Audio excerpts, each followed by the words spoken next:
we go over there? Where do we have to go? It can't be far. Damn it, we need to get out before we end up like everyone else.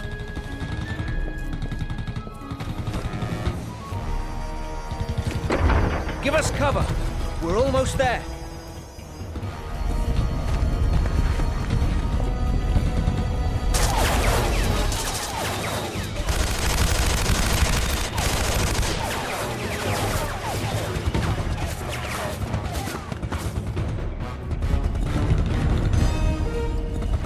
Thomas!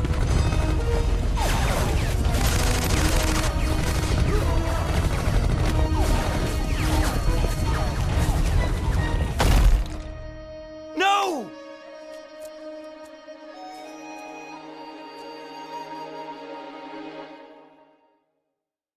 I am so sorry about what happened to your friend. What the hell? Who are these people? What do they want? They are searching for this chamber. What? Why? There's nothing here. On the contrary, everything is here. We stand before a gateway, behind which the greatest treasure of all mankind is concealed. What do you mean? This monastery guards a secret that is centuries old, but the world is not yet prepared for its revelation. I tell you this only because you will shortly become the last person who can prevent the key to the secret from falling into the hands of those barbarians.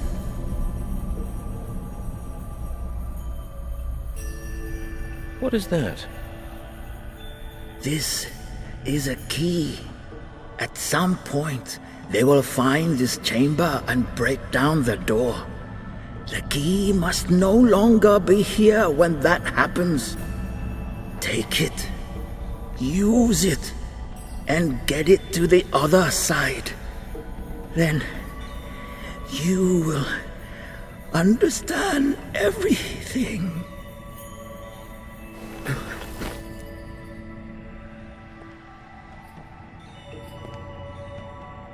We just wanted to help. Now I'm the last one left alive, and I don't even know who's trying to kill me. Or for that matter, why. Ancient secrets, apparently.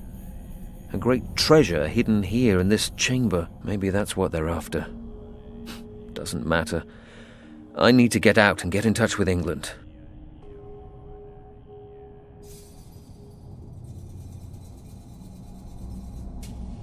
Dead.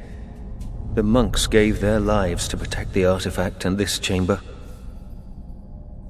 He spoke of a great treasure. Sounds like we know why they came under attack. Nothing more I can do. I need to use this key and get out, now. From what I know of Asian mythology, dragons are often guardians of doors and gates.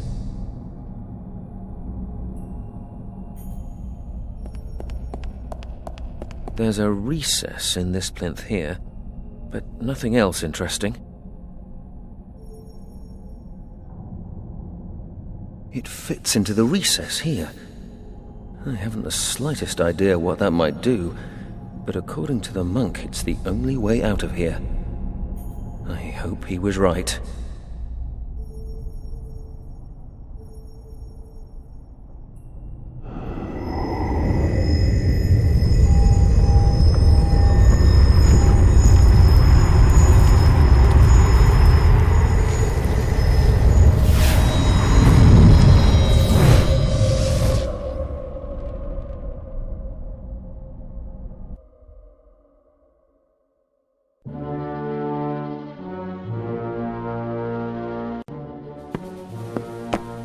Well, Lieutenant, how are things progressing? All resistance has been quashed. The monastery is under our control. And the chamber? We haven't found it yet. There must be a secret passage, That is how the monk and the Tommy got out. At least that is what our prisoner claims. And has he told us in the meantime what his unit was doing here? Yes, he was most talkative. They were here to map the region. Apparently, his lieutenant was using maps made by some Hong Kong cartographer who came this way before. Aha. Coincidence is a strange thing. Well, we managed to contain things this time, but I don't want any further interruptions. We will extend our patrols, and I have ordered that the airspace be monitored by our fighters. You are a soldier. You're happy to wait and fight. I, on the other hand, am a scientist, and I believe in preventing the fight in the first place. Send someone to Hong Kong immediately. Eliminate the cartographer once and for all, and destroy any records he may have. If needs be, pay some triads from Hong Kong to take care of the job. We need to deal with this quickly. We must do everything possible to prevent anyone from turning up here again and interrupting the operation. This mission is too significant, and we have just about reached our goal, Lieutenant. The future of the Third Reich is in our hands.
How's business, Shen?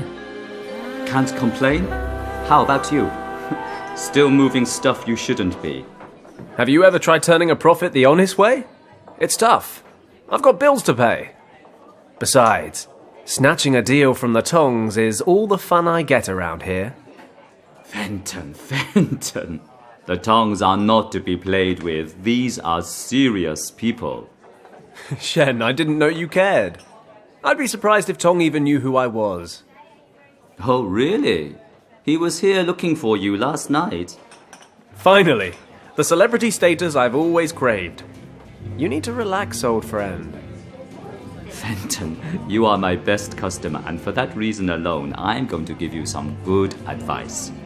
Watch yourself, or you'll be at the bottom of the harbor before I can say rum.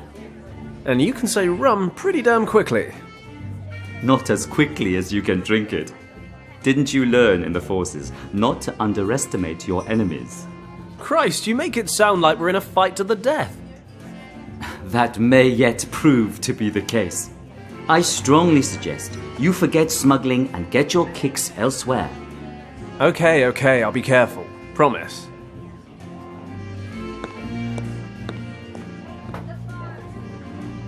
Speaking of getting my kicks, you guys have a new singer. Yes, but you're not getting your kicks with her either. She's not into men like you. A lot of guys have tried, a lot of guys have failed. Shen, that sounds like a challenge. I'll spring you my best whiskey if you get so much as a room number. Shen, I'll be back in 2 minutes. You'd better get down to the basement and dig out that bottle. Piece of cake.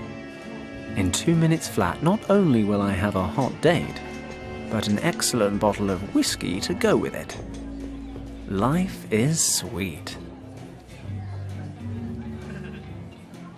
Your song has moved me in a way I barely thought possible. The least I can do is buy you a drink. Nice try, but I don't drink. Thanks.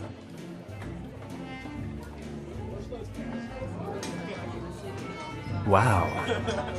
I'm looking at that dress, wondering if it's the feathers that make the bird, or the other way around.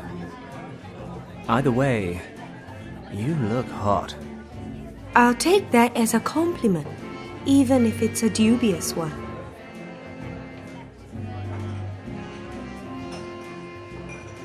Dubious or not, the question remains. Perhaps we need to get to know each other a little before we answer it. Oh, just out of interest, is that a tulip or a rose in your hair? It's a lily. Not big on treating a girl with flowers, huh? I can see why you're single.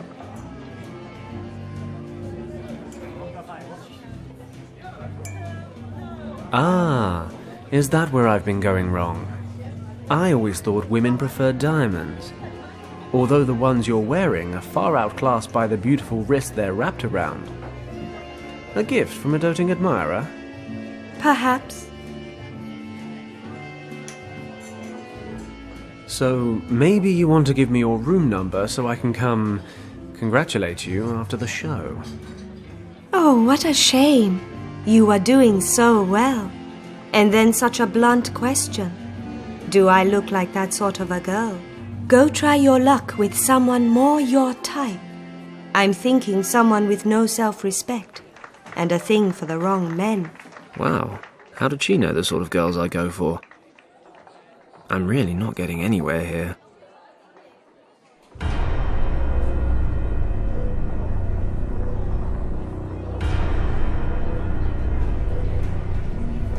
These guys are with the tongs.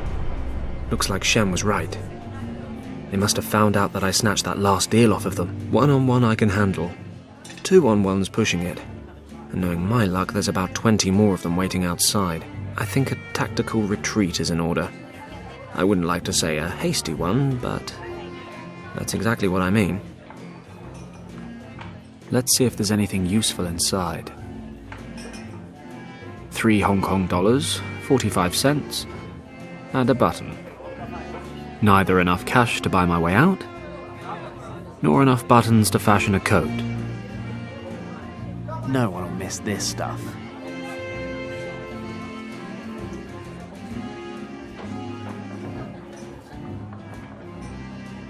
Okay, let's get the absinthe into the wok.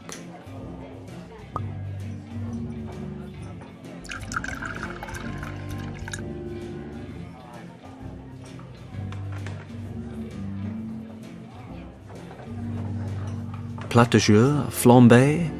How would you like that cooked? Well done. Mais certainement. And other bad puns.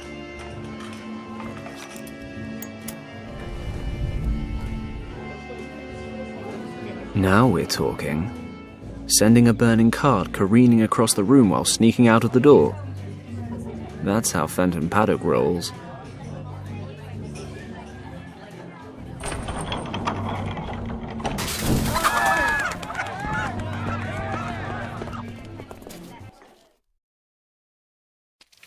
Dead end, Paddock.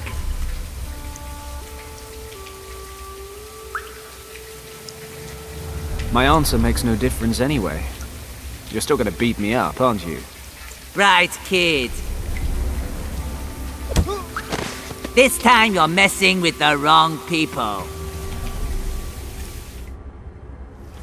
Wake up, Paddock, or you will miss your last flight. Ever done a splashdown? I'll laugh later. Now let me out. You don't get it, do you? You know what? I think I literally just got it just now. I'm thinking the whole business expansion thing wasn't such a good idea after all. Indeed. But we have run out of patience. You should have kept out of our business. But you just wouldn't heed our warnings.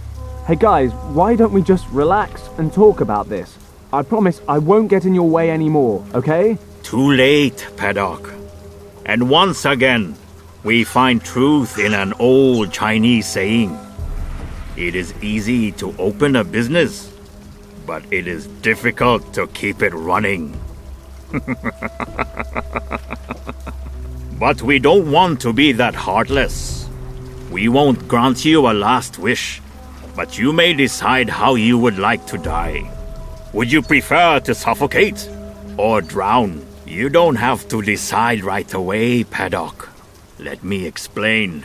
Strictly speaking, your little submarine here is completely watertight. So when we throw you into the harbor in a minute, not a single drop of water will make its way inside. You'll then have about 15 minutes of air. An agonizing amount of time when you're waiting for death. Only fear and panic will accompany you during your final struggle. You wouldn't even wish that on your worst enemy. Therefore, we have drilled a hole in the lid for you. At first, you will instinctively try to plug the hole with your hand. But if you desist, you can end your suffering that much faster. Let the water flow in and everything will be over in 1, maybe 2 minutes. No, do not thank us, old friend. I think we owe you that much. I agree. Bon voyage, old friend. He won't be causing us any more trouble.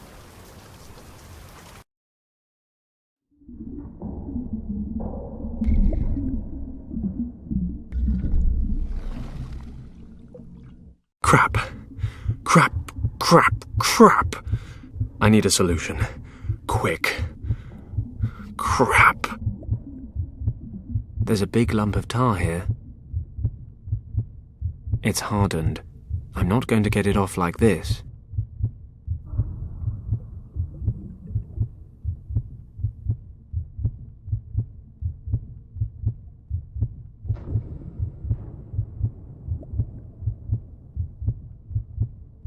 I'll put down the lighter for a moment.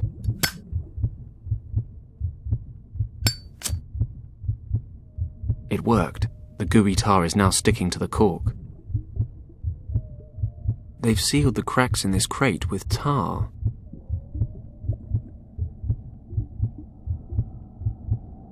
If only it were that easy. The lid's nailed shut.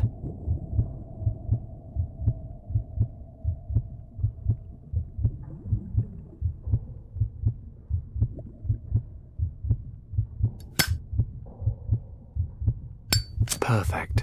The tarred cork sealed the hole. I can take my hand away now. A hinge. Looks like the tongs used an old door as a lid for the chest. It's screwed to the lid of the chest. Okay, that should work.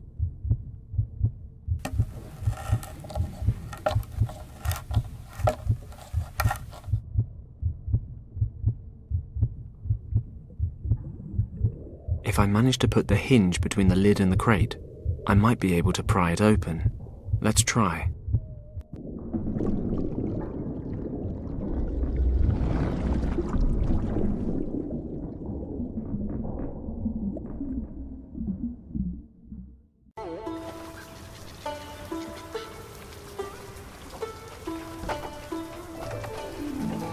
Good. They didn't stay to watch the show. Usually a time like this is a time for cautious celebration, followed by raucous celebration.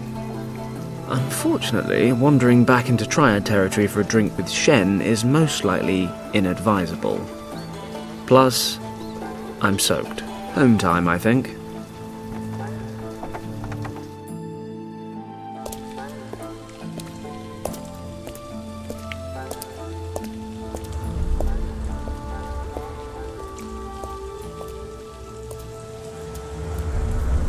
Are you Tong?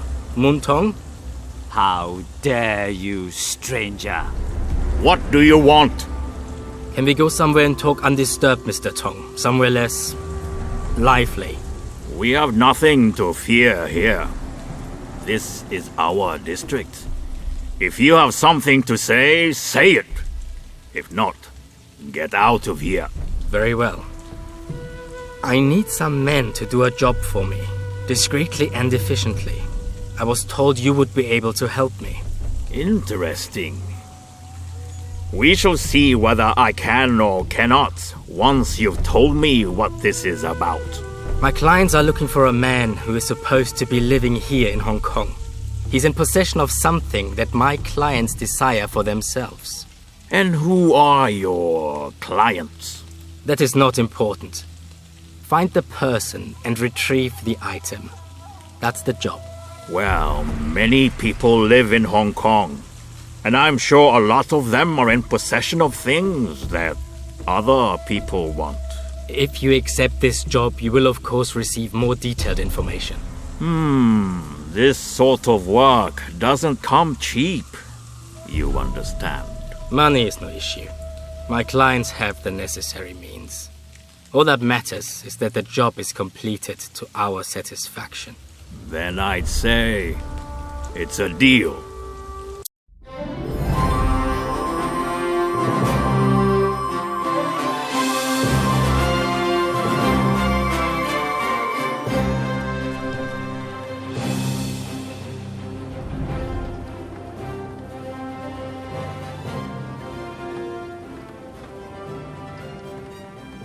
Gus, my mechanic. He keeps things from falling apart. He's also my only employee. That's a 1928 Ford Tri-Motor. More importantly, it's my 1928 Ford Tri-Motor. They only build 199, and mine's the best of the bunch. State of the art. 10 years ago.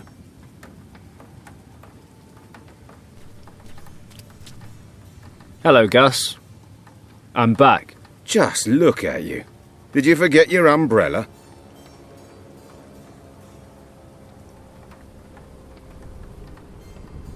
Nope, I was out swimming. On that topic, a nice bath wouldn't hurt you either. Women like the smell of hard, honest work. Ha! Good thing you're a mechanic. You'd have starved as a comedian. You won't find a better wrench monkey for the money. Oh, save it. You just make sure the engine starts running again. No problem, boss. By the way, there's an officer waiting for you in the office. An officer? Did he say what he wanted? No, but he said he wanted to wait and speak to you in person. That doesn't sound good. It's just not my day today.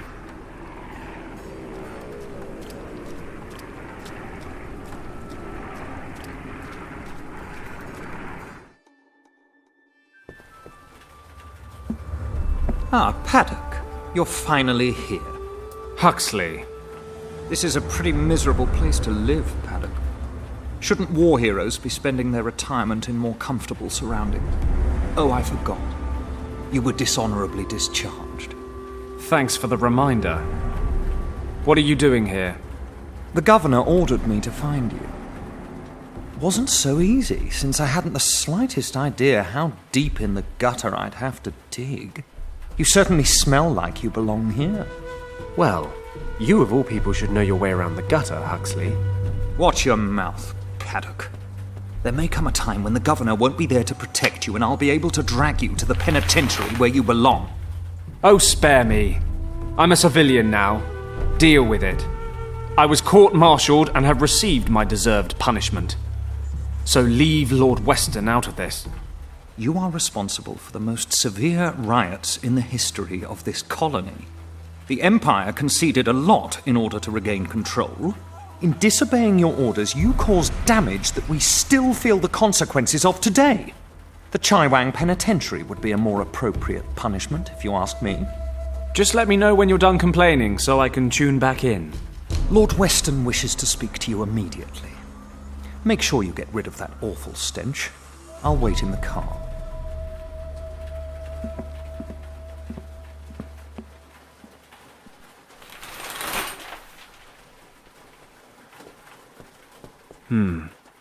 What would the governor want? If he sent none other than his adjutant to look for me, it must be important. Better not keep him waiting. Lord Weston's always been good to me. I owe him a lot.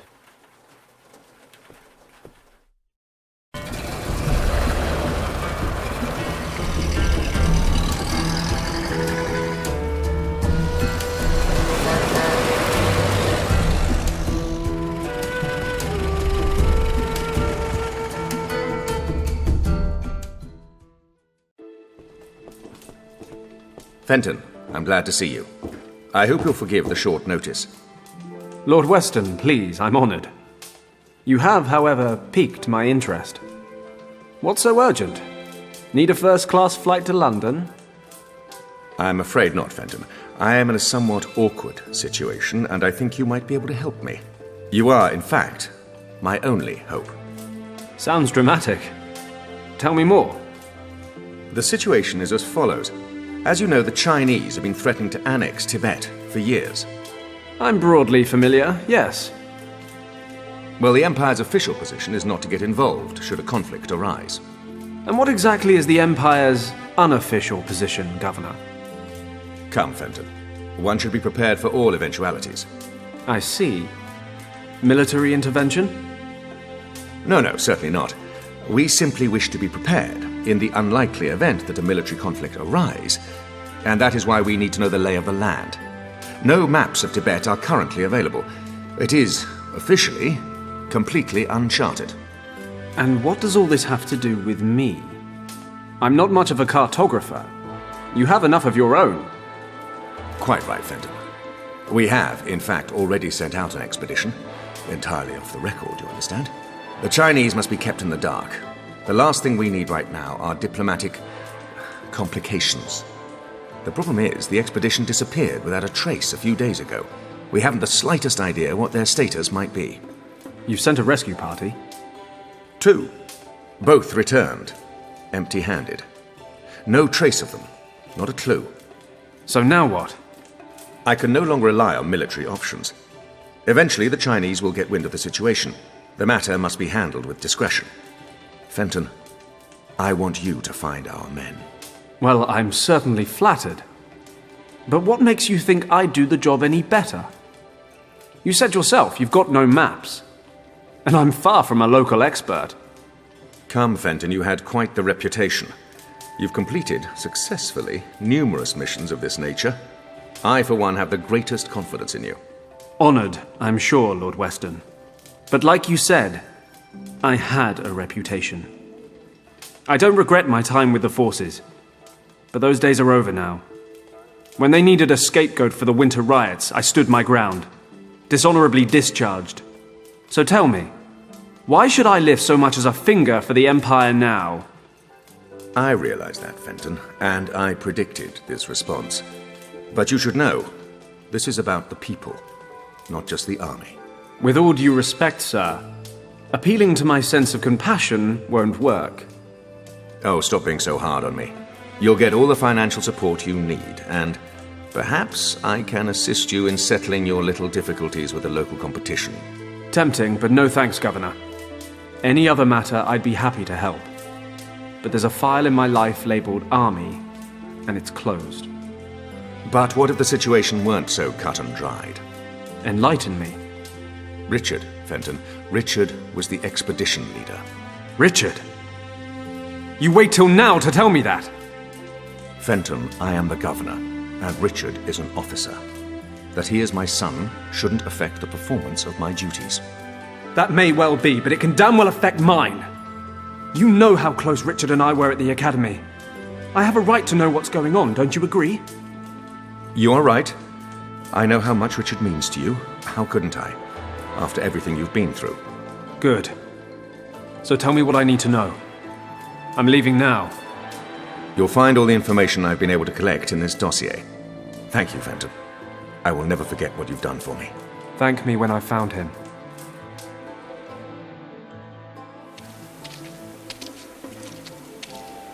Taxi!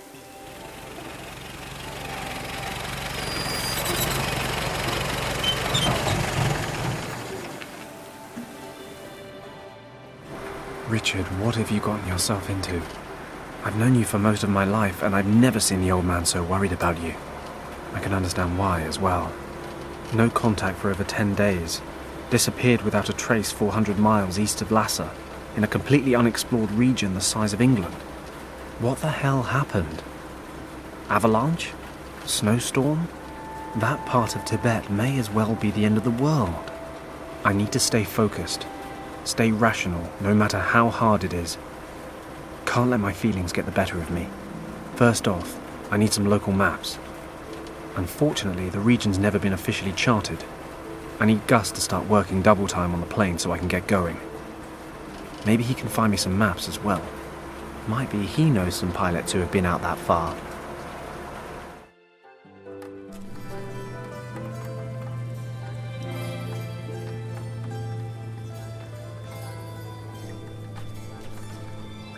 Hey, Gus.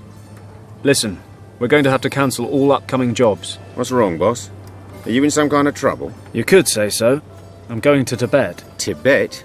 What do you want to do in Tibet? Don't take this personally, but I can't talk about it. Actually, you're not even supposed to know I'm flying. Aha, well, if it's none of my business in the first place, I'll just carry on slaving away like nothing happened. I told you, it's nothing personal.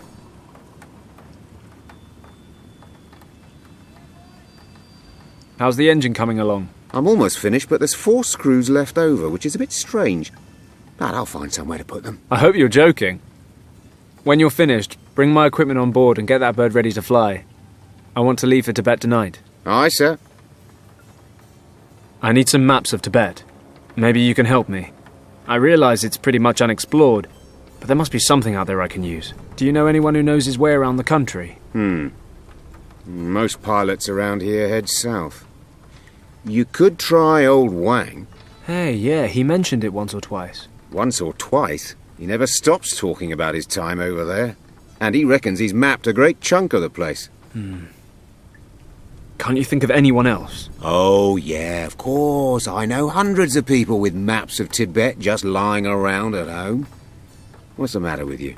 Still having a hissy fit over that fight you two had? I mean, don't get me wrong, I don't have a clue what went down with you two, or why Yen quit working here all of a sudden. Nobody tells me anything. But if your quest is so important, I suppose you'll just have to talk to him. Okay. I guess I don't have much choice. Exactly. So, you two haven't seen each other since then? No. And his little niece, what's her name again? Kim. Oh, yes, Kim.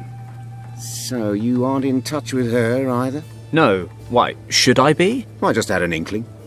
You spent all that time over there when you were younger. You're practically part of the family.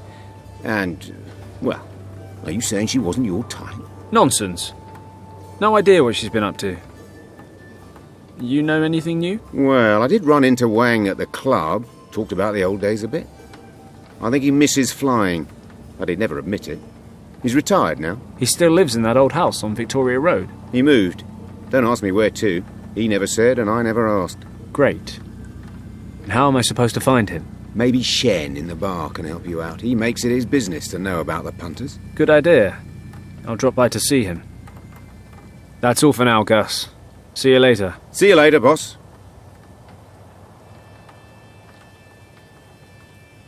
Gus uses the bellows to clean the dust out of the engine.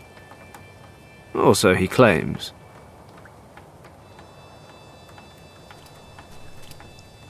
Maybe I should ask Gus if he needs them first. Gus, listen. Yes? Do you think you could spare your bellows for a while? Why do you ask? What do you need them for? Well, I can't really say at the moment. Uh-huh. Right. Yeah, go ahead. It's your stuff anyway. I've finished cleaning the engine. Well then.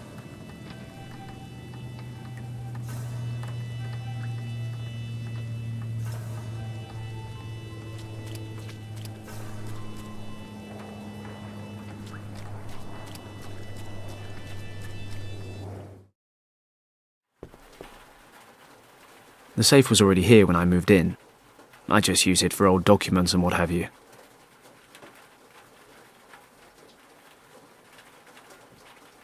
Richard, me, and the rest of our graduation class from Sandhurst. That was in 1927. We were deployed to Hong Kong after military academy. Seems like it was only yesterday. Kind of wish it was. Lucky everything in there's useless, because the doors are rusted shut.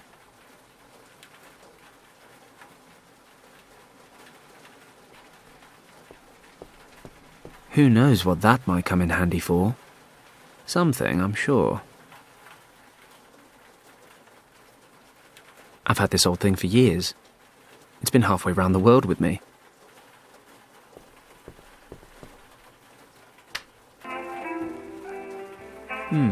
I've heard that somewhere before. Doesn't sound so bad.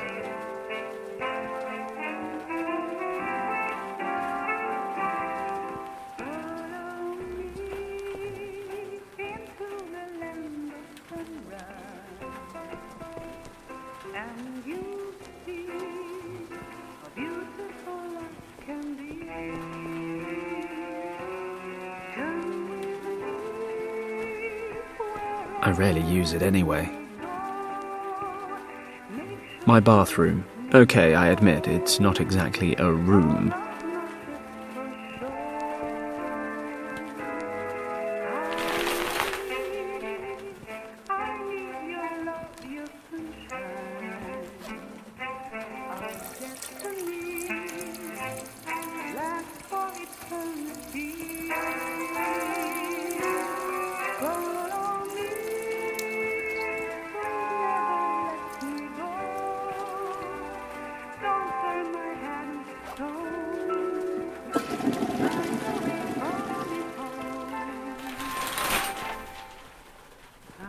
Oh, wait.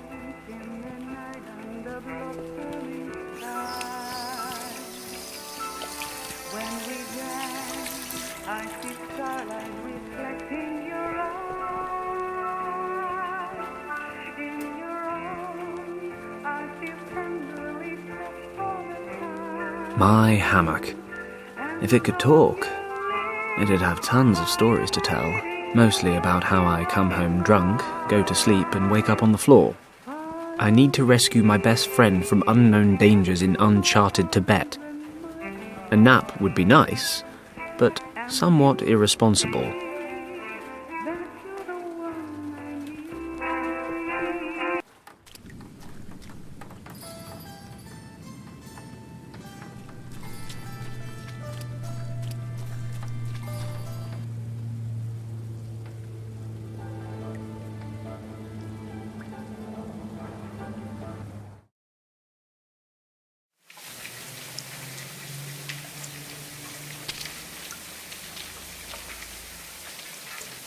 I have to be careful. I'd like to avoid meeting the triads again. I better make sure the coast is clear.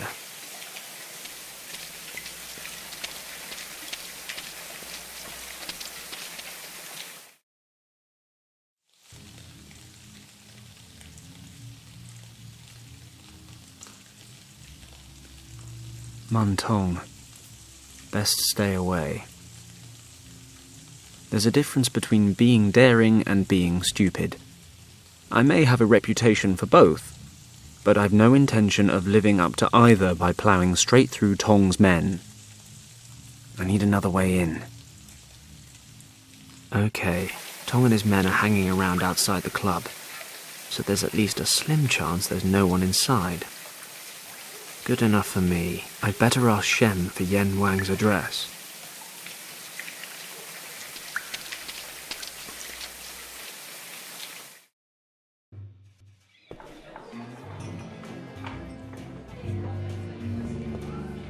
Hello, Shen. I thought they already caught you. They did. Can you believe it? They actually tried to drown me in the harbour. I thought that was just something they said to scare people. Why am I not surprised? I know. And, nevertheless, your best customer stands before you in the finest physical condition. You're really asking for it, aren't you? They're still keeping an eye on the front door. I've noticed. But I need your help, Shen. Tell me, what's going on? Do you happen to remember my old friend Wang, who used to work for me? Yen Wang? Of course I remember him. Word has it he moved. Do you know where he lives now? No idea. Sorry. Damn it. Everybody knows Wang. Nobody knows where he lives. Wait, if you're lucky, Nian Su might be able to help. He's not the youngest or the most switched on anymore, but they say he knows half of Hong Kong. And where can I find this Nian Su? Sitting at the table over there, he's on the rice wine.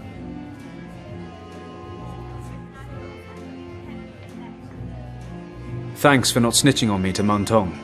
Like I said, I'd hate to lose my best customer.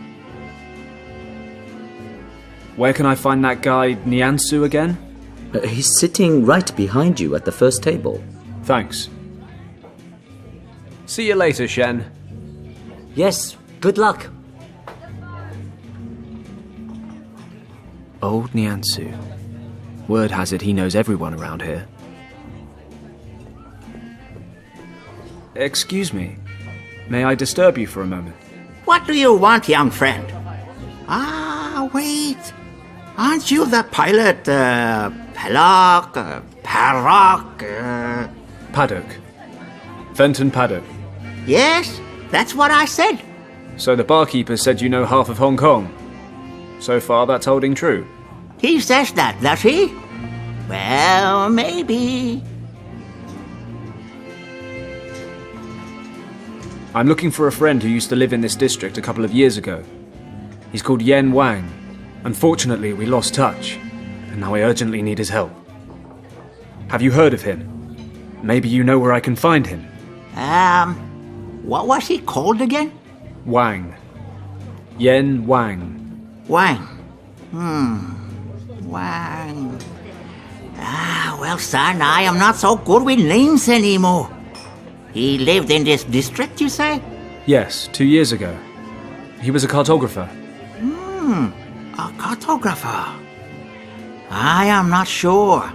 Pity. I hoped. Easy, easy. Names are for tombstones. But I never forget a face. What does he look like? Do you have a picture of him? Show me his photo, and maybe I can help. A photo? All right. Wait for me here. I think I have a photo of Wang somewhere in the office. You really need a photo to recognize this guy. That's what I said. Bring me his photo and I will help you. Okay, that shouldn't be a problem. There must be a photo of Wang lying around my office somewhere. Is it just Hong Kong you're the expert on, or do you also happen to be acquainted with other distant regions? Like, I don't know, Tibet, for example? Are you making fun of me, son? Not at all, sir. I'm trying to collect as much information on Tibet as possible. And you seemed like a well-travelled man. I have never left Hong Kong for a day in my life. And to be honest, I have no intention of doing so. Traveling always leads to trouble. You get where you're going, but you cannot find what you're looking for. Seems it's somewhere else now. So you go there, but there's a problem. Then, while you're off in the back end of nowhere, everything explodes back home. If you ask me, you're better off not going anywhere. You don't find trouble if you don't look for it. Sage advice. What if I like trouble? Then forget what I said. Every man must learn for himself. See you later.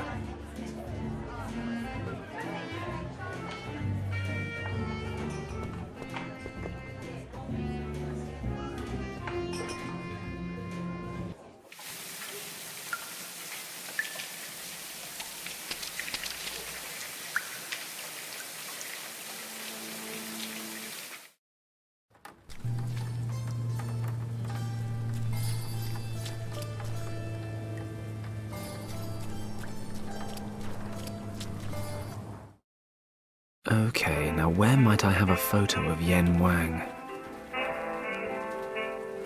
Richard, me, and the rest of our graduation class from Sandhurst.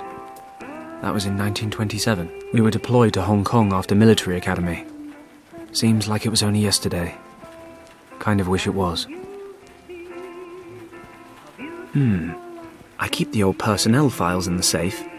There might still be a photo of Yen Wang in there. There might actually be a photo of Yen Wang in his personnel file in the safe. You'd think I'd know the code, right? Well, I hardly ever use this old thing, so I don't. It's on a note in my wallet. Hey, where? My wallet's gone, damn it. I must have lost it in the harbour. I suppose I better go back there. If I'm lucky, I might be able to fish my wallet out of the water without running into Tong and his men.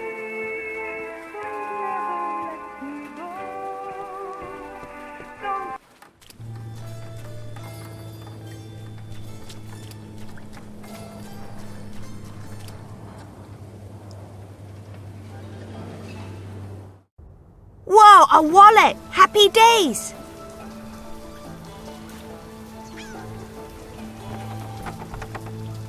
Hey, that's my wallet that kid fished out of the water. Wait a second, kiddo.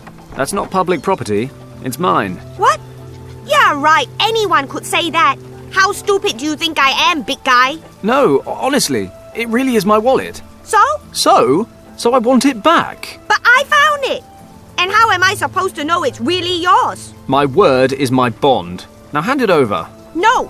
And if you take it away from me, I start screaming. Go on then. Scream yourself hoarse. Those triad types might still be hanging around.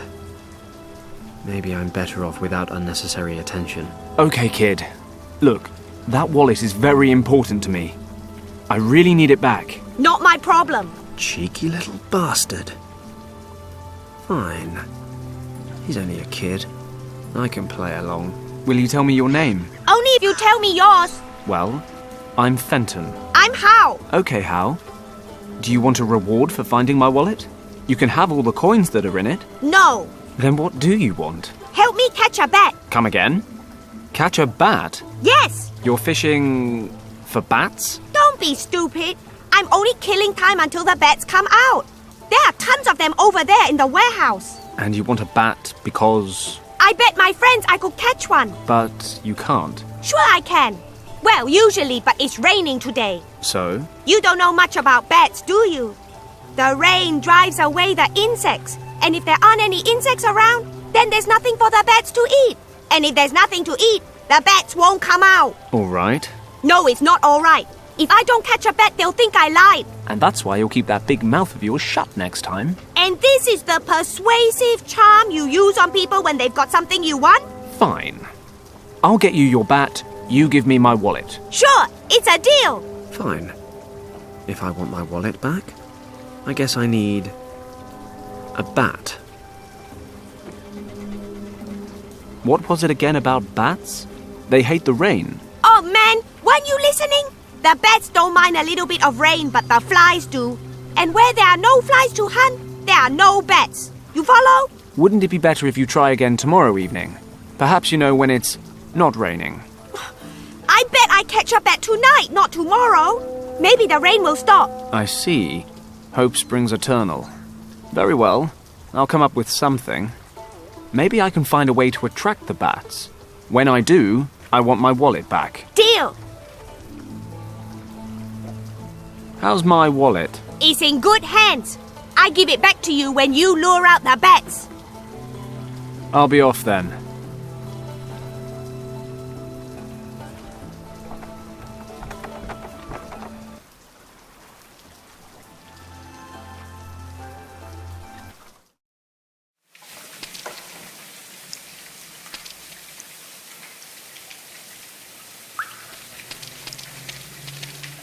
Dirty flies.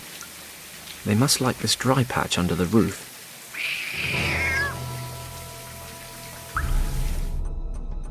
What was that?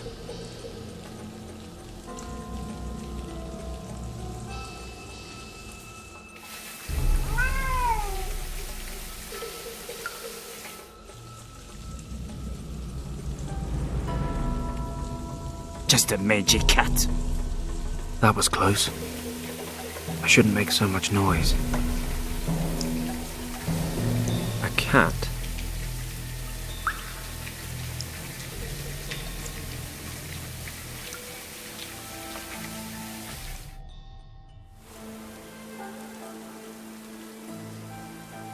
A tree cut precisely to shape. Typical British approach. We even impose our formalities on nature. Wait a moment. Is that a ball hanging in the branches? There's a ball hanging in the tree. Halt! Stop! Stay where you are, sir!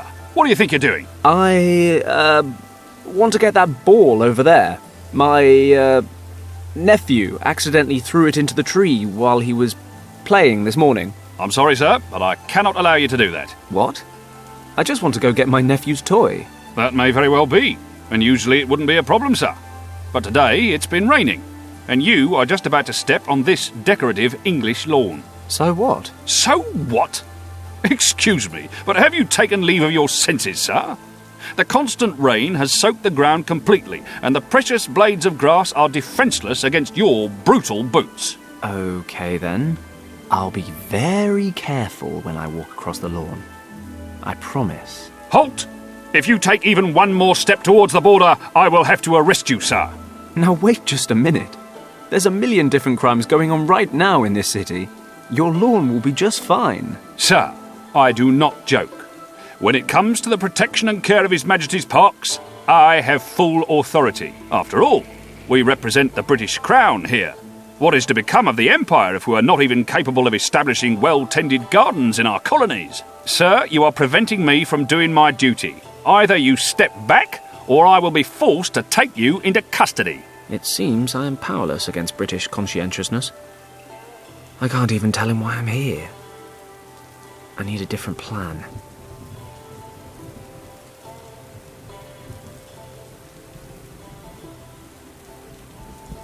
My alarm clock wound down a while ago. Let's take a look. Ah, the key's stuck to the back. Okay, I'll wind up the clock, running like clockwork. It'll go off in a couple of minutes.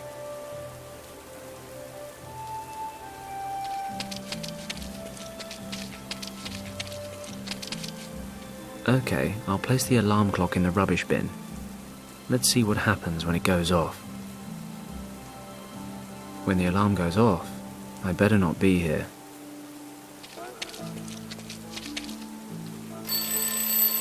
What's that? Who's disturbing the governor's sleep?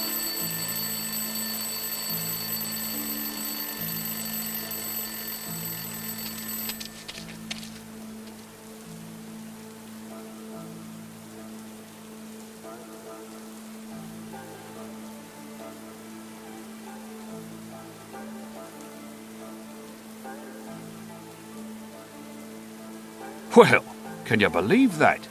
Why would someone throw away a perfectly good alarm clock? Great. That should distract him from his duties for a while.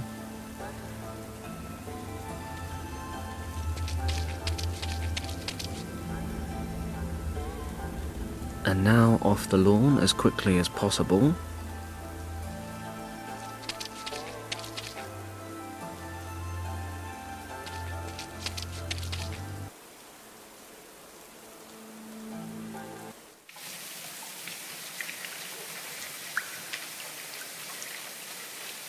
I must be a damn genius. If I tie the measuring tape to the ball, I'll have a lovely, colourful pendulum. Hey, things like this always seem to come in handy.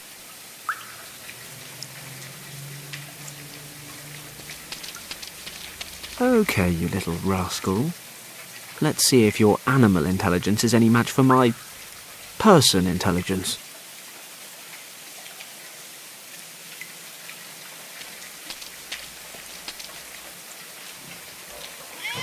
Aha.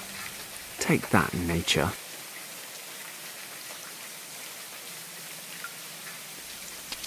Worth a try. I should be able to suck up a few flies. My God, Fenton Paddoka, legendary adventurer, pilot extraordinaire, flycatcher. Is that a step down?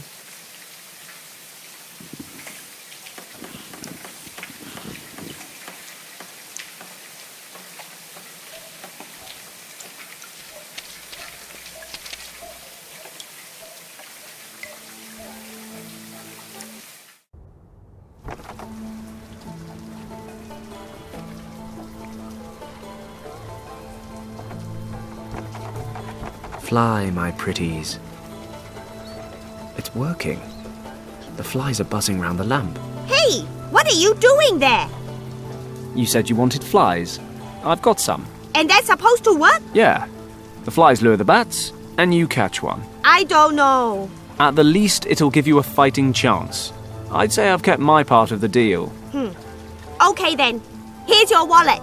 There wasn't anything valuable in there anyway. Well, I was having some financial issues, you know, and... Hey, it's none of your business. Give it to me. Good luck on your bat hunt. Thanks. I think I've checked nothing's missing. What I'm about to say is actually pretty sad. Nothing's missing. Yes, my safe combination. I really should memorize this thing. Documents from Lord Weston.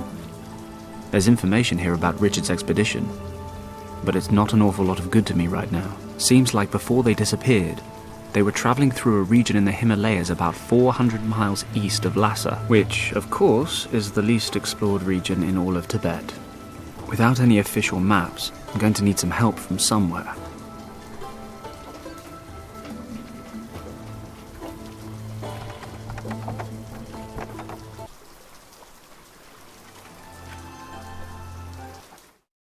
Hey, boss. What's up, Gus? She's just about ready. I've stowed your equipment and some provisions. Whatever would I do without you, Gus? Well, keep that in mind next time you fill in my paycheck. Anyway, good luck, boss. You'll need it. Thanks, Gus. So I guess I'll get going in a couple of minutes if there's nothing else. All right. Take a few days off and enjoy them. If I'm not back in 3 weeks, then I suppose you'll have to look for a new job. I'm sure it won't come to that.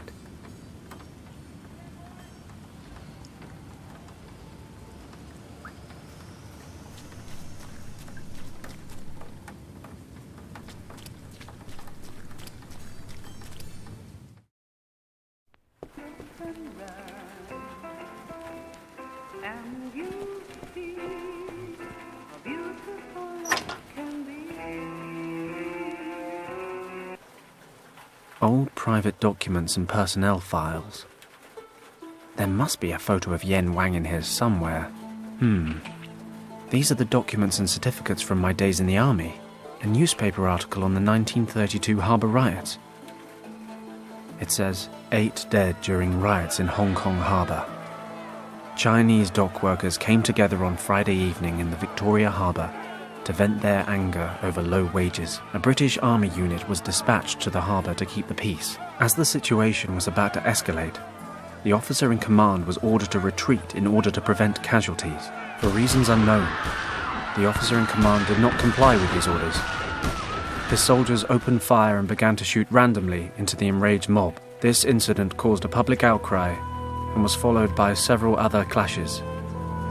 Thankfully, there were no further casualties. The British government regrets the incident and has relented to the workers' demands. The officer responsible for the bloody conflict has been suspended from his duties for the time being. It is very likely that he will have to face charges of insubordination before a military court. Why on earth did I keep this crap? Here we go. Yen Wang's personnel file. Complete with photo. Now, hopefully, Niansu can tell me Yen Wang's current address.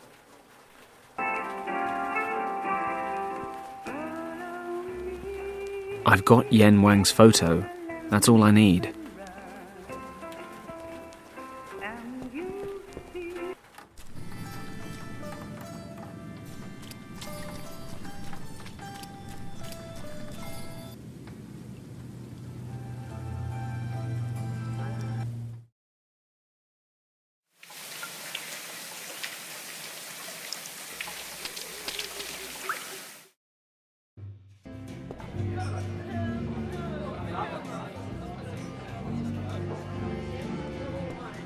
It took longer than expected, but I have the photo.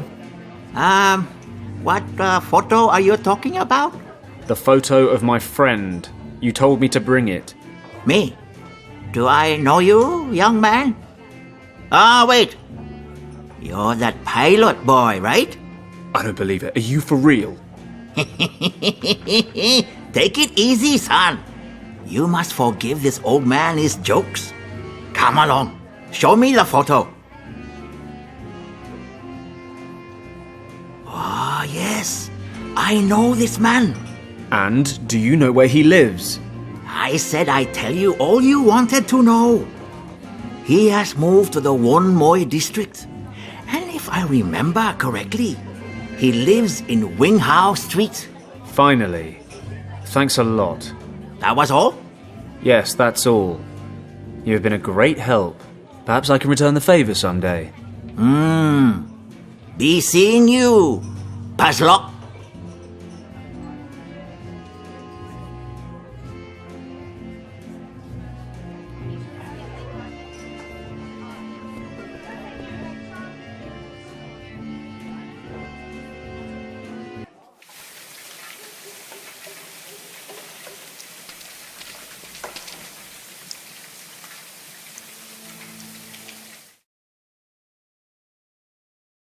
Right. This must be Yen Wang's place. It's been a while. God knows how he'll react.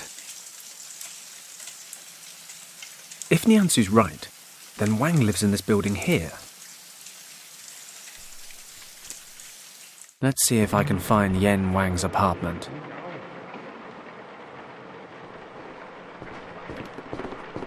This bamboo plant clearly needs water and sunlight.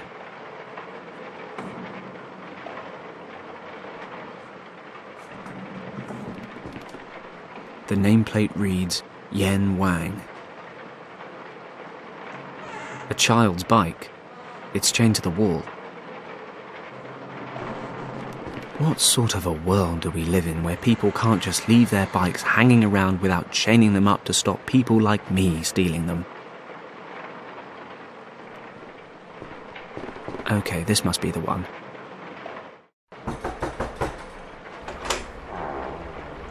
Fenton? Kim? I didn't think... Why don't you come on in?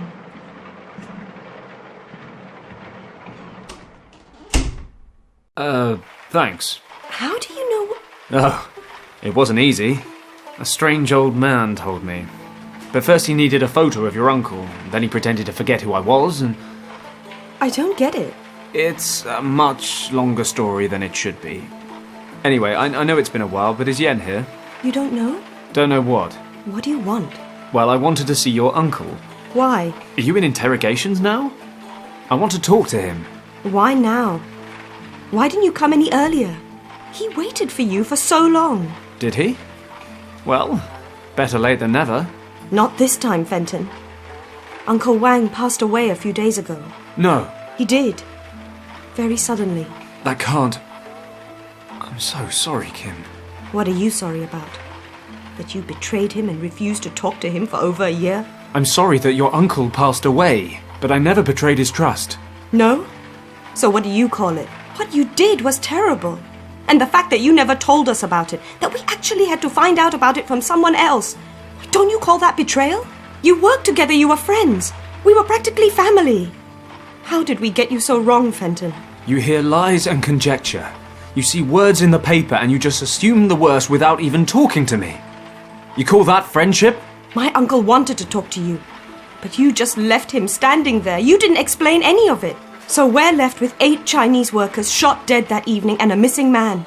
What else were we supposed to believe? You never denied any of it. You'd already made up your minds. Your uncle packed up and left work before I had a chance. Those are just excuses. You knew where we were. You could have come.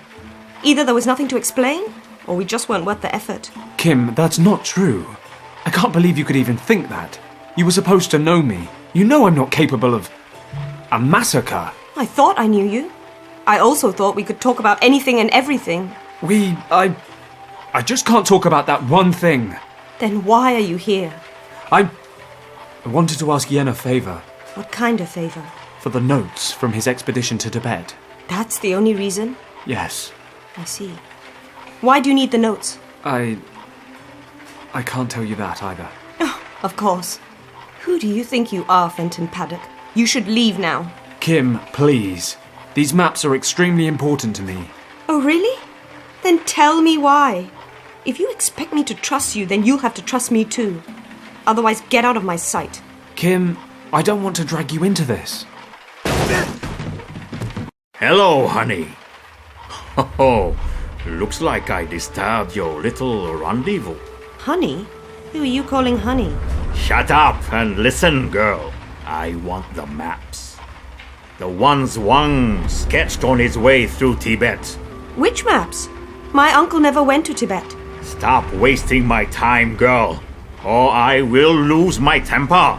I want every single note he brought back from Tibet. And hurry up, or I will have to motivate you. Come on, hand them over.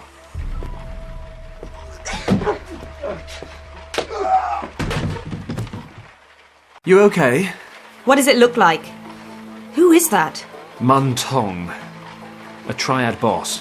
Here, take his pistol and keep an eye on him. I'll go look around outside. His crew are rarely far away.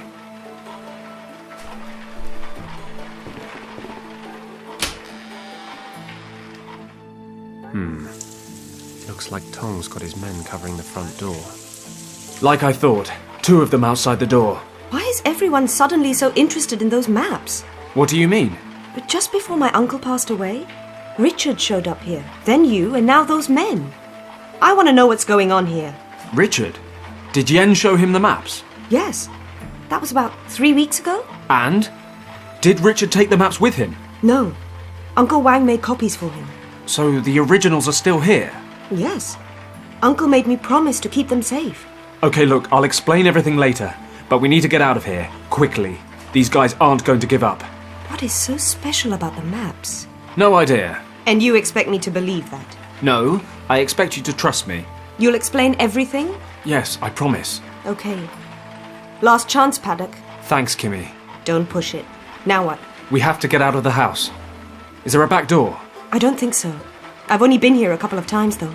Okay, don't worry. I'll come up with something. We'll be out of here in a jiffy.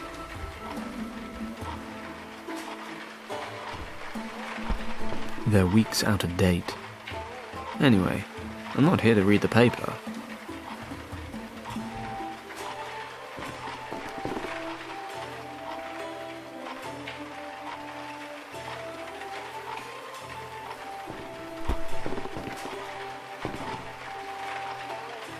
I don't see anything that might help us escape. I have to be careful. They mustn't see me. A candle-lit lantern. It's hanging pretty far out. The hanger fits exactly into the hollow of the bamboo pole.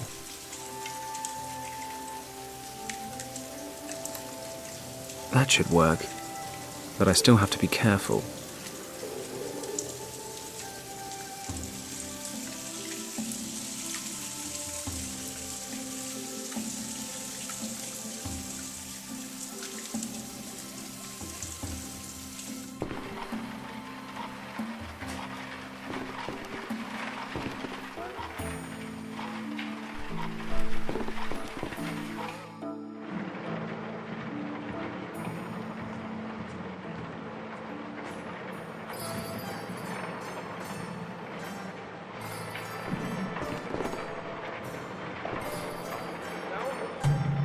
It's a lantern hook.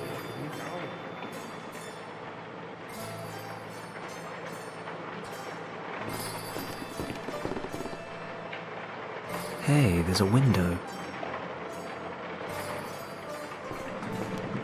This stuff isn't much help either.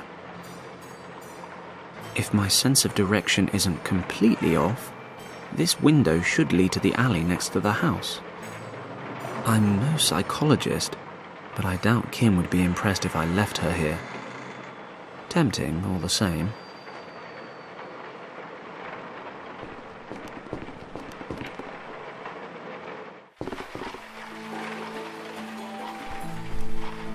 Kim, there's a window out there in the hallway. Let's get out of here. Finally. He's probably going to wake up at any moment. This is taking forever. Boss should have been back ages ago. Should I go see what's keeping him? Nah, the boss said we should wait here, and orders are orders. Why did it take so long, boss? Did you stay for a cup of tea or something? Shut up. The girl wasn't alone. That guy Paddock was there too. They're gone. The maps too. Paddock? I thought he was at the bottom of the harbor. You thought wrong. They cannot be far. Tell the others and start a search. This time, I will watch him die. Hey, wait. Let me check if it's safe.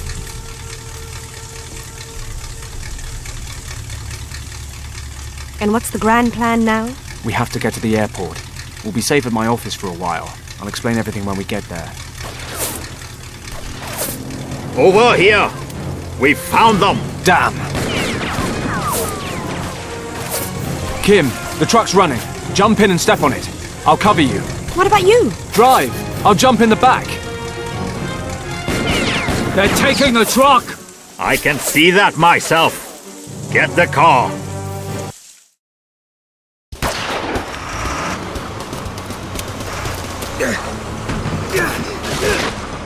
Oh, crap.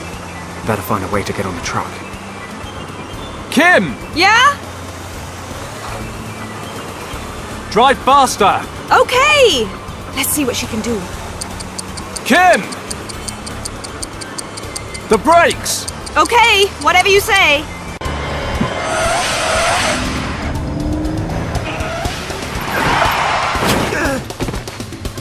Everything okay? Yeah! Hurry up! Kim, we can't lead these guys to the airport. We've got to lose them. But I know! Suggestions? Stay on this road. I'll get rid of them. That piece of glass broke out of the windshield when the Chevrolet crashed. Yeah, I think I could use that to pull the piece of glass towards me.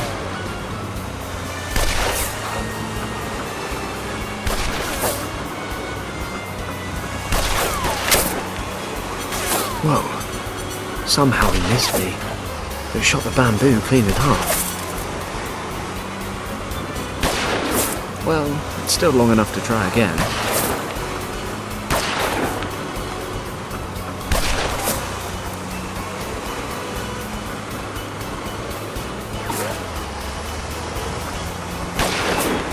A fireworks crate.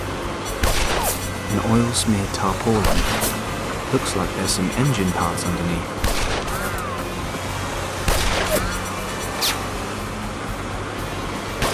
I cut off a small piece of tarpaulin. The tarpaulin is tied down. I can't pull it away. A fireworks crate.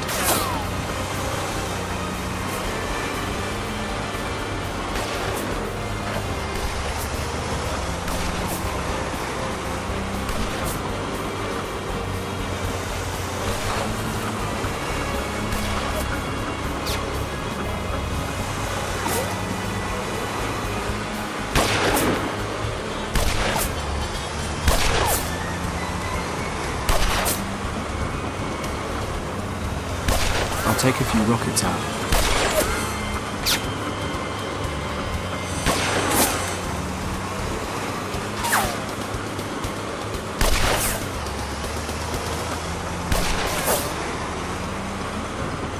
Tight fit, but it's a good one. I'll wrap the rag around the end.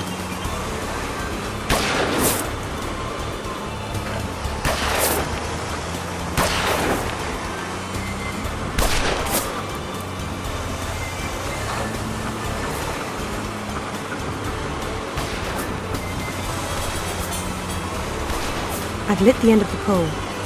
Perhaps not the best course of action in an enclosed space, but as far as Paddock's concerned, fire makes any situation more exciting.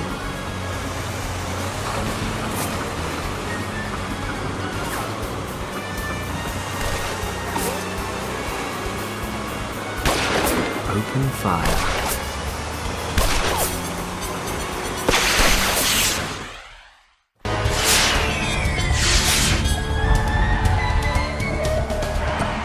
Idiot, can't you see that they are getting away? What are you waiting for? Put your foot down! The engine's dead, boss.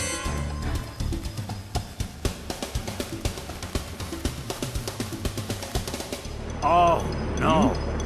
Oh, damn it.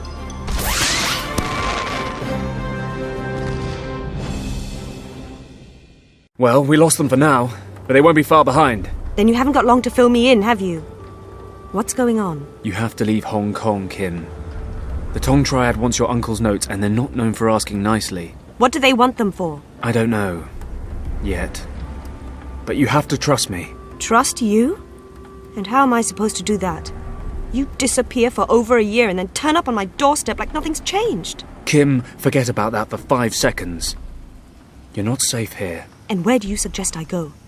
I haven't learned to disappear into thin air since we last met. Don't worry, my plane's fueled up and ready. We can leave straight away. In your plane? And just where do you suggest we go? Well, I have some things to take care of in Tibet. You could come with me. You're out of your mind! Until you tell me what's going on, I'm staying right here. We don't have time for this. Come with me and I'll explain on the way. I can't come with you. What am I supposed to do in Tibet? Damn it, they're on their way here right now. Kimmy, either you get into the plane voluntarily, or I'm going to bundle you into the cargo hold. But it's ice cold in there. I don't even have any stuff. Sweater, makeup, toothbrush. I've got stuff. Have it all if you like. Well, I'll have a sweater. You can keep your toothbrush. Whatever. Get moving.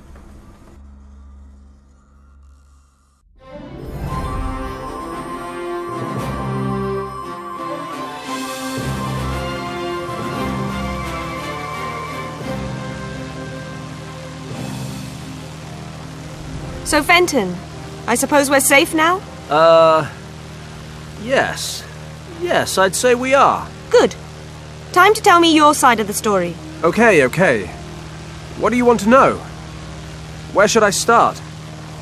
Was it your fault that the dock workers died? I was officer in command that evening. The situation was getting out of hand. The workers got violent, throwing things. That's why we wanted to pull out. Nobody was supposed to get hurt. I was about to get everyone withdrawn when Richard went down. A few of the dock workers dived on him. It was a split-second decision. I stayed, ran over to Richard. God knows what they would have done to him. Then things really got out of hand. Part of my unit followed me, and I suppose the workers thought we wanted to break them up. So they attacked us. What happened next? One of my men opened fire. You get bad orders, you lose your nerve. It happens. Everyone started shooting into the crowd. I tried to call a ceasefire. 8 people died before I did. I should have left Richard behind. What? 1 life versus 8.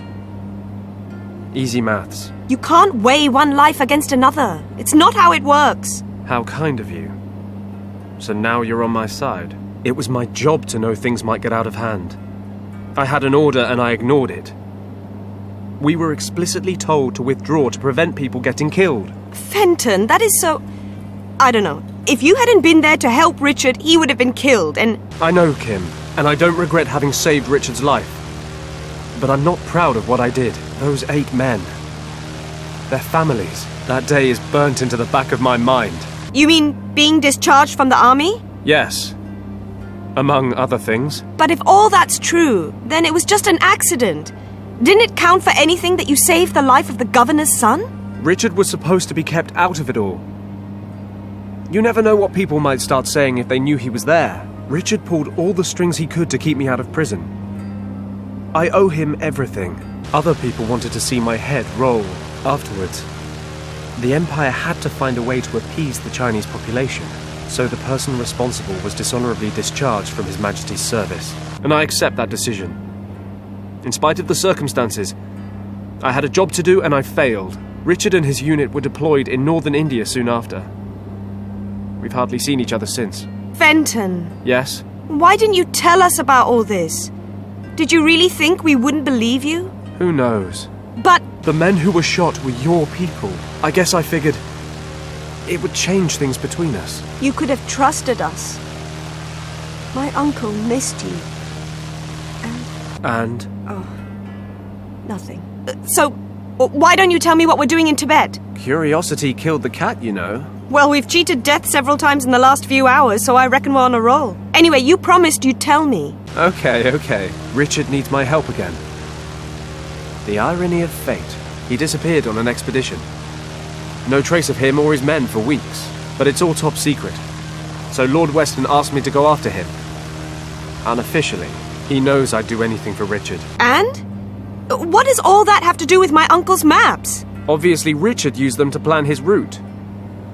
That's why I'm hoping the maps will help me find him. And the Triads? Are they looking for Richard too? I don't think so. But it can't be coincidence. So, what do you want to do next? Well, we're almost there. I'll drop you off in Katang before I start. You'll find a few decent hostels there. I guess I'll be gone 2 or 3 weeks. Once winter hits, I won't be able to cross the mountains. If I haven't found Richard by then... Wait. Did I miss something? You're dropping me off in Pawang? Katang. Whatever, I'm not going. I'm not gonna wait in some dump in the middle of nowhere for you to ride in on your high horse and rescue me a month down the line. Fine. What do you suggest? You're not coming with me? To say you're unprepared would be an understatement. Well, that's not what I was saying. I just don't want to be left behind in some mountain village. There must be some larger city en route, right? No, we're talking about Tibet. The only other option would be Lhasa, but that's too far out of the way. You're staying in Kantang until I get back. I'm sorry. Maybe you didn't notice, but it's been quite a while since we last saw each other. I'm not a little girl anymore. And you can't push me around like you used to. I'm sorry, Kim. I just don't want to drag you into all this any further. The last time I tried to help Richard, things didn't go too well. I don't want that to happen again. You understand? Really, it's better this way. Great, and what am I supposed to do while you're gone? Yak herding? Every little girl's dream. What if something happens to you? I'll be stuck there forever. Or at least until some other thoughtless gung-ho pilot accidentally strays this way and picks me up. Kim, duck!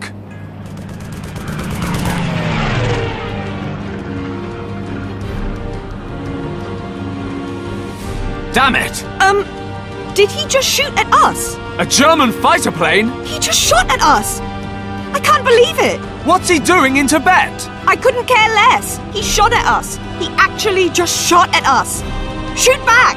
What? You know, shoot back. Machine guns, cannons. I deliver sacks of rice to Kathmandu for a living.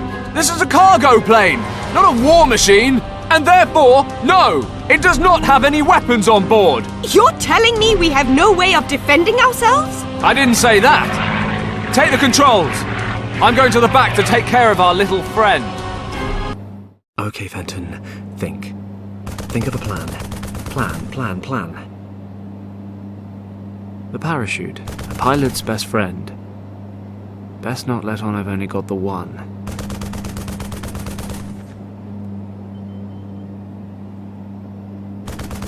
Flour? Thanks, Gus. Only one parachute. But at least if we find some milk, yeast and eggs, we can whip up a tasty loaf.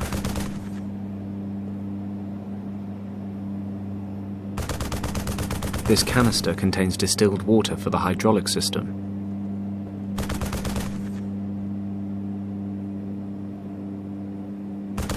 These pumpkins were going to Shanghai, but maybe I can get a better price here.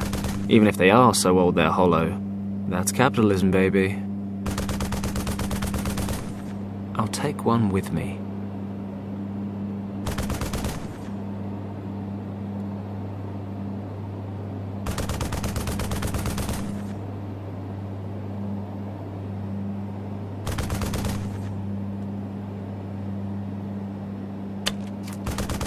We've got some holes in this baby now.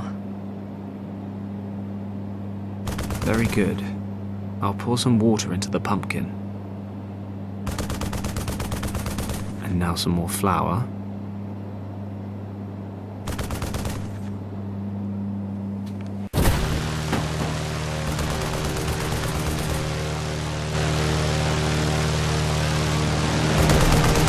With best regards from His Majesty.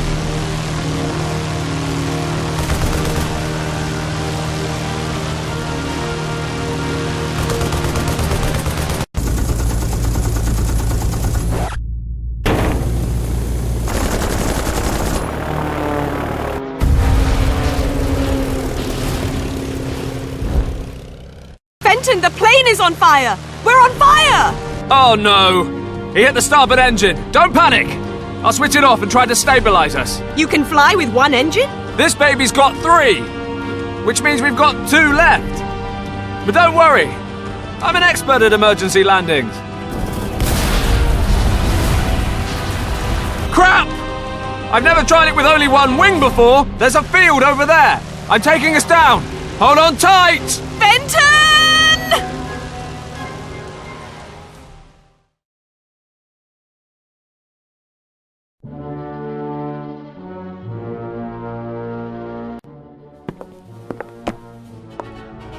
But it better be important, Lieutenant. Indeed. Our contact in Hong Kong has reported back. Continue. It looks like the cartographer's records have disappeared. What do you mean? Disappear to where? And what about the cartographer? He died just recently, only a few days after passing on copies of his maps to the British Recon Unit. And the originals? Someone must have them. The men we've assigned to the job assume the originals are in the hands of the cartographer's niece. Unfortunately, they were not able to reach the girl because a former soldier is protecting her. Better and better. If you want something done, do it yourself. In any event, the girl and the soldier were able to escape. I am somewhat disappointed, Lieutenant. But very well. We will continue reasonably. Who is this soldier? Why might he need the maps? What kind of threat is he to us? Collect all the information you can on him and the girl. I will be flying to Berlin for a week. I expect answers when I return. Jawohl. Anything else, Lieutenant? One of our recon aircraft is missing. It was on routine surveillance this morning and hasn't returned. I suggest sending out a search unit. Yes, do so. If the machine has crashed, you must find the pilot as well as the aircraft. Get rid of any traces that might lead to our camp. It will mean the majority of the men being sent out. Yes. I emphasize once again. Find the crashed aircraft and eliminate all tracks leading to us. Our mission must remain confidential at all costs until we have opened the chamber in the monastery. After that, we will not need to hide from anyone ever again.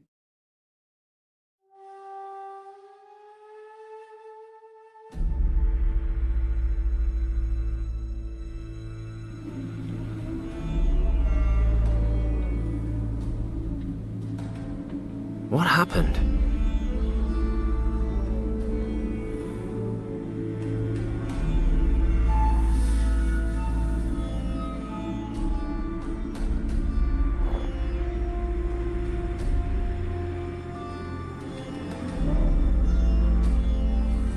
Kim?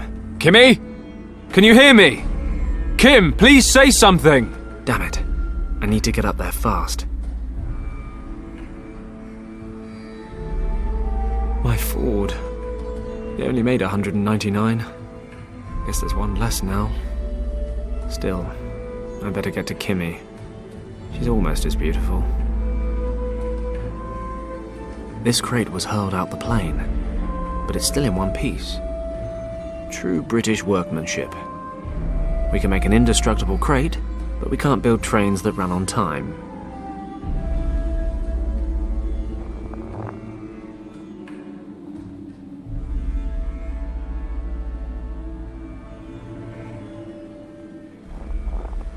I could use that to pry open the lid.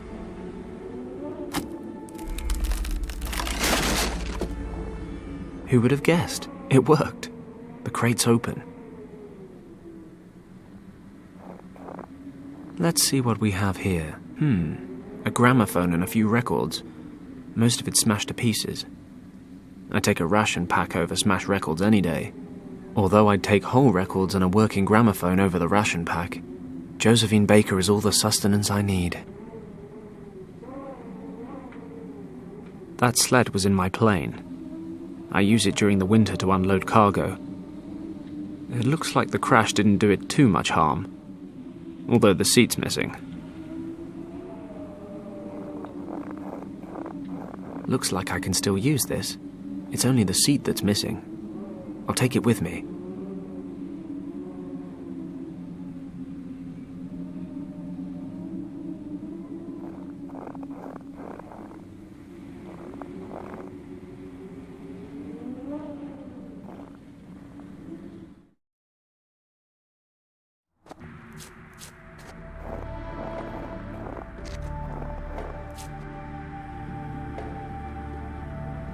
The wrecked Messerschmitt.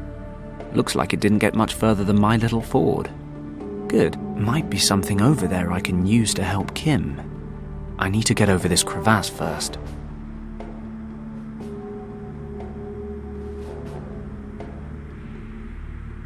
The wing of the aircraft. Lush white snow.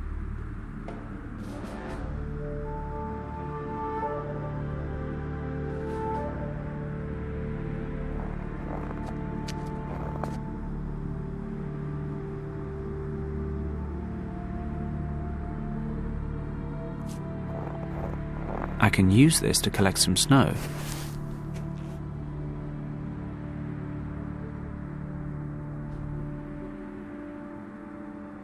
can use this to replace the missing seat.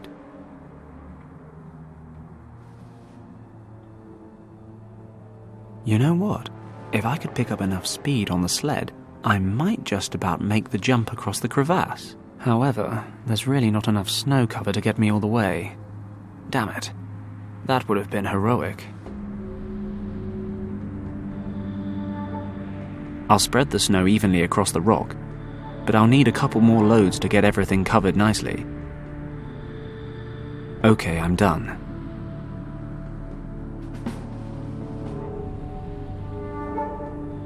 I can't believe I'm about to jump a crevasse in a sled, but it's all fixed up and there's enough snow. Made my sled better lie in it.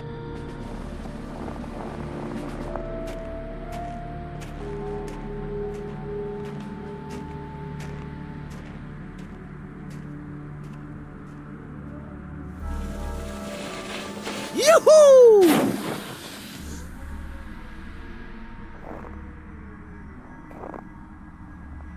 Can't believe that worked. Stunning.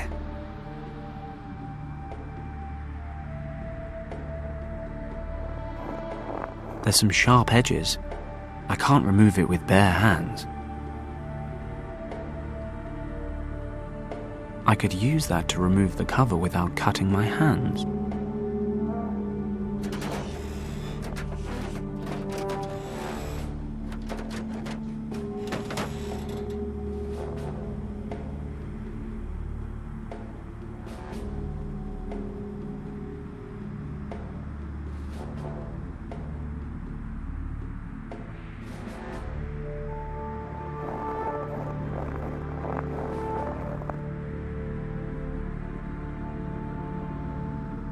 Considering the temperatures, I really don't need to get any important part of my body wet right now. Most of the cockpit is missing. Looks like the pilot got out in time. Let's see if I can find anything useful.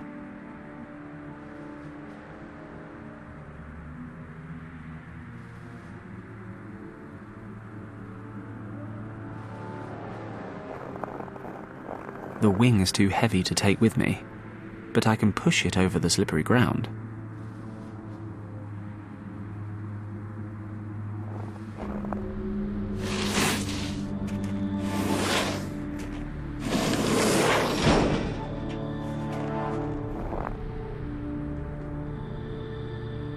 That's nearly a 200-meter drop. Lucky I'm not afraid of heights, or anything at all.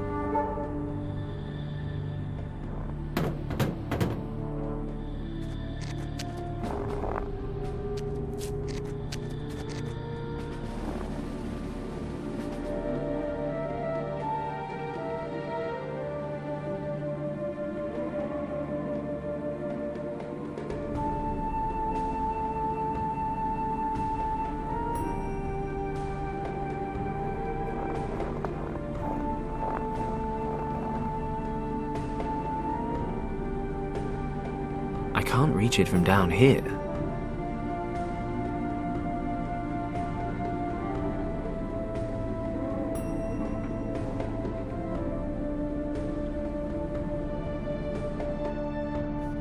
Kim! Thank goodness. She's alive. Kim! Can you hear me? Damn it, she's unconscious. But I'll never get her out of the wreck without her help. I need to wake her somehow. The parachute from my plane. I can't reach it.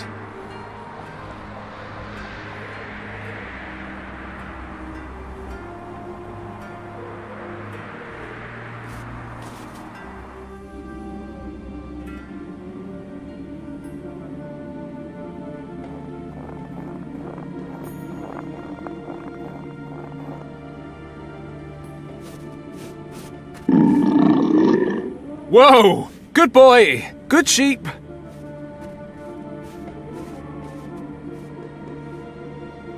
The Argali's trying to defend its territory. I'll leave it to it.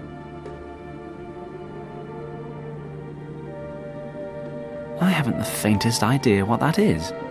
Looks like coal, though.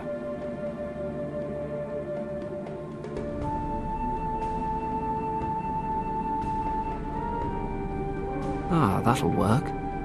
I can cut out the jacket lining to find some kind of document.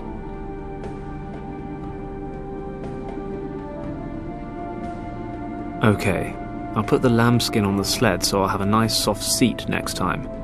Hey, this is starting to look like an animal. And now for some legs.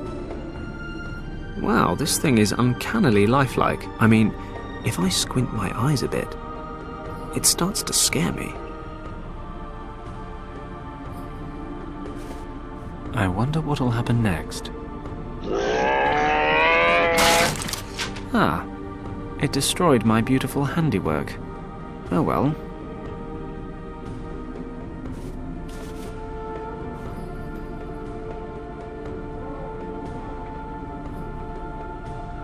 This horn broke off when the Algali went after my sled. Oh, and now the leather strap is coming off. Great. If my German's up to scratch, which it isn't, but let's assume it is, then this is the permit you need for safe escort through a foreign country during a military operation. I should have a closer look at it. It's in German and Tibetan. It says the holder of this document is ensured safe passage at checkpoints and a certain level of immunity with local authorities.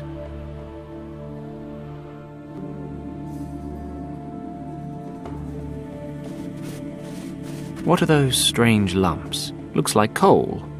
Or... oh no, of course not. It's poo. They look like ritual incense sticks. I don't want to steal these and end up getting smited. Oh, ancient Tibetan god, if you want to hold on to these, please give me some sign. Nope, I guess we're good.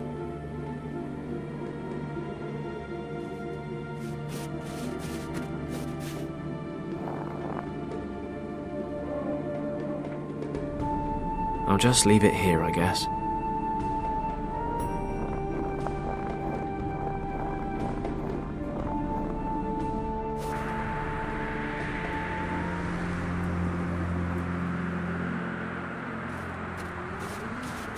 Okay, the leather strap is long enough.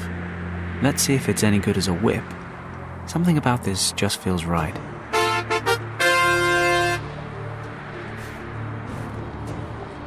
Too bad. I guess that only works in adventure films.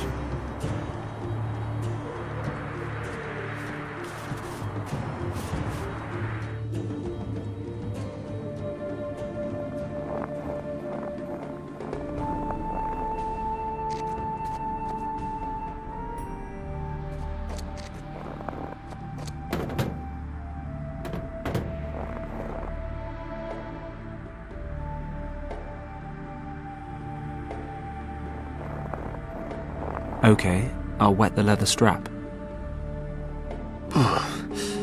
It's cold. Oh, nice.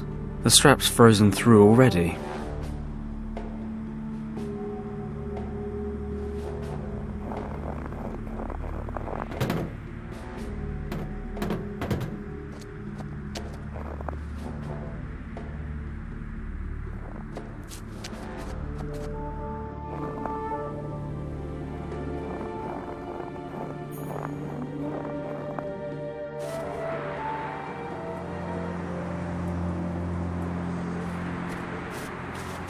That might work.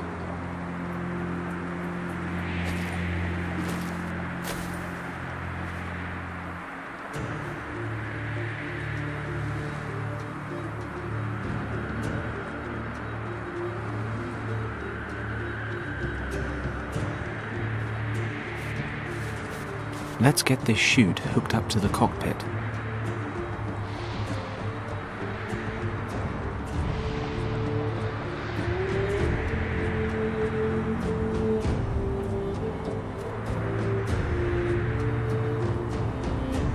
Okay, ripcord time.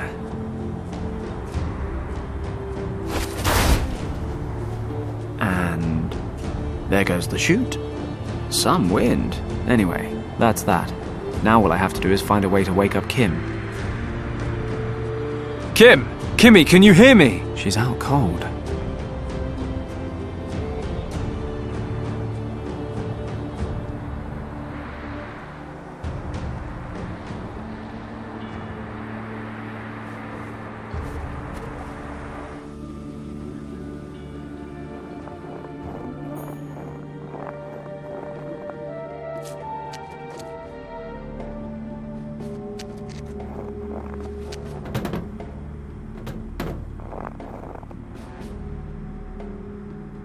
Pleasant aroma or not, this stuff is better off in there than outside, and I feel more comfortable about it. The tail of the wreck has caught fire. This isn't a moving picture, though. It's not about to explode. Though if it did, I'm sure that somehow a lone cartwheel would roll out of the wreck.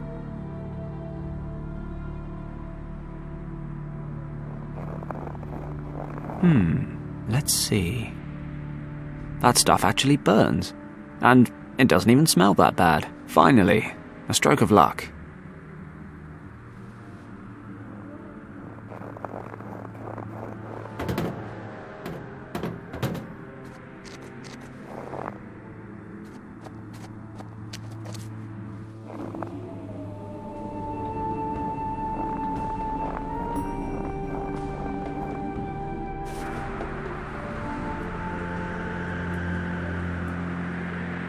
I've lit an incense stick. The smell from this thing could wake the dead.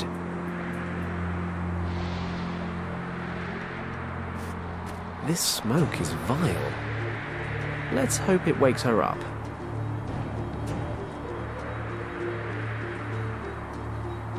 Kim! You alive? What? Yeah, I think so.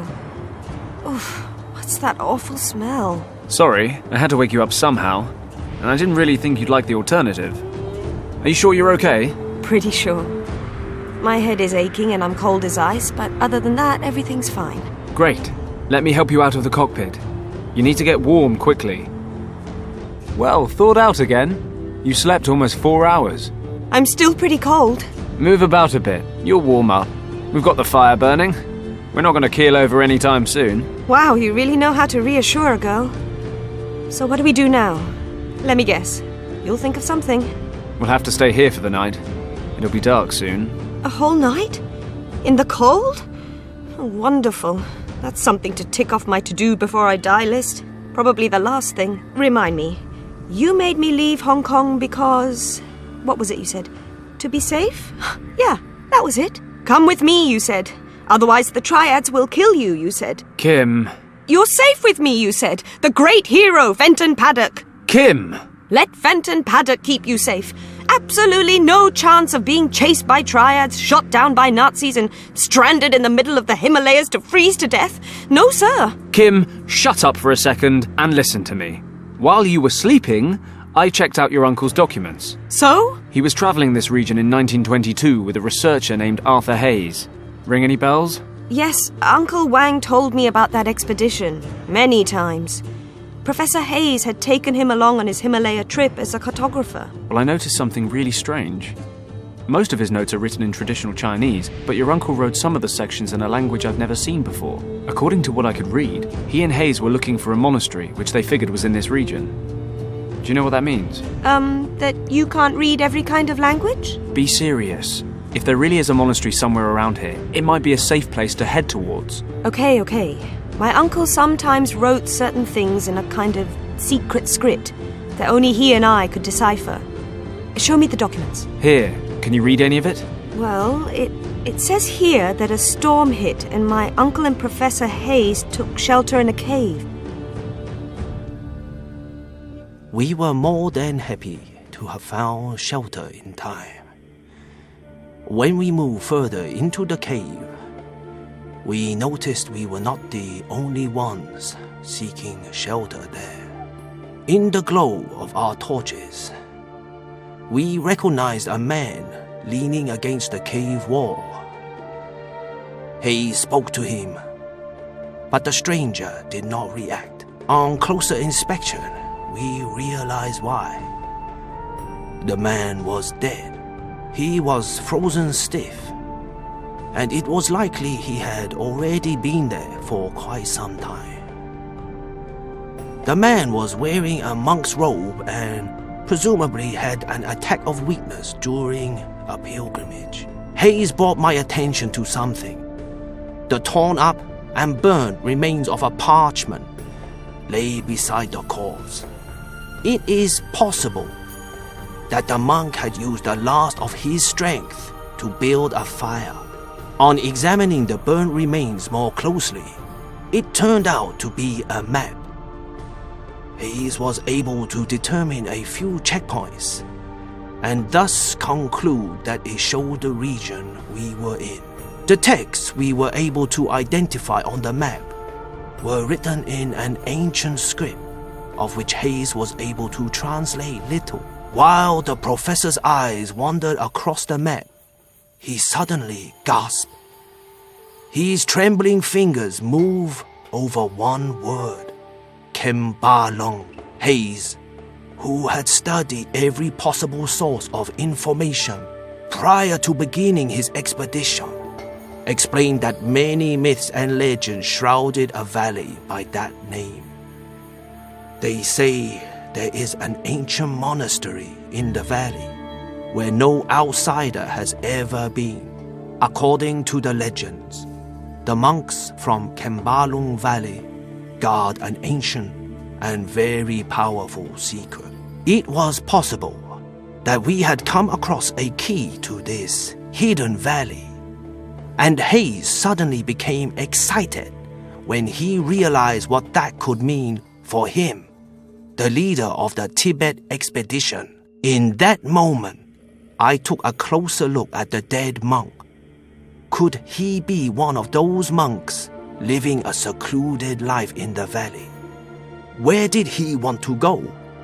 Or was he returning from somewhere and didn't have the strength to continue?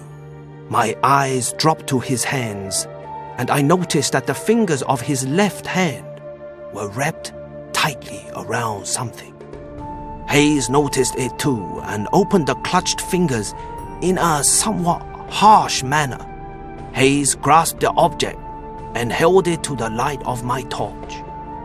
It was a stone, resembling the eye of a dragon. There was a green gemstone in its center, through which the light was refracted, falling onto the walls in a most fascinating pattern. Hayes put the stone away. He must have noticed the look on my face, because he justified himself.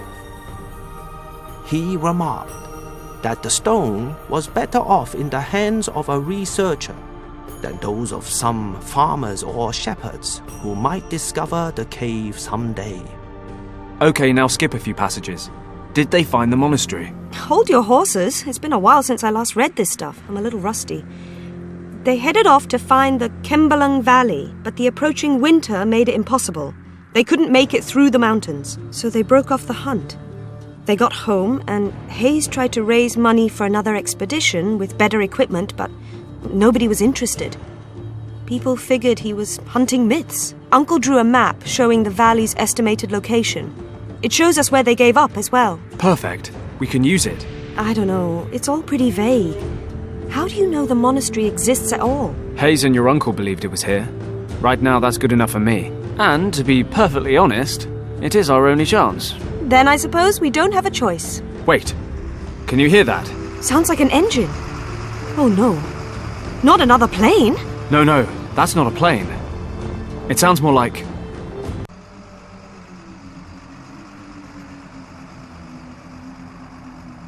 a truck. Grab your stuff. Change of plan. What? We're following the truck. It must be going somewhere.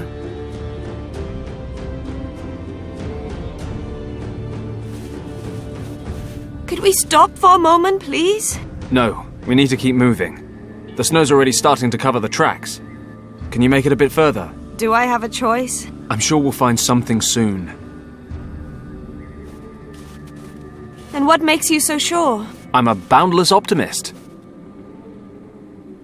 Hey, what is that? Looks like a military camp. I didn't know Tibet had an army. They don't. Remember that fighter plane? Germans? What are they doing here? Have they attacked Tibet? I doubt it. Let's break out the glasses.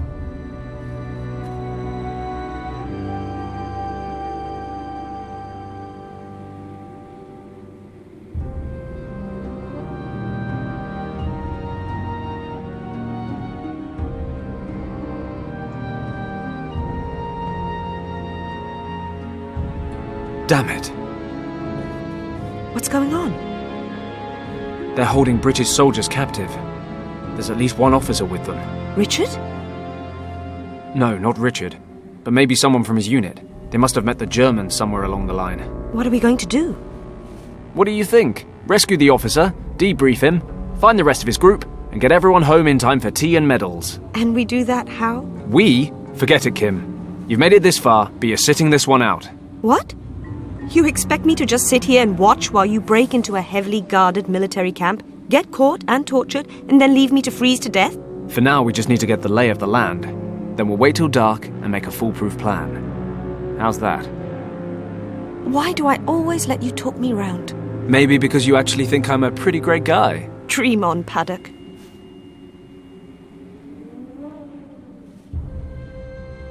Okay, so far, so easy.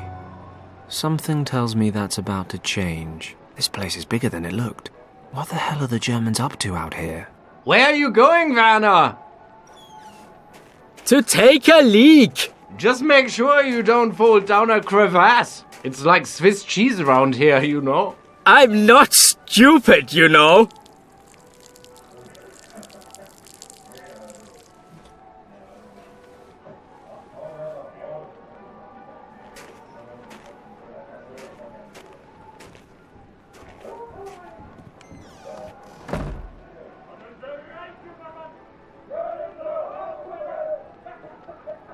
Good thing he picked the other side of the barracks to do his business. The guards seem to be having a nice little tea party. If they want to slack off, that's just fine by me. Actually, another time, another place, I might join them.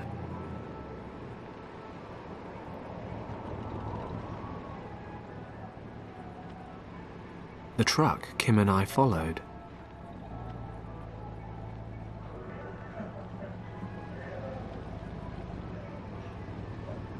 It's locked.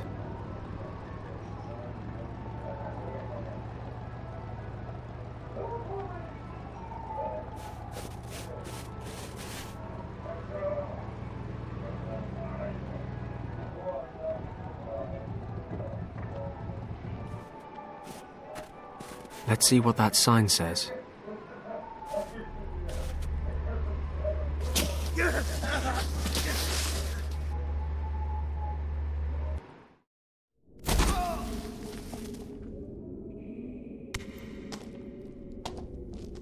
Wow, 2 crash landings in one day.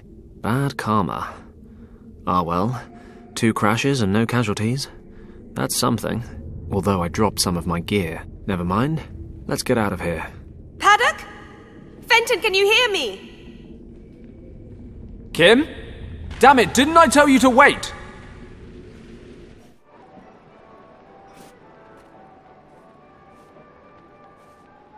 Oh, stop playing the hero. It doesn't suit you.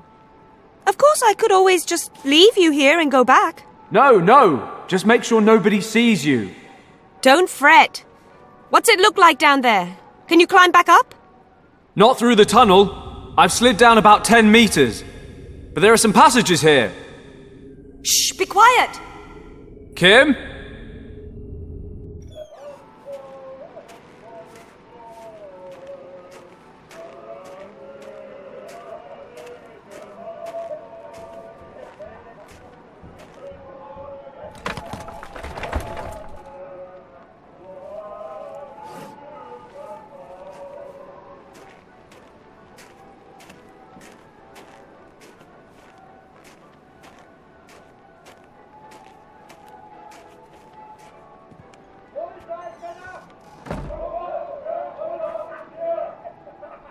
Kimmy?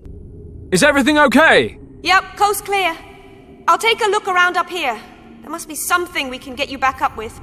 Okay, but be careful. Always.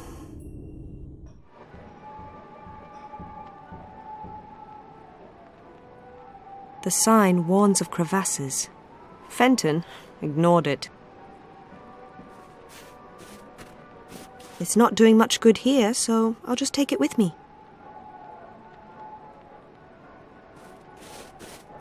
Daily newspapers. Looks like the paper boy around here has his work cut out. I'll take a paper with me. If I need more, I'll know where to find them. Let's see if I can find something useful in all this.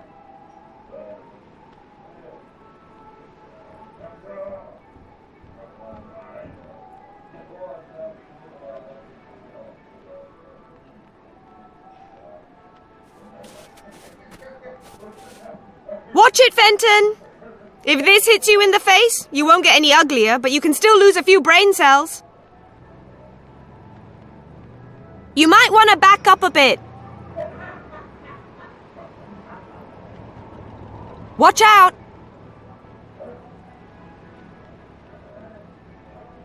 Duck!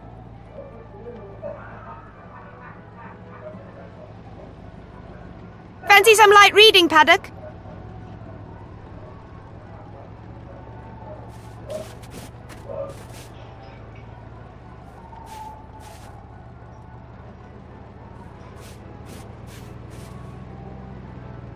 I wonder if I can work out what made these holes.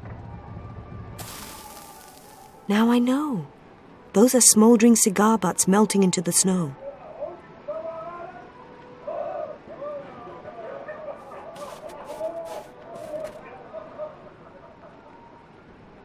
The next cigar butt is mine.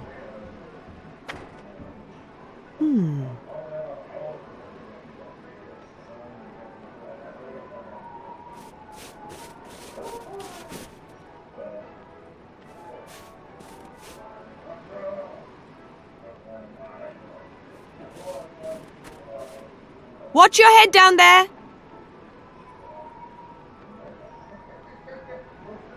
It's too big. It'll only get stuck.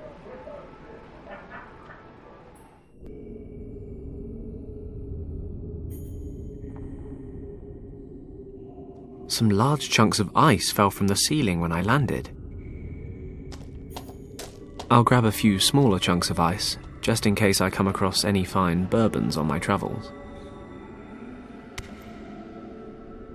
I'll put some lumps of ice in the pot. Okay, let's stick the lid onto the pot.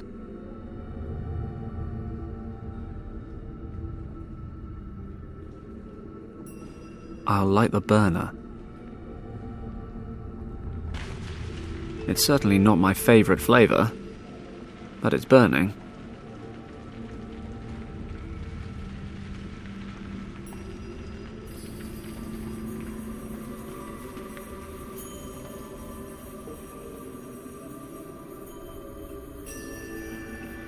Okay, so if I just stand here and watch which way the smoke goes...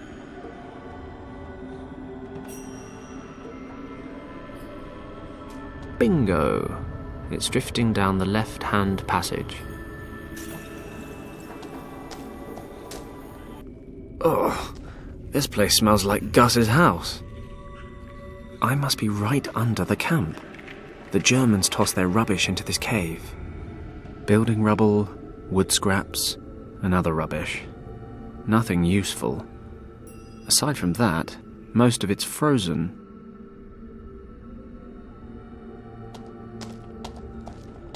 I'll put a few pages up here between the scraps of wood. The newspapers are burning.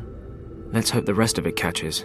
Still, it should manage to melt the ice, provided I've got a few years to kill. Oh wait, I want a top priority secret mission. I need a new plan. Hey, a pocket knife. Of course, all the blades are broken off. Why on earth wouldn't they be? I should have known. Oh well, the corkscrew's still in one piece. Someone had their priorities right.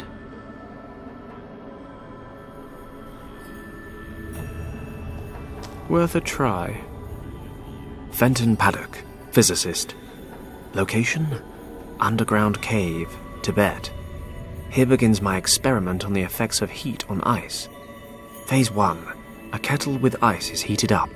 The ice melts. Phase 2. The melted water appears to be bubbling and spitting. I shall call this boiling. Phase 3. Lift-off. Steam is shooting out of the hole in the lid. Conclusion? Water always behaves the same when heated, whether you're in Tibet or in Ipswich. I am a sarcastic bastard when I'm bored.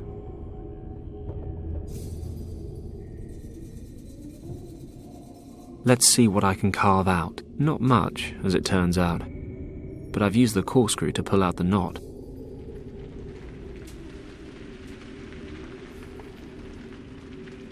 Okay, I've stuck the wood chip into the hole in the lid.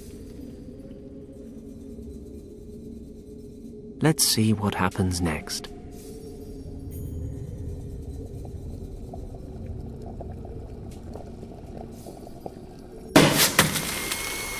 The practical side of physics isn't bad. The wooden bullet thing went straight through the ceiling of ice. Ouch, ouch, ouch! Hot!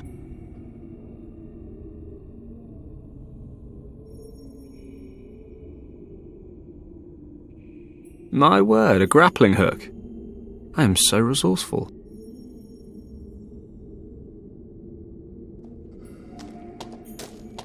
Aim well.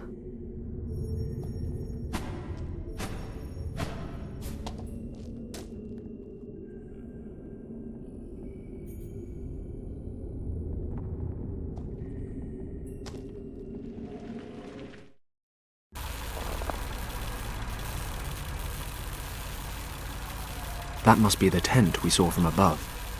I hope our guy's okay.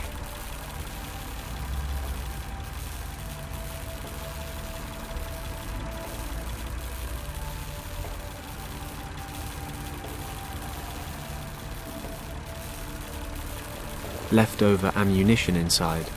Let's see if I can use any of this. Well, on the plus side, there's a grenade here. On the downside, it's most likely a dud.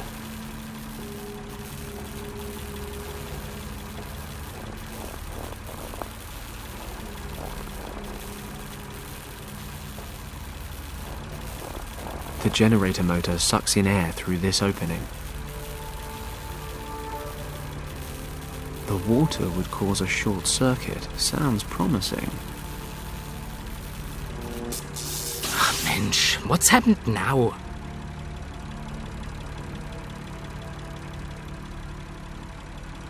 Must be the generator.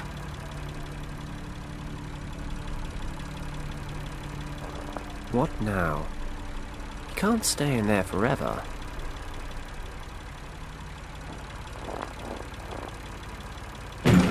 Hey, now what's wrong? Hello? Hilfe! Can anyone hear me out there?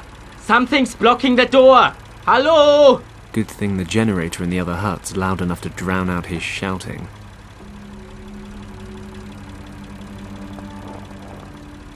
It won't budge. The lid seems to be jammed.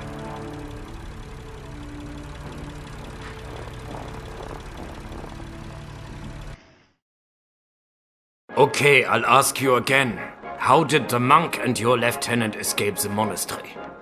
Which secret passage did they use? We can go on like this for days. I have hundreds of these records, and you seem to enjoy the music. Or surely you would object. If it's still too quiet, I'd be happy to turn up the volume. My word, it's Thomas. Thomas Finch. He's an officer in Richard's unit. I knew him from the service back in Hong Kong. It looks like they're torturing him with German marching music. It's booming through his headphones. A fate worse than death. I could deal with this guard, if he wasn't as wide as a door frame. Since I left my black belt at home, I'll have to be a bit more subtle. This guy's a machine. One-on-one, he'd mince me. A tent peg.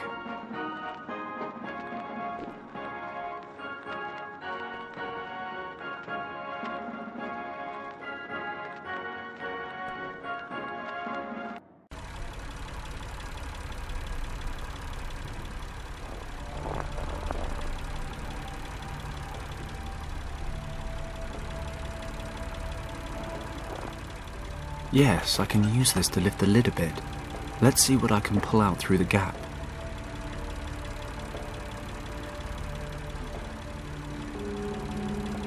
A buzzsaw blade. I'll take it out of the cover.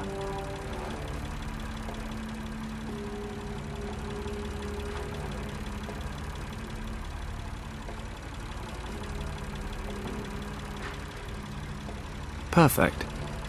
We've got marching soldiers on the front cover.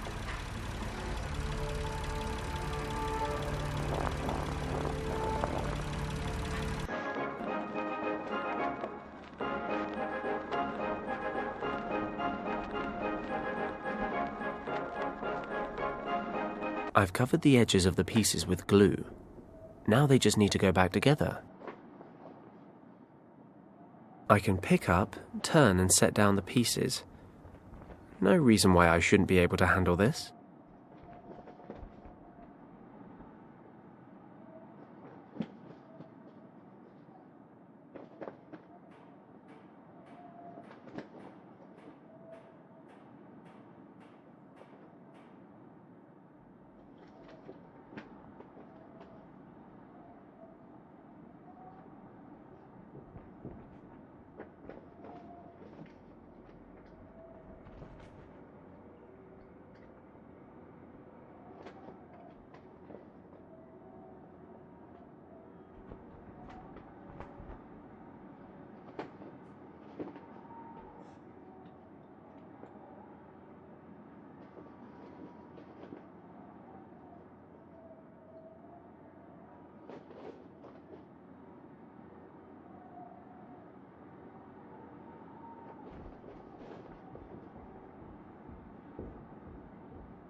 Job done. I've glued the record back together. Of course, the light-coloured glue in the cracks won't stand up to scrutiny. At all.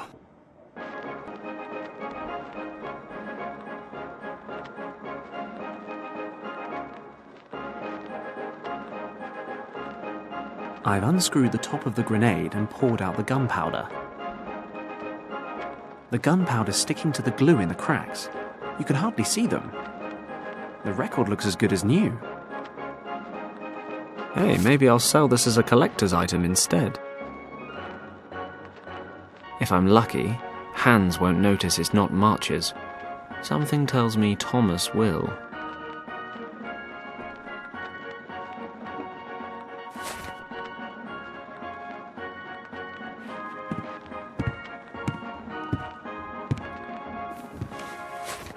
Okay, here comes a real smasher.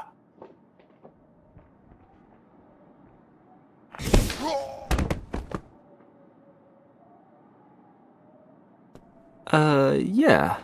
I meant that to happen. Job done. Hope no one heard the explosion. Thomas? Wait, I'll take off the headphones. Fenton Paddoka?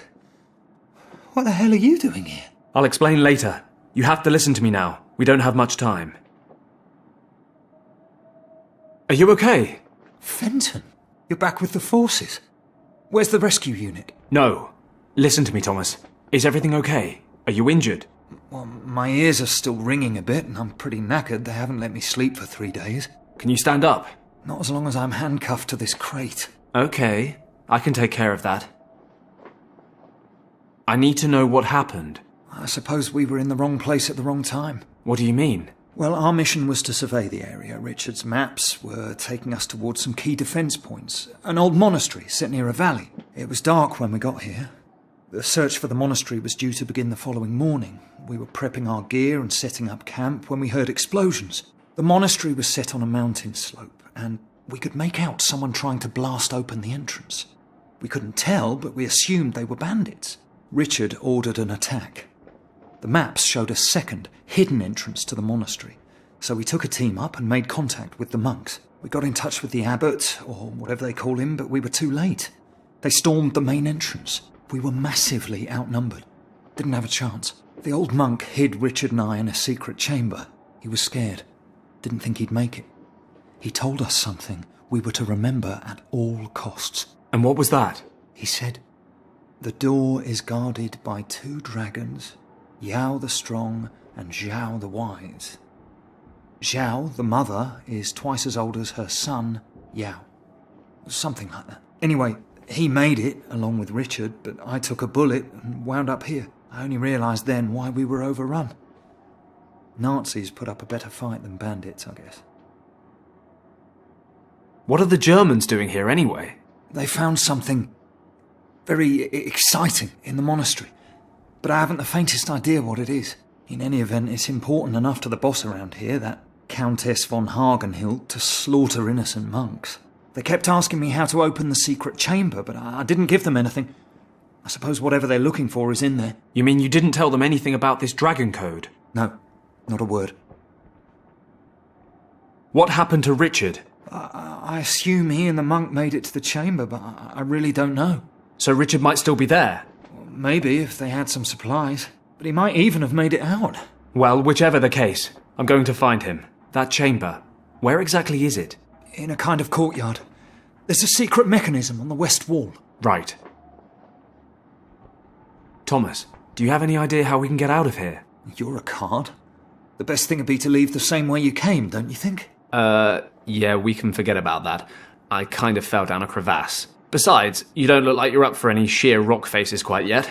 There are trucks leaving the camp several times a day. Maybe that's an option. Sounds interesting. Okay, I'll find something to unlock the cuffs. Might I suggest the key? A Nazi uniform. Not really my size, but what's this in the pockets?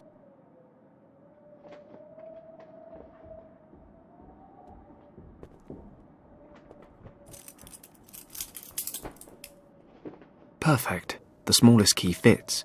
The cuffs are open. Thomas, let's get out of here. Can you walk?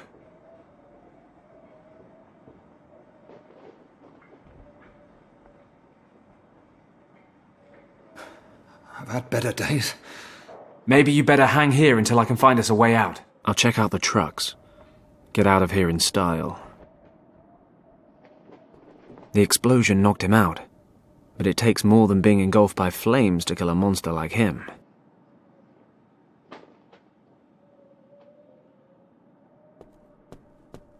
I'll put the uniform on first.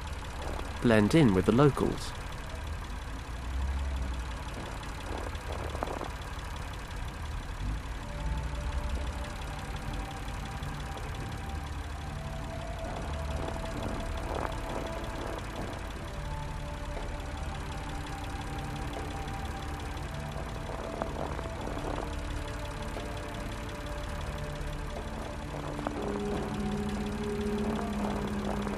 I managed to climb up to the top through this crevasse.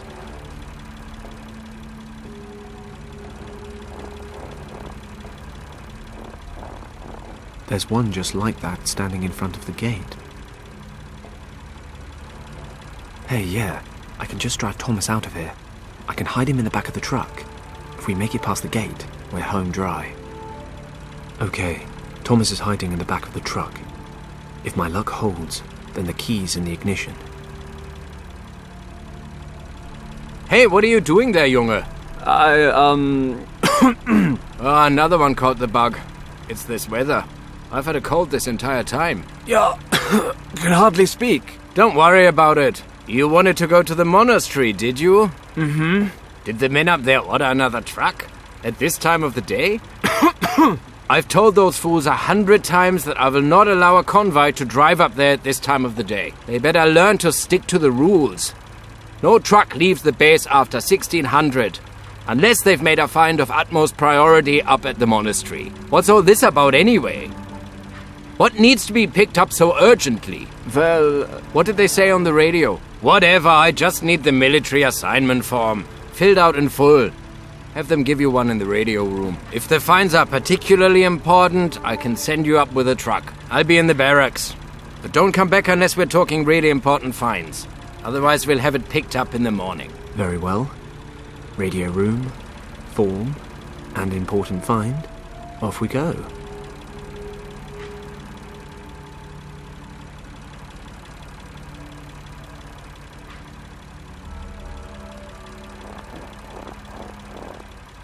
None of the keys fit. Locked.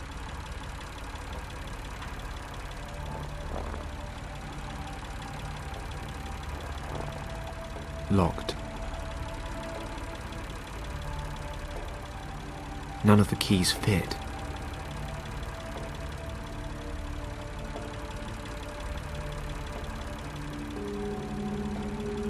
The German soldier's key ring.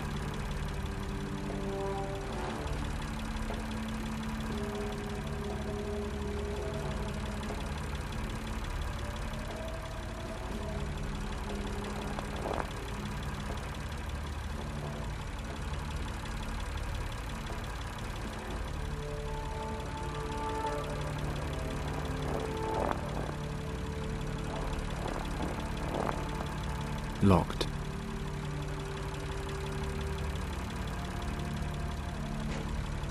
It's always the last key, isn't it? Doors open. Thank goodness. Nobody here.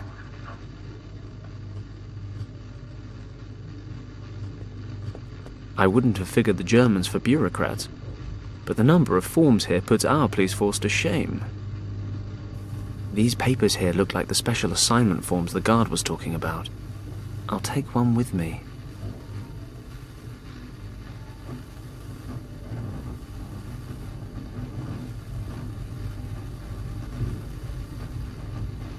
That must be one of those special assignment forms the guard was talking about. It's blank.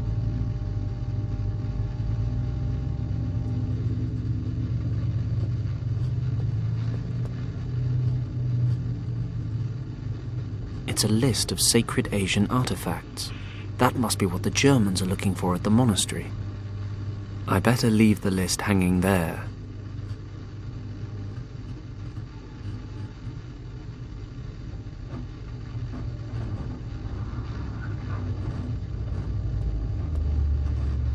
A recorder with magnetic tapes. This expedition has more state-of-the-art tech than MI5. Let's hear this recording. After 2 hours of traditional marching band torture or oral discomfort treatment, I continue to question him regarding Object 28. He continues to claim he has no knowledge of the item in question. Object 28 is vital to the success of our project. Further questioning scheduled. Object 28? What project? Cheeky Nazis.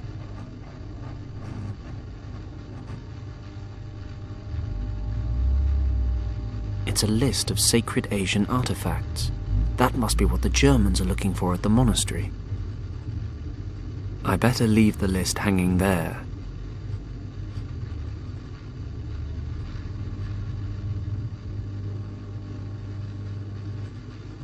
Okay. Which of these list entries is important enough to make the guard approve a special trip to the monastery?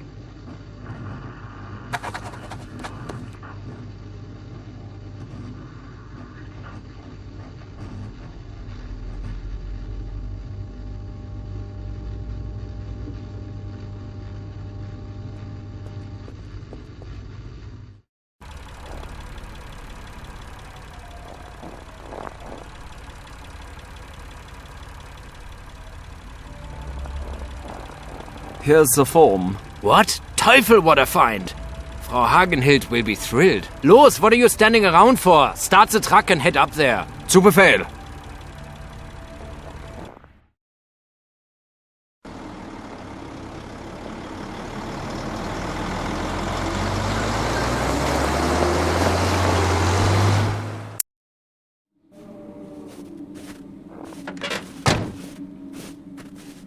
We can't get any higher in the truck.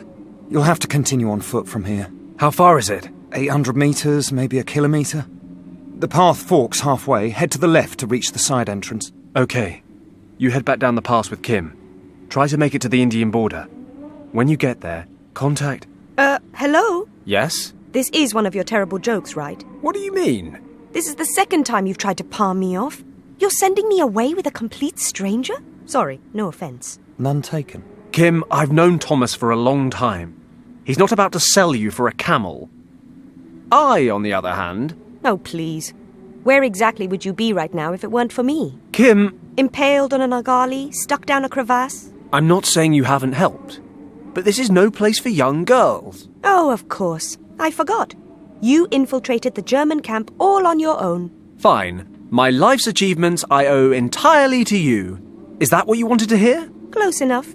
So your friend here can just head on down the mountain on his own. Sorry, nothing against you. No problem. Fine. Fine. Just stop yelling before you bring the whole German army down on us. But I'm warning you, this is not playtime. It's a very serious rescue mission. You'll do what I say, when I say it, and without complaining. Deal. You better get going, Thomas. Okay. Good luck, you two. If I were in better shape, I'd be with you. Look after him, Kim. I'll head for northern India and contact Lord Weston from there. Good luck, Thomas.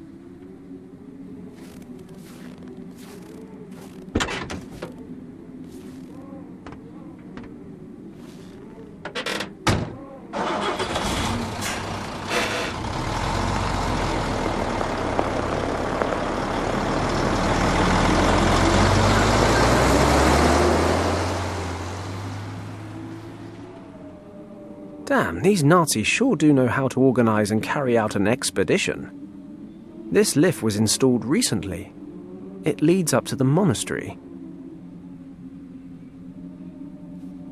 The upper sign reads monastery. The next one points down the valley to the camp. The lower two point to the west. Berlin and, Venice? They're nailed on tight. I can't lever them off with my bare hands.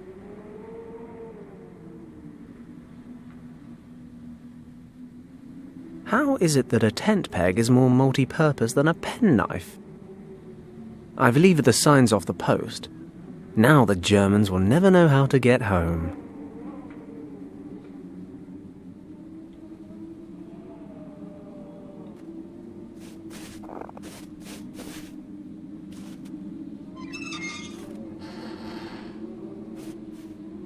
Ah, this lever operates the hydraulics that raise the loading platform, but it's not doing me much good if I'm down here.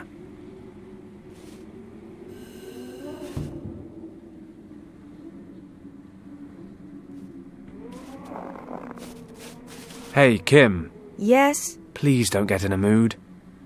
I do appreciate what you've done. I'm just worried about you. I'm not a little kid anymore. I don't need a babysitter. Besides, I'm not in a mood. No, I'll stay right here like a good little girl and wait for your instructions. Just like you told me to. Right. Then listen. I could use your help. Well, well. How about that?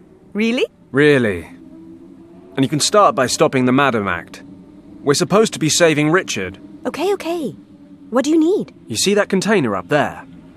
If something's out of reach, it's worth having. Need a leg up? Tempting, but no. If you stand on that platform, I can lift you up there. Yes, sir.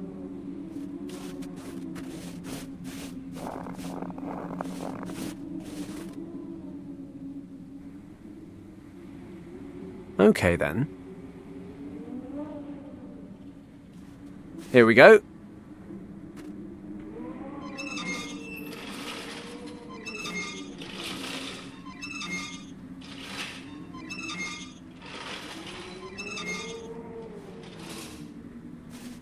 Okay, that's enough.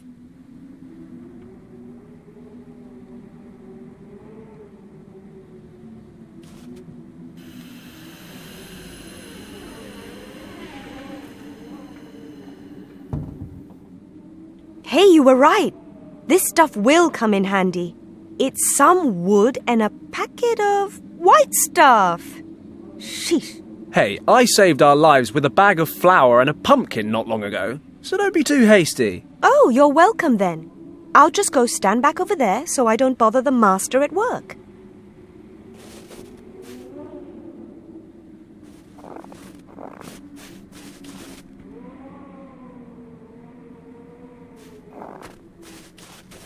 Okay, I guess the monastery's this way. Fine deduction, Sherlock. Look, there's the secret side entrance to the courtyard. Well, given the liberal scattering of grenades all over the place, I'd say it wasn't so secret anymore. So what do we do now? Can you disarm them or something? Shh! Be quiet. And? Anything to report today? Any special instructions? No, nothing unusual. The chamber is still sealed. We'll probably have to blast tomorrow. Oh, finally. It's not like the Countess to hesitate this long. Be careful what you say. This job's going to require great care. If we overlook even the smallest detail, the mission might fail. This should worry me? I'll be happy when the whole thing's over and we can go back home. I hate the winter. I hate the mountains, I hate night watch, and more than ever I'm beginning to hate you. Well, if you hadn't failed your aptitude test, maybe you wouldn't have been assigned night watch. You'd better watch yourself, Hagen. Oh, I will. I'll watch myself all the way back to camp, where I will watch myself drink schnapps all evening, and then watch myself crawl into a warm, cozy bed. Oh, good. You enjoy yourself. Try not to get caught in any avalanches on the way down. Just remember to feed the dog. He hasn't eaten all day. Yeah, I know how to do my job. Good. Only a couple of guys on night watch. So, how do we get in? Don't worry. I'll think of something. No doubt. Luckily, whatever monster of a bird built this is nowhere to be seen. From the speckling on the eggshell, I'd say it was a Himalayan griffin vulture. Probably.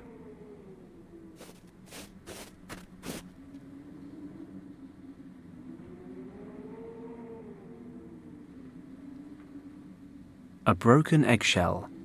Judging by its size, it must have come from a golden eagle or a Himalayan griffin vulture. These wires are connected to the detonators on the grenades.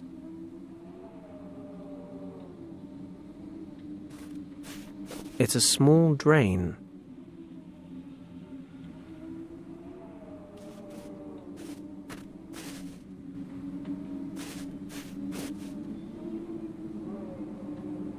Vehicle tracks.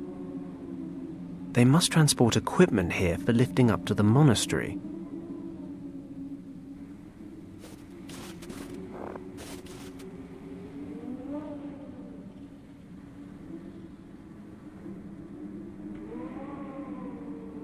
Pretty sure we just escaped from there.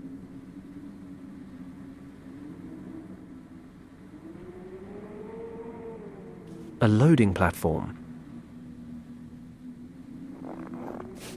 A puddle of oil from the hydraulics. I'll try to collect some oil in the eggshell.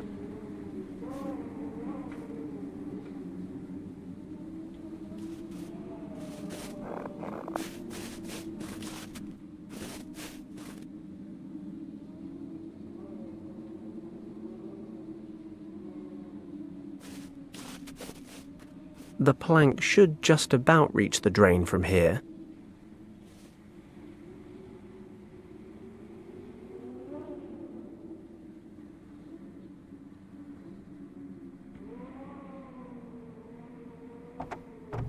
Perfect. Let's get over there.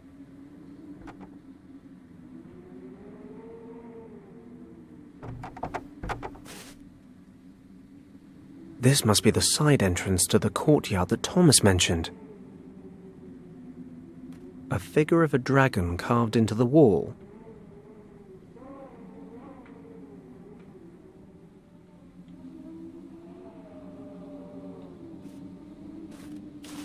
There's a small opening. Looks man-made. The opening's too narrow to get a hold.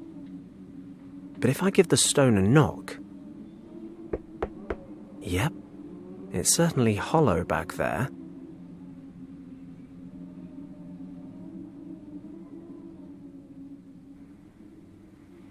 Let's lever open this rock and take a look inside.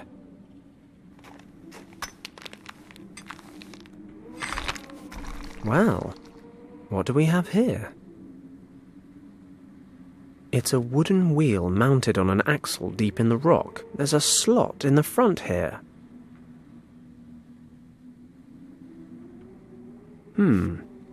Maybe one of the signs would fit in the wheel slot.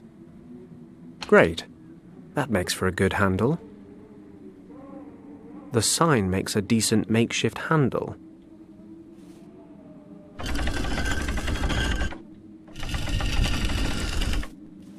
I've got it turned a little, but I can't get the handle any further round. Okay, I'll stick a wooden sign in this slot too.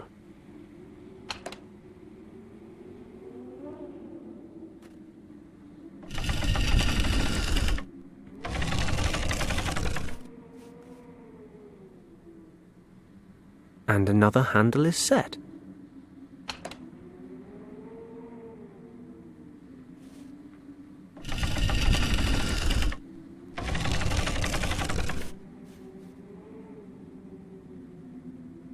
Well, that's the last sign.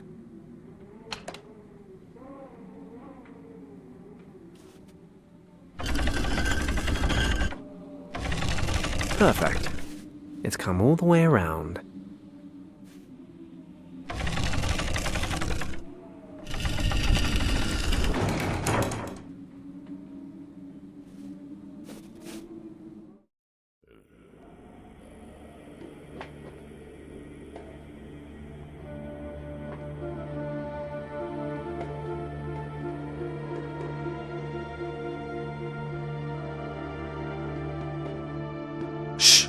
Quiet. Oh, you think? I mean, even quieter than before. There's a guard dog down there. It's probably more intelligent than the Germans we've come up against.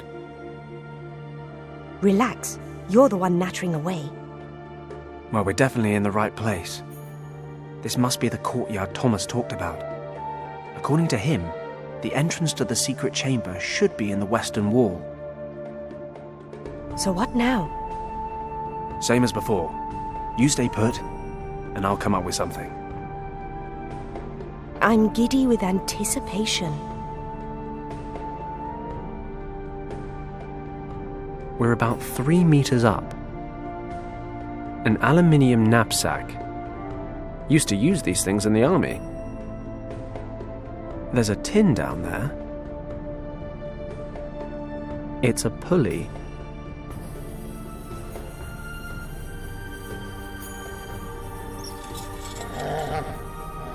Damn it. The noise from this rusty old winch is alerting the dog. Let's get this old thing oiled up. No, not you, Kim.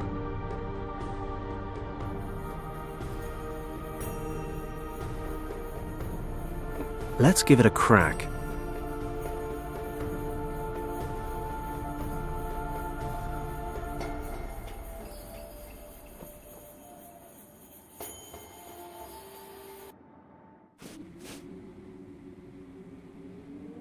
It's a metallic prayer wheel engraved with odd markings.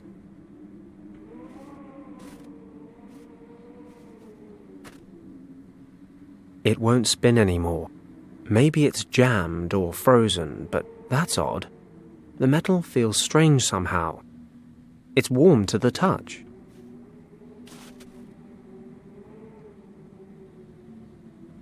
Does this count as desecration of religious artifacts?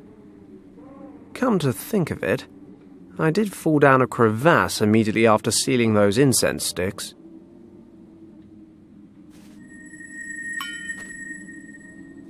Whoa, there's a strong magnetic pull on this prayer wheel. Only, I'm pretty sure this tent peg is aluminium. So that doesn't make sense.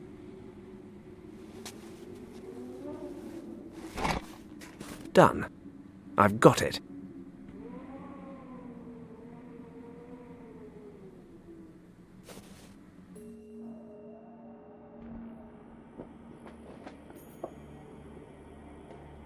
Okay, I'll hang the prayer wheel on the pulley hook. Let's see what we can catch.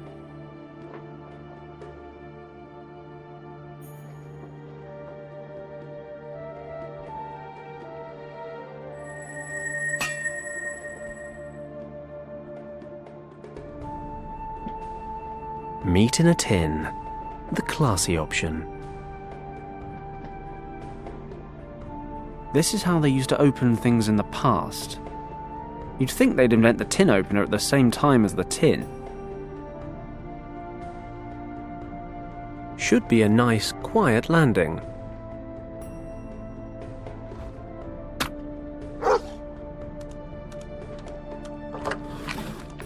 Great. Magnetic prayer wheel fishing. I love rescue missions.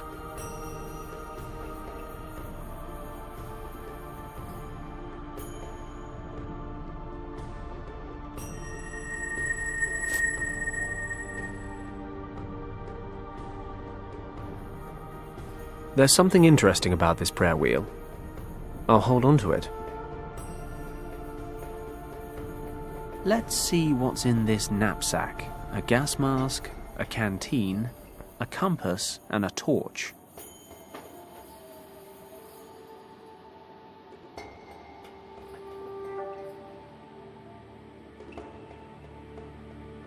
The battery's weak, and the broken lens doesn't help, but it is getting the dog's attention. If only briefly.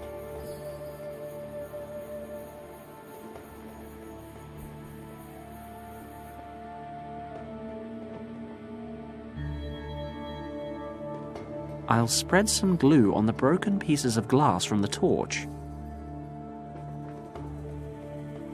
There we go. The torchlight is now focused through the magnifying glass.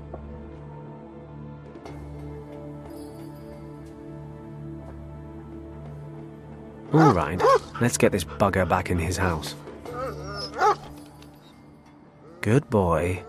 Now, stay.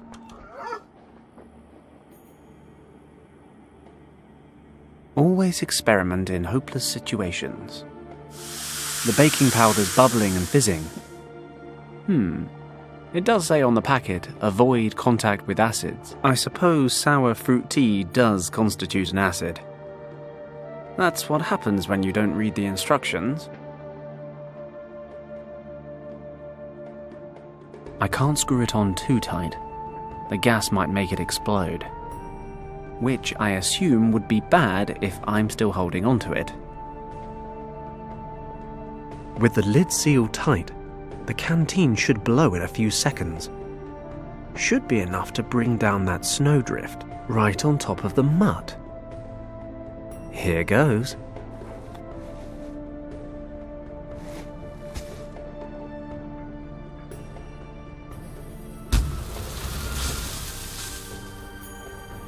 That cat in Hong Kong seems a long time ago now, but nonetheless, this makes the score Fenton 2, Animal World 0. You're more intelligent than a dog. I can't think of any possible way to express my admiration more clearly. Just hang on my every word?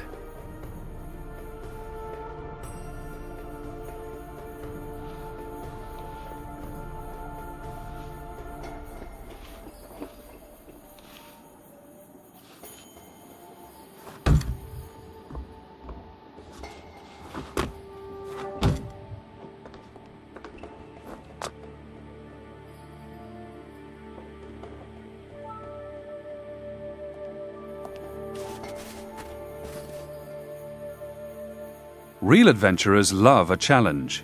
You have the chance to try the more difficult version of this riddle. Can you handle it?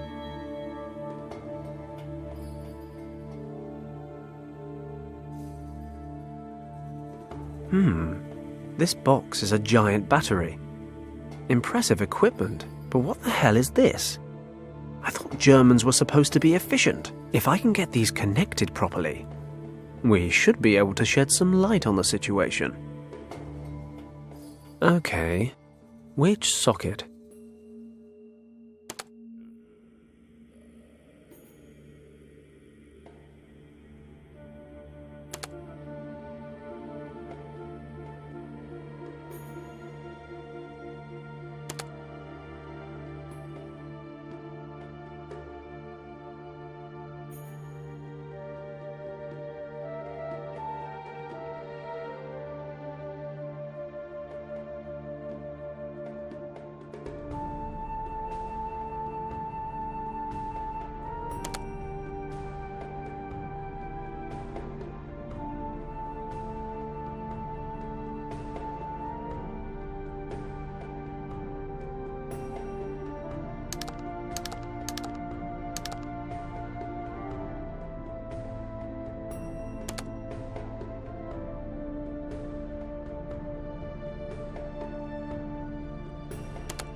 And then there was light.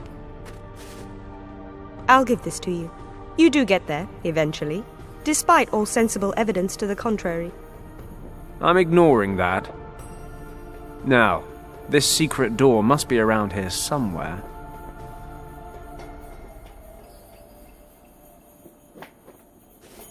According to Thomas, the entrance to the secret chamber should be somewhere in this wall. Nothing out of the ordinary. I suppose that's why it's a secret door. Just these small round ornaments in the wall.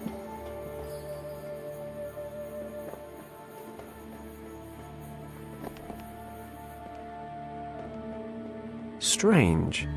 It looks metal, but the prayer wheel's having no effect on this one.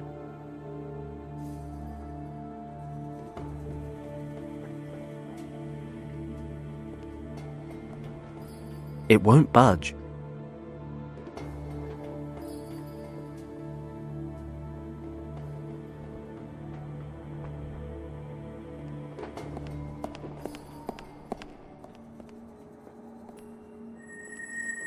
Aha! The magnetic force has swung open the metal plate.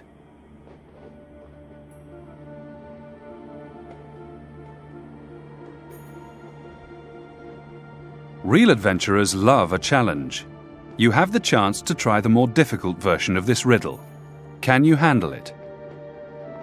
This mosaic shows two winding dragons. Thomas mentioned a text that described just that. The door is guarded by two dragons, Yao the Strong and Zhao the Wise. Zhao the mother is twice as old as her son Yao. Well, brains and brawn. I'm the full package. Better get cracking on this.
got it.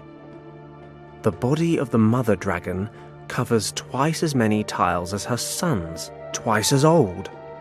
So that's what it meant. Ta-da! You're beginning to scare me. Come on, let's go.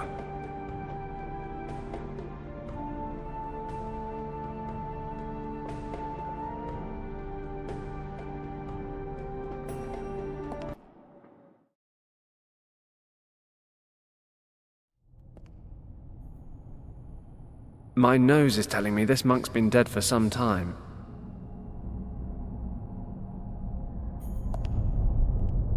Richard? Richard, are you here? Where are you going? Wait here and don't touch anything. What's that? A belt pack. Richard's? Must be. So where is he? I'll have a look around. Maybe there's another exit.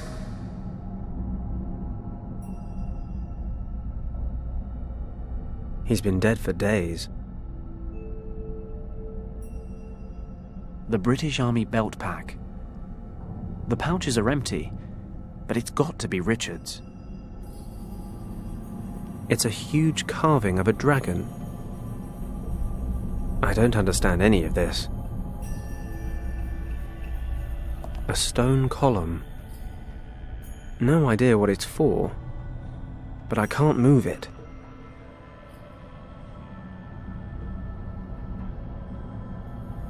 Kim, do you see these symbols everywhere? They're hard to miss, aren't they? Do you know what they mean? Not my area, but I've seen them before. In your uncle's notes. Where? In the section where your uncle wrote about Professor Hayes and the dead monk in the cave. But his notes were in that weird script of yours. Ah, right. It says, with Hayes's help, my uncle managed to translate the characters they found on the burned map. And? Can you translate what's written here on the walls? I don't know.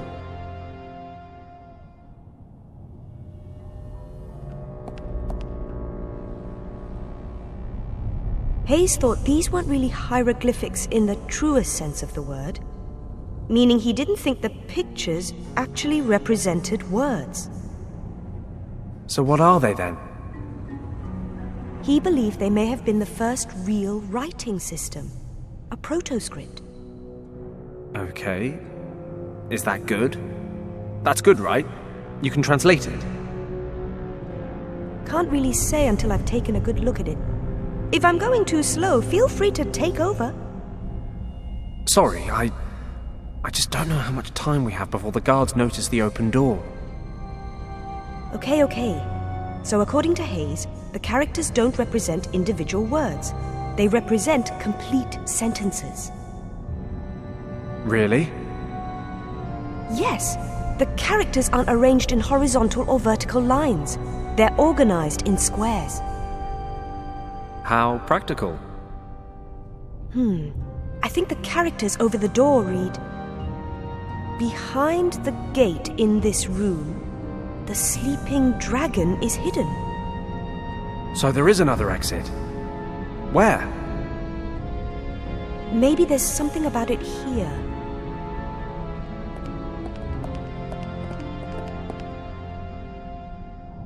There are 2 keys that can open the gate and unleash the dragon. One is protected by the guardians of the gate. Hidden in a far distant place, the other key is waiting for those who, in the coming age, will have the power to confront the monster. Looking through the eye of the dragon reveals the hiding place on the keeper's map.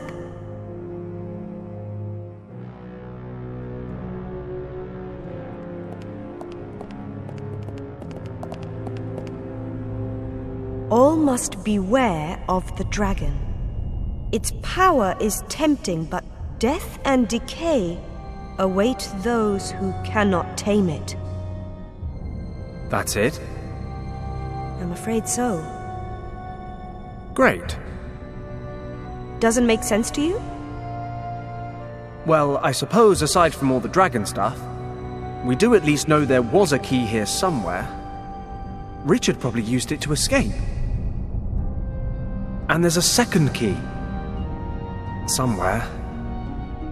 So, to sum up, Richard disappeared through a door that we can't unlock using a key we don't have to a place we know nothing about. Wait a moment. What? The way to find the second key's hiding place is written right here. The location is recorded on a map.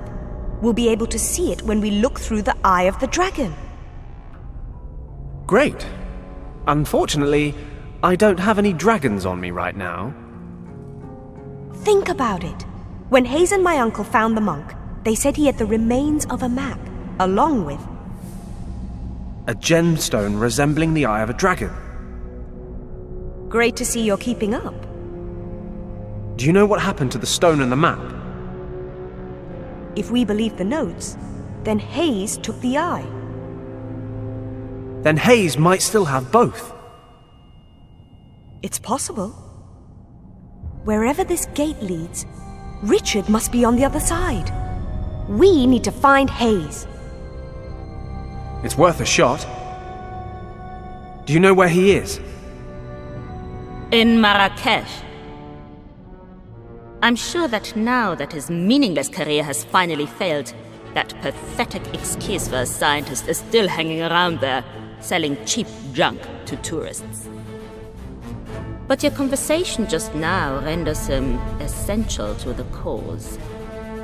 The Eye of the Conjure. According to legend, the green dragon eye will show us how to open the gates to Shambhala. We have been looking for it for days now. Your help has been invaluable. It seems the eye was removed from here years ago. It has been in Professor Hayes' possession ever since. We shall convince him to cooperate with us, and he will open the gate to Shambhala. Stay close to me, Kim. I really must thank you. You've delivered both the cartographer's notes and the perfect translator for the job. You have my gratitude, Mr. Puzzler. Oh, do forgive me. I haven't properly introduced myself. I am Hannah, Countess von Hagenhild, leader of this expedition. Well, it's been lovely to meet you, Countess. So, unless you need us for anything else, we'll just let ourselves out. I'm afraid I'm unable to allow that. You must understand the importance of this location. Sure. So important you had to murder a load of innocent people to secure it. I wouldn't expect you to understand. Unfortunately, you won't live long enough to see the wonders of Shambhala with your own eyes, nor the power that these wonders will give us.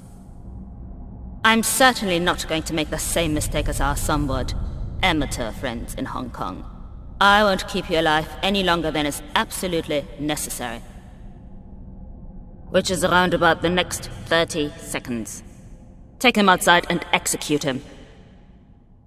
Whoa, whoa, whoa! I'm sure there's been some misunderstanding here.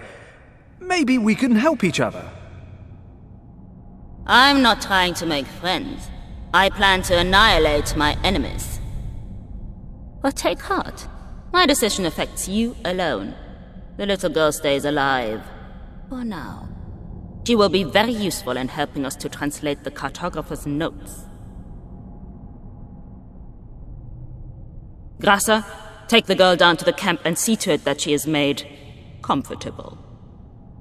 Then send a telegram to Berlin informing the minister that we are leaving for Morocco to take possession of item 28.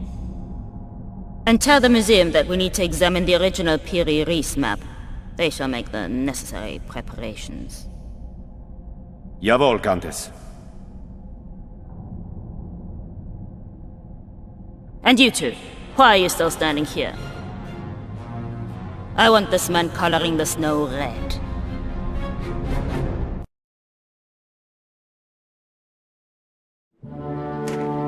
Stop! That's far enough. Sometimes you've got to embrace death before escaping him. Here goes nothing. Halt!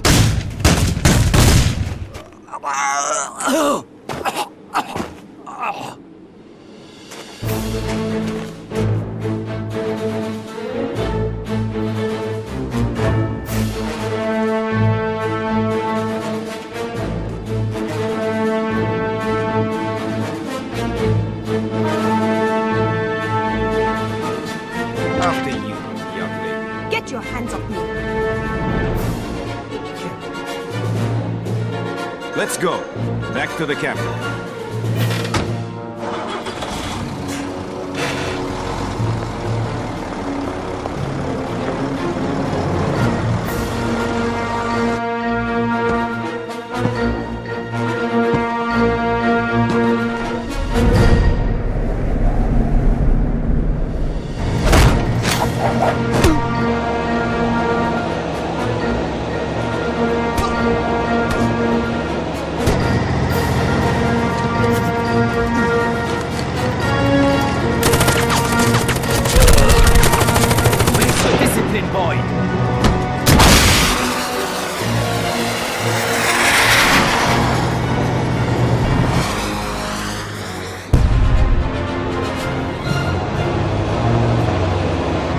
Keep driving.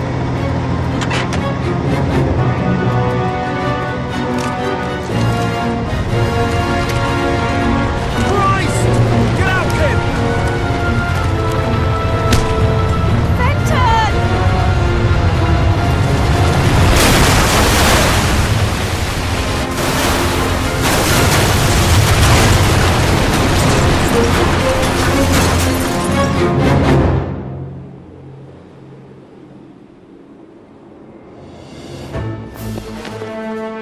Kim! No!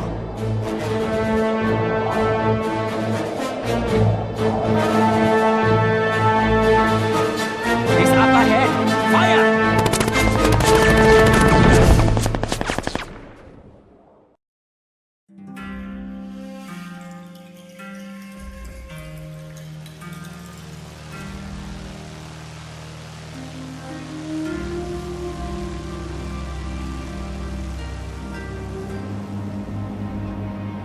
Your whiskey, sir. Thank you. Excuse me for asking, sir, but are you okay? What? Why do you ask? I have a glass of whiskey, a beautiful view of the clouds. What could be wrong? Okay, just let me know if there's anything I can do for you. Thanks. But the only thing that can help me now is time and another whiskey.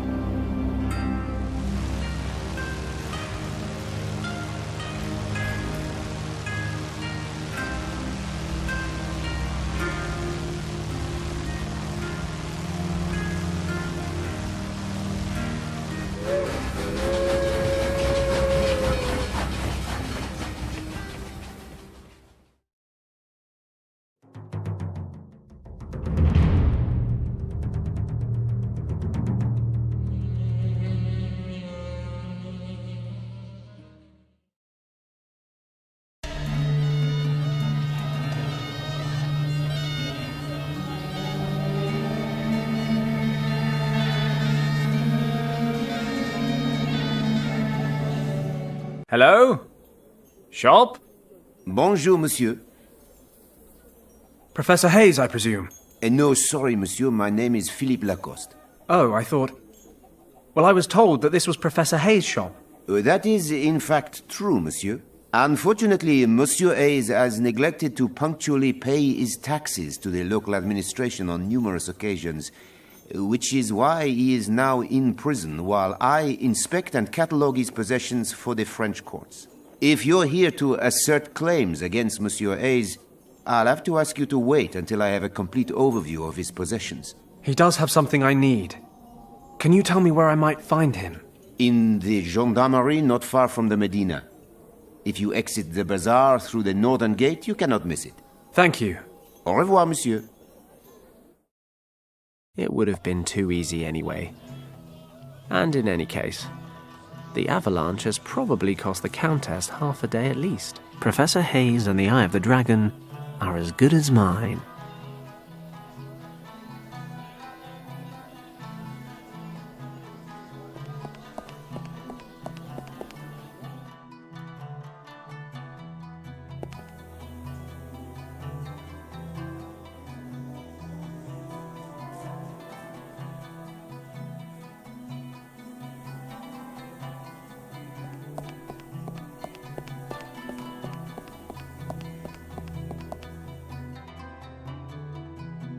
That's the gendarmerie.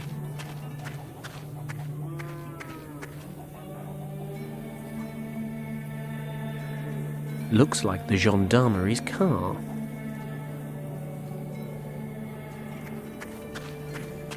A rusty well crank.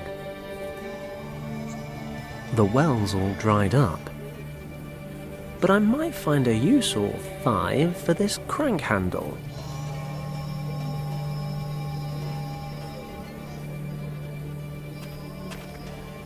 I don't think this well sees much use.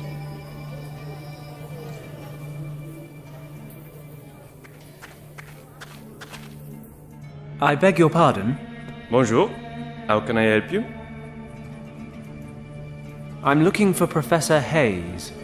I was told I could find him here. That is correct. Professor Hayes is a guest in the cell behind me. Could I speak to him quickly? I am afraid that's impossible, sir. While investigations are ongoing, Professor Hayes is not allowed contact with anyone. That was a direct order. But it's really very urgent. I'm sorry, monsieur. The situation would be very different on payment of bail, of course. Bail? Naturellement. The judge has set bail, upon payment of which Monsieur Hayes can be released. How much is the bail? 200 francs. I see. That's 200 francs more than I have. I assume you have the funds. Don't worry. I'll raise the capital somehow. You may bring the money to us any time. The bail money is 200 francs. Oui, 200 francs. And what if I ask really nicely? Monsieur, we may be on African soil, but this is not a bazaar. It is the gendarmerie of the French Republic. An honorable judge has set the bail at 200 francs and it shall stay there. Oh well. Worth a punt. Do you have any other requests? That handsome vehicle outside. Ah, the pride of the gendarmerie. 35 horsepower, 3 gears and 0 to 60 in 45 seconds. You certainly seem to like it. That's everything for now. I wish you a pleasant day, monsieur.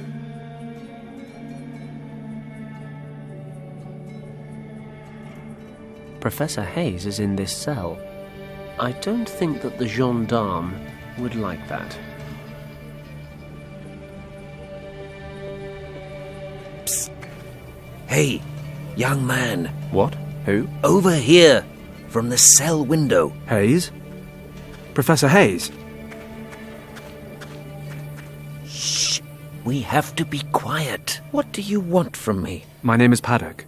Fenton Paddock. Not so loud. Somebody in your shop told me I could find you here. The friendly Monsieur Lacoste, no doubt. In these somewhat embarrassing circumstances, I think we can save ourselves any formalities. So tell me, what brings you here? I need your help.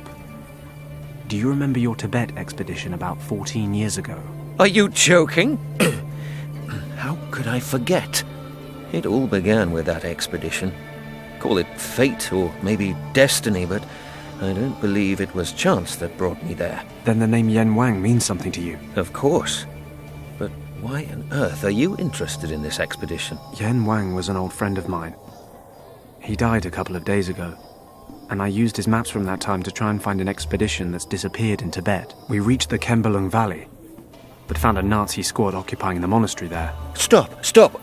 Are you trying to tell me that you have found the actual Kembalung Valley? Well, I mean, technically the Nazis found it first. I just followed them. but they'd killed all the monks. And what about you? Did you enter the monastery itself? While I was searching for my friend, the leader of the expedition, I found a secret chamber. There were these symbols all over the walls. The same as the ones Yen Wang drew. He translated them using your notes. Yes. When we were preparing for the expedition, I found a previously unknown script in a library in Nepal. I don't suppose you deciphered the symbols in the chamber? Well, in a way. Yen Wang's niece actually did the translation bit. But you know, I got her there in the first place. It was all nonsense, though. Sleeping dragons and gates and fairies. But then there was something about a key. You can find it by viewing the keeper's map through the eye of the dragon. I know it sounds crazy, but my friend disappeared in that chamber. I need to find him. Yen Wang wrote that you found the remains of a map and a gemstone during your expedition. Perhaps, my friend, we should all be more open to belief in such stories. After all, Schliemann's belief in Homer's stories led him to find Troy. This is probably the greatest news of my entire life. We need to get out of here. I have the Eye of the Dragon. If your translation is correct, then I now know what to do with it. I will finally find Shambhala. After all this time. Shambhala? The Nazi leader talked about Shambhala. What is a Shambhala? The Buddhists call it Shambhala, but it's much, much older than Buddhism or any other religion on this earth. The Nazis want to find it as well. How ironic. For years, no one believed me, refused to fund a second expedition. I lost my reputation and my job. But I knew I was in the right. And now, the Nazis of all people are drawing the same conclusions as I did. Even if only a fraction of what I found out about this place is true, it would be a major catastrophe if the Nazis were to find Shambhala. Do they know about me and the Eye of the Dragon? Already on their way. My, you do bring a sense of adventure with you, don't you? Get me out of here, and I'll tell you everything that I know. Not a second has passed over the last 14 years when I didn't think about finding Shambhala. Oh, my heart. All this excitement is too much for me. Are you ill? Not ill, but not young either. Could you do me a favor? There is a small case in my shop with an ornament on the lid. My heart drops are in there. Please get it from the cost. What about the dragon eye thing? Isn't that more important? Forgive me, young man. We only met 5 minutes ago. I'm not willing to part with the eye quite yet, but don't worry. Lacoste will never find it. Bring me the case as soon as possible. Then we'll worry about the eye. Don't forget the Nazis. I'll do my best, but I need to find 200 francs for your bail as well. Yes, of course. Here, take this ring. It's not worth much, but if you can sell it for a few francs, it might be a start. Thanks, Professor. See you soon.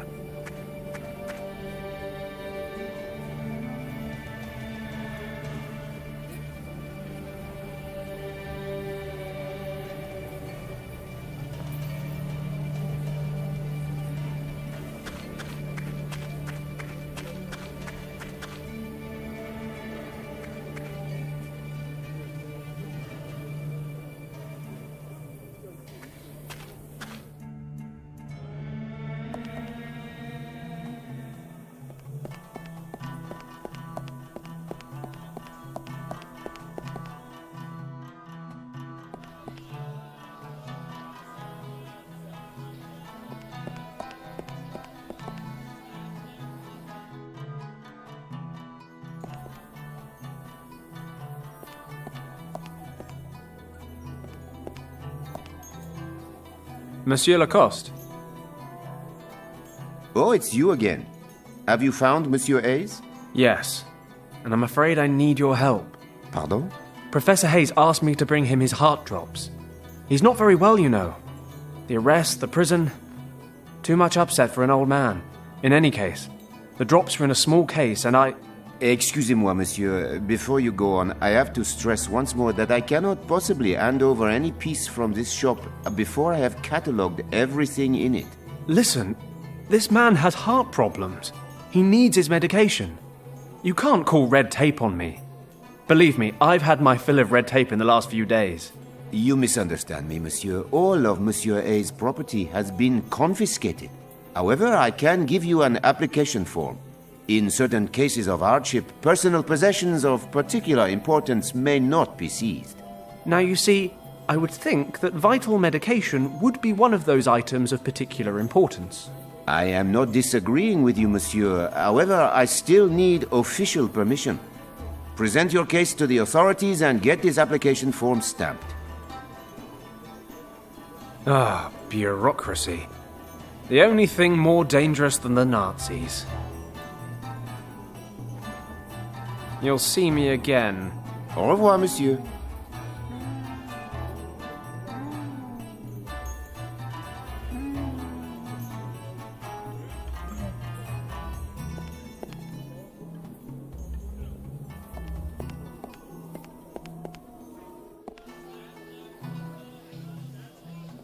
He's probably the owner of the jewelry shop. Stop! Don't speak. Let me guess. You are from England, are you not? Good guess. Or is it that obvious? Between you and me, I heard you talking just now. How can Jamil help you? Well... Stop. I've worked it out. You're looking for a fine necklace for your wife. No. A young daredevil like you is not yet tied down. You're looking for a diamond for your mistress. Well... Either way, your beloved will look like an oriental princess wearing jewelry from Jamil. And I will give you the best prices in town. Buy at Jamil's and you won't regret it. So, what can I do for you, Sidi? Listen, Jamil. How much would you give me for this ring? Let me have a look. It's clearly made of gold, and the stone seems to be real as well. But I can see some wear and tear, and the overall design is not of a particularly high quality. Don't play a player, Jamil. Stop trying to lower the price. Look, Englishman, I like you, and I wish to be honest with you. You won't get any more than 3 francs for a ring of this standard. When I subtract the rent I pay for my shop and the upkeep of my 7 children, I can offer 2 francs at the most. And even this will, how do you say, break the bank? Jamil, I can see not 1 foot from my face that you're selling silver rings for 15 francs. Ah, a wise heart is like a rich treasure. Okay, 5 francs, final offer. Because I like you and we are celebrating our jubilee soon, I can also give you a free coupon. If you need a necklace repaired or want some jewelry polished to a shine, Jamil will do that for you for free. Take it or leave it. I hate haggling. God knows why I'm a smuggler. Okay, fine. Give me the 5 francs. Frugality lasts forever. And don't forget your coupon, Sidi.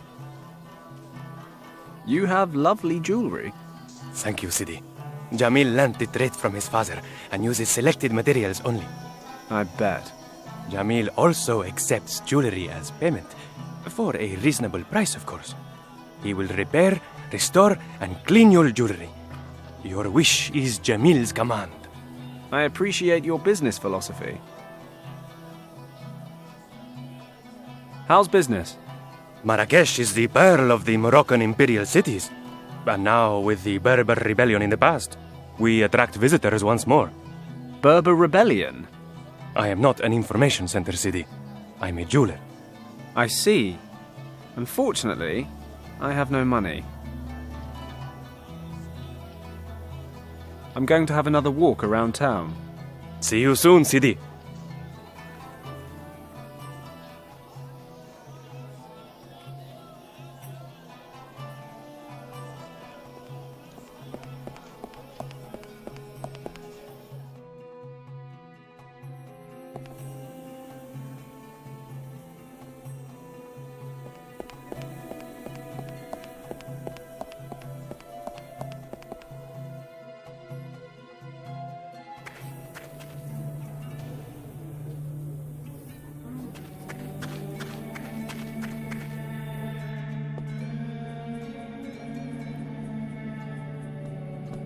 Good day. What do you want now?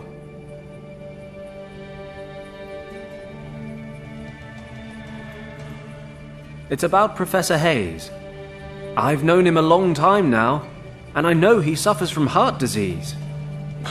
He seems perfectly healthy to me. Yes, he is, but only if he takes his medication regularly. That's the whole point. I want to fetch his heart drops from his shop. The problem is, I can't get them without official approval. Would you be so kind as to stamp this application form? Pardon. I really cannot do that. Why? Is there something wrong with your hand? Here, let me take a look at that. There is nothing wrong with my hand, monsieur. I do not have the authority to grant your application. Contact the head of the department or the judge. They are both back in town tomorrow. Oh, great. You know what? I don't think I'd give you any authority if I were them either. And if you were them, monsieur, you would know better than to insult an officer of the gendarmerie. Now, excuse me, s'il vous plaît. This man desperately needs his medication. Please stamp the form before I have to come up with a plan. My plans don't always end well. I don't like to repeat myself, monsieur. Please discuss your case with the head of the department. Okay. Have it your way. The stamp is sitting right in front of his stupid nose. That's everything for now. I wish you a pleasant day, monsieur.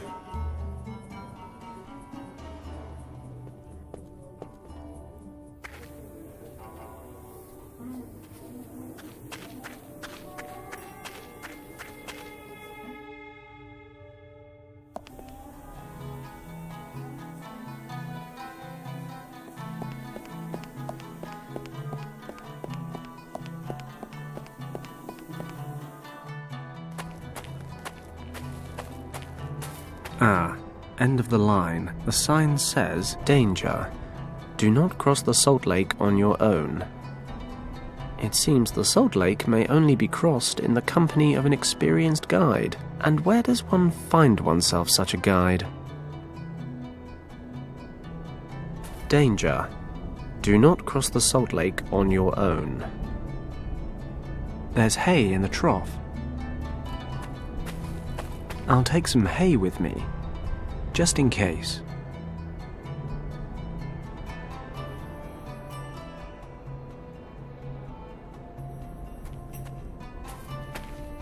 Break for lunch.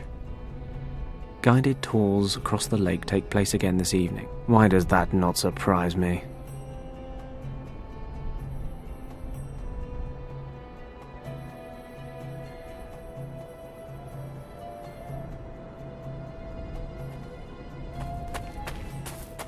They're covered in sand and dirt, but there are some small crystals in the ground here.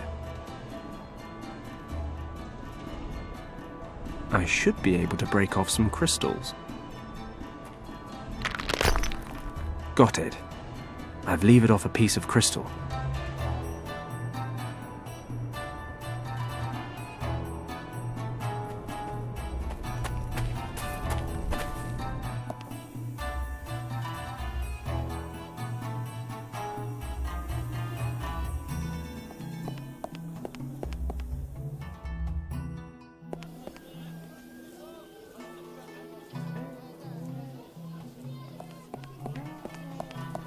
Ah, I just knew that you would come back. What can Jamil do for you, Sidi? Would you be interested in a crystal? Let me have a look, Sidi. This is no crystal. Well, not good crystal. This quartz is all over the Atlas Mountains. It badly needs to be polished up. That's a shame. To tell the truth, I was hoping to sell it. If you want me to, I could at least clean it up. Do you still have the coupon I gave you? Yes, here it is. Then this service is free of charge. Wait there. I'll do it now.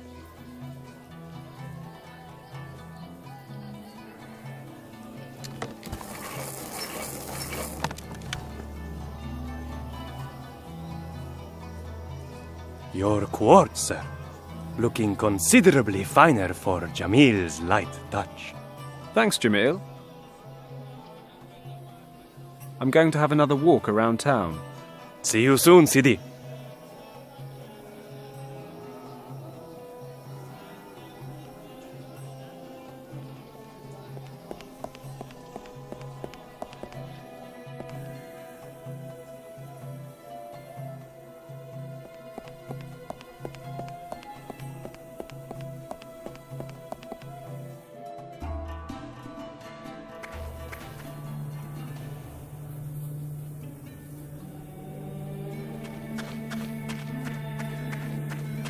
Ah, the quartz fits perfectly. The sun's being refracted? Anyway, it's forming a beam straight through the crystal.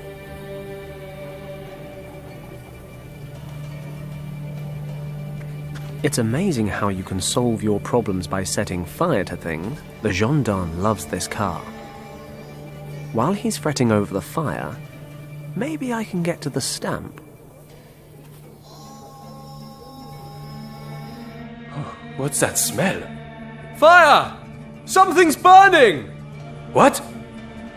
Nom de Dieu, the car!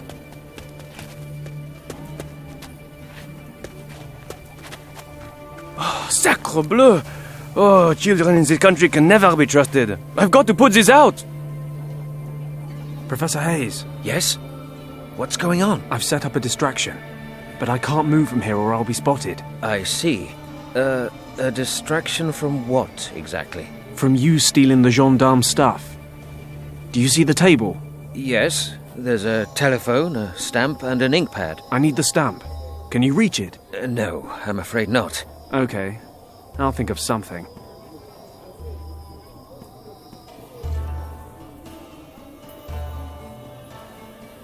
Professor, try to pull the stamp towards you with this. Okay. It worked! Here's the stamp. I'll give you the rod back in a minute. Good work. Okay, that's one more stamped form. Hopefully Lacoste will hand over the goods now. Here, Professor. Do you think you can get the stamp back on the table somehow? I'll have to throw it, but it should be okay. Good luck. Once the gendarme's back inside, I'll go speak to Lacoste.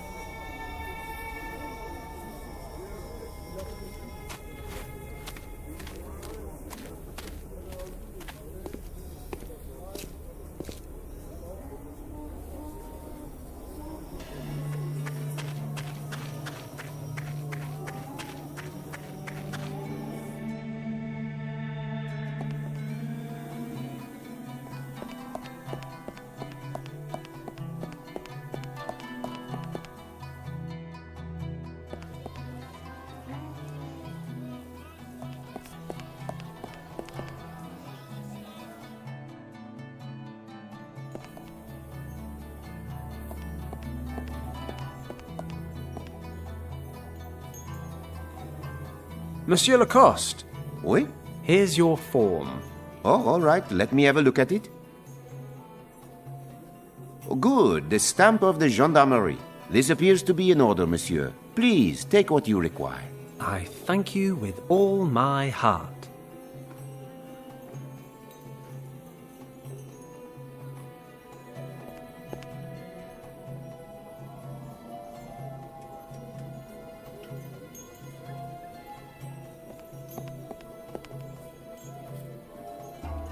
Hayes' heart drops are locked in here.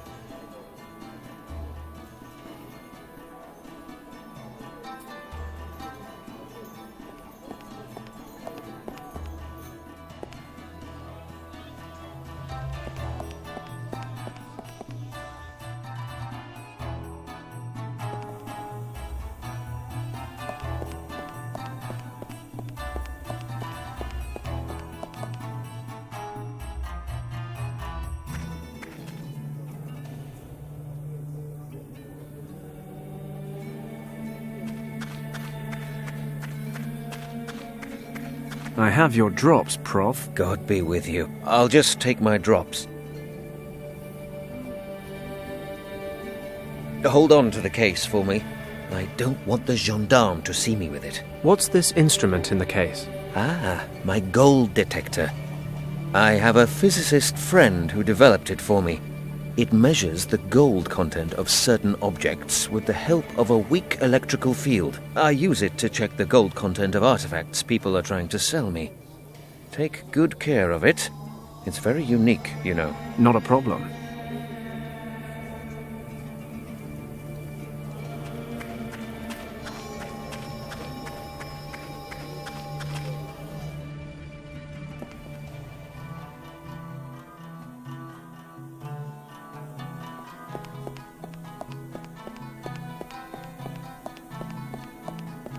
Visit the Great Berber Festival and enjoy dancing, music, and traditional delicacies.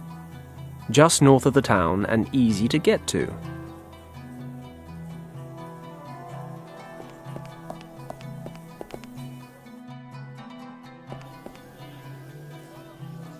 A skinny old man.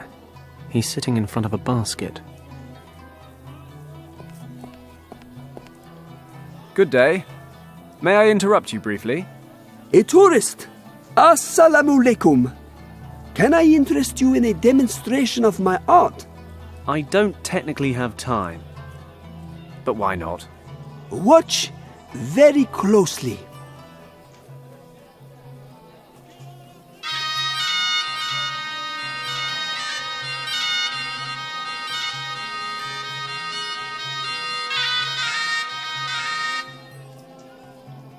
Nice job, I'm impressed.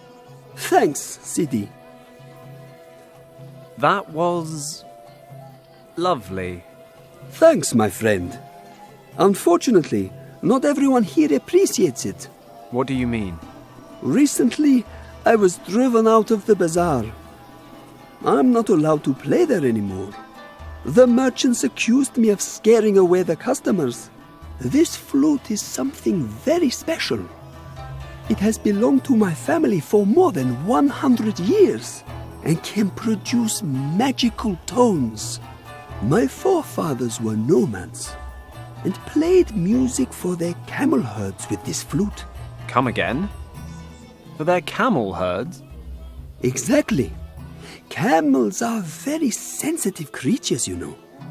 They always serve their masters faithfully. Nomads need camels in order to survive the desert.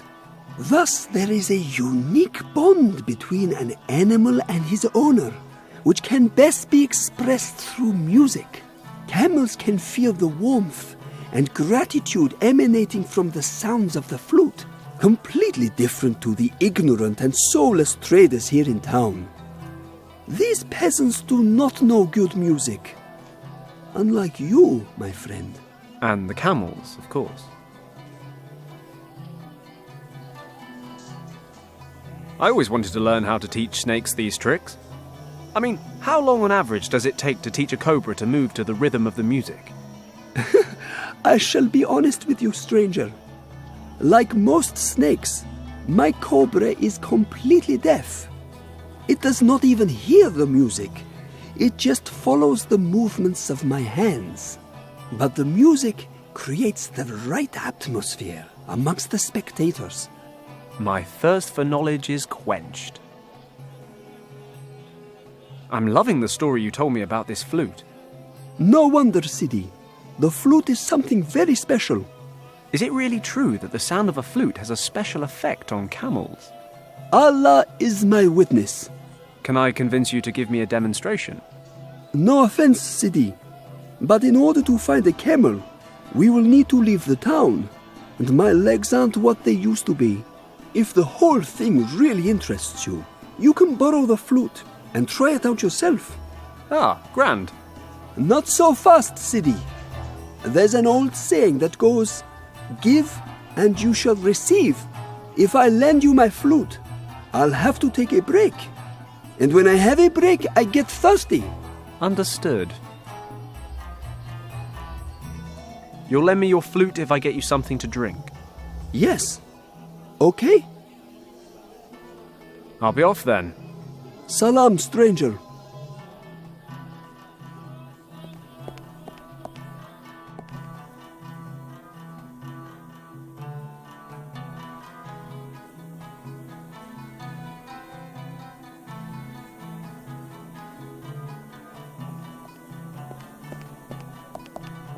Typical Moroccan clothing.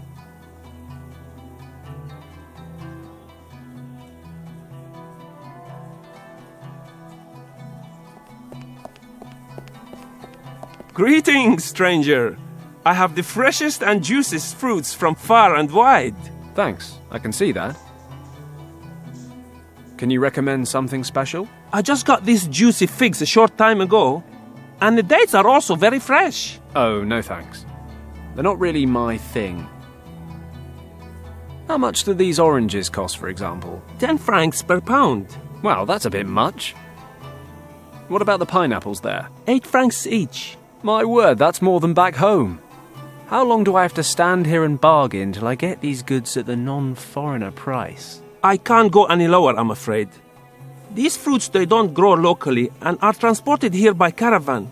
It's a long journey from here to the coast. This drives the prices up, as you can imagine. If you're short of money, come back this evening. I sell the old fruits at half price before I close my shop. Wasn't planning on being here that long. I'm sorry, but I have nothing to give away. Oh well, who has? What can I buy for 5 francs? 5 francs will not go far these days. How about half a melon? It's from yesterday, but I can give you a good price. Or do you want some peppers? They're not the freshest either. I'll take the half melon. Here you go. Thanks, but I think I'll give it a miss. Salam. Drop by again. Take that, melon. I won't be choking on any more seeds. I've hollowed out the pulp.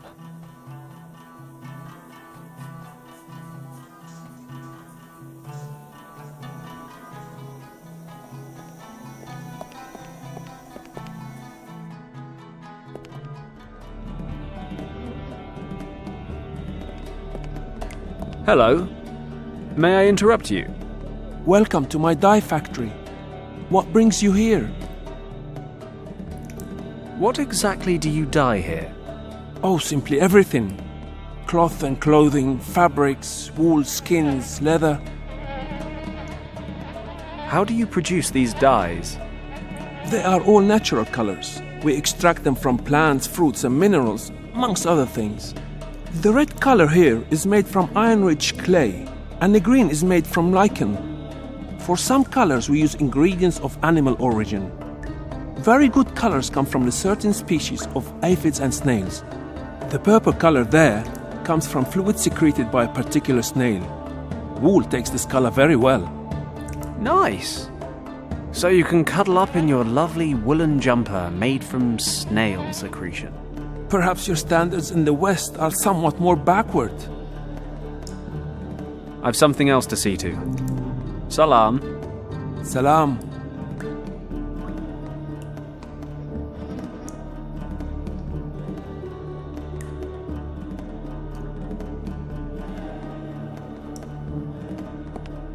I better get permission first. Excuse me, may I have a drop of this water? You must know that clean water is worth its weight in gold in this region. But I will allow you a small drop. Many thanks.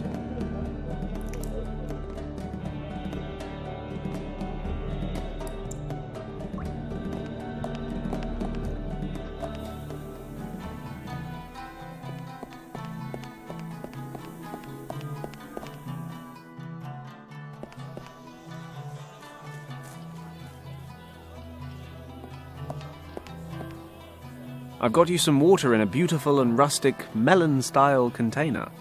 Thank you, Sidi. Please, take my flute and enjoy yourself.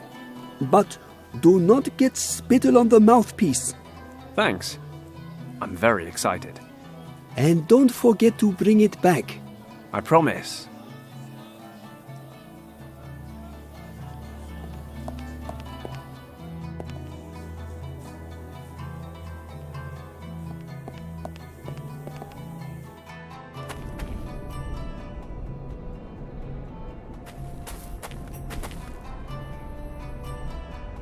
There's a camel over there. I bet it could help me over the lake.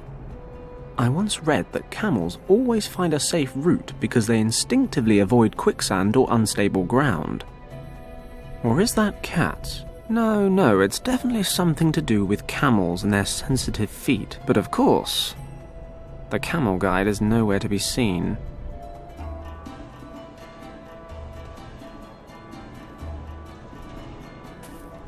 Assuming the snake charmer wasn't winding me up, which he almost certainly was, I should be able to entice the camel over with my amazing flute playing.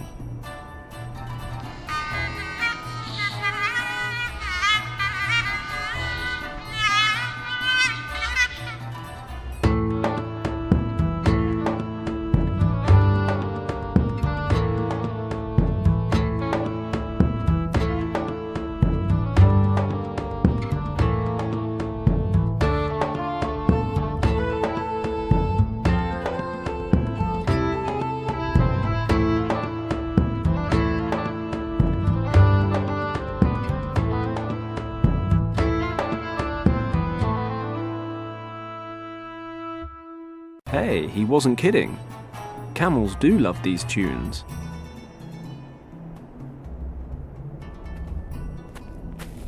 That's what we call lateral thinking. If I follow the camel's tracks, it'll take me a safe route across. So that's the lake done. Where to now?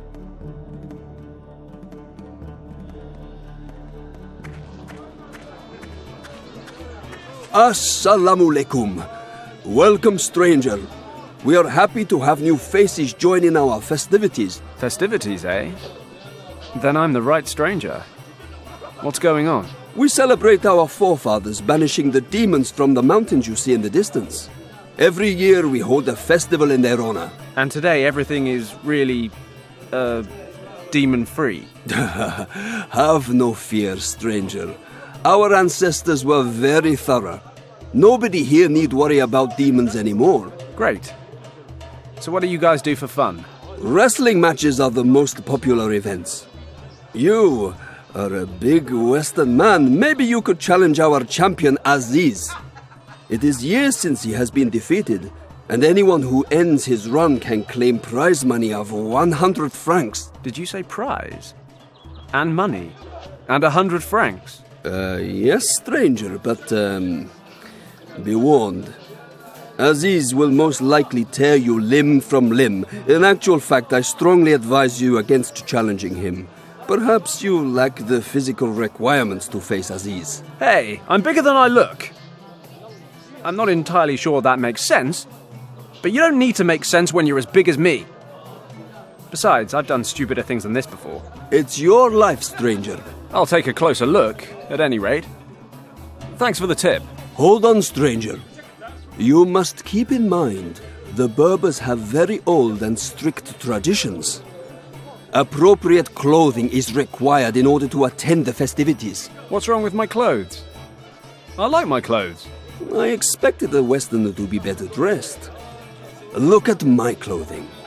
This is called a jalaba, and you must wear a blue one in order to enter the festival. Ah, but brown would better match my eyes.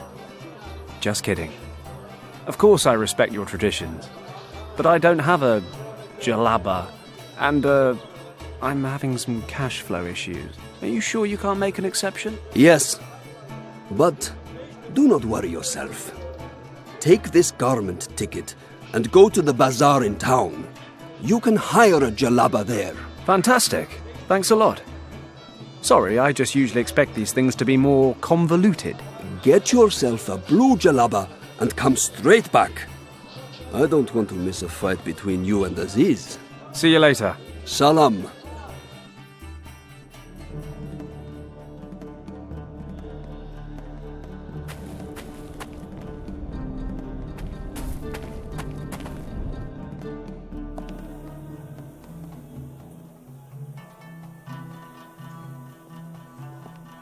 Assalamu alaikum, my friend. Come and have a look at my local produce. You won't find anything better this side of the Atlas Mountains. What do you have to offer? I can give you perfectly tailored jalabas. I have almost every size and color in stock. Jelly... You have what now? They are the Berbers' traditional costumes that you see here before you, my friend. The jalabas are worn throughout North Africa. Good to know. What does a jalaba like this cost? We can discuss prices later, my friend. First, take a good look at the stock. Have a good feel of the structure of the fabric. Try something on if you want. Only then will you realize the exceptional quality of my stock. I'm more of a quantity, not quality guy. How much? Before I give you a price, you must realize I only manufacture using the finest materials. You won't find better textiles anywhere this side of the Atlas Mountains. Yes, you said that before. I see that shopping for the Western man is not the art it should be. But I like that about you. You are a worthy opponent. A man with character and a strong mind. I'm glad someone sees that. I just wish it weren't you. No offense, None taken, my friend. Perhaps the lady too will see these things when you wear such fine clothing. I shall offer you a special price, my friend. I like you. I think you really want to wear it. And I think that it is made for you. But you must promise me not to tell anyone about the price. Scout's honor. Good. Then listen carefully, for I can only make this offer once. I will give you this jalaba for just 300 francs. No joke! Do we have a deal? How can I put this politely? Not in a month of Sundays. Sorry, I'm just somewhat financially challenged right now. I've got a garment ticket here. By Allah, this agreement with the Berbers will be the death of me. Okay. What do you want to hire? Do you have a blue jalaba? What? While the Berber festival is on? Blue jalabas have been sold out for weeks. All we have left is what you see here in front of you. Damn it.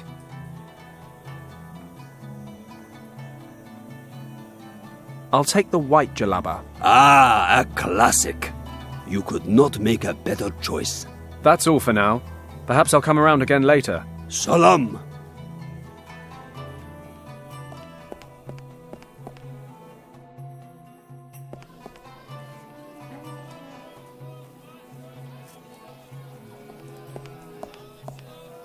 Thanks for the flute. Have I been able to convince you it has a special effect? Do you believe me now? The camel practically fell in love with me. If only it worked on women. Thanks again.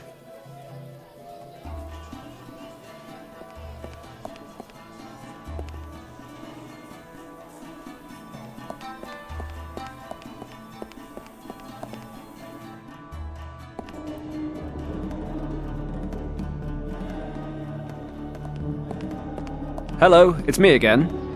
Welcome back. How can I be of service? I hired a jalaba at the bazaar so I could visit the festival. But he was all out of blues. Well, the traditional colors sell out far in advance. Could you dye my jalaba blue? Normally, I would say yes. If I can't do it, who can? But unfortunately, I have other customers who want exactly the same thing done. I ran out of blue yesterday. But I'm waiting for some supplies. What sort of supplies? I need indigo. Lots of it. Maybe I can get you some. Where do you find it? The next major marketplace is in Algiers, but it would take you several weeks to get there. But the caravan containing the delivery is already by the town gates. There's a small oasis not far out into the desert. The nomads always set up camp there and give the animals something to drink. They should bring the indigo plants to town this evening. Damn, that's too late. Is there any other way? You could travel out to the caravan yourself and bring me my supplies. Perfect. Where is this oasis? You can see the oasis from the hills in the southeast of the town. Speak to the caravan chief. He knows me personally. The order is fully paid for, but here, take this flatbread and give it to the chief. My wife bakes it using an old family recipe, and he always eats it whenever he comes into my shop. This way he will know that I have sent you. Uh-huh. Well, okay, if you say so. May Allah lead you there safely.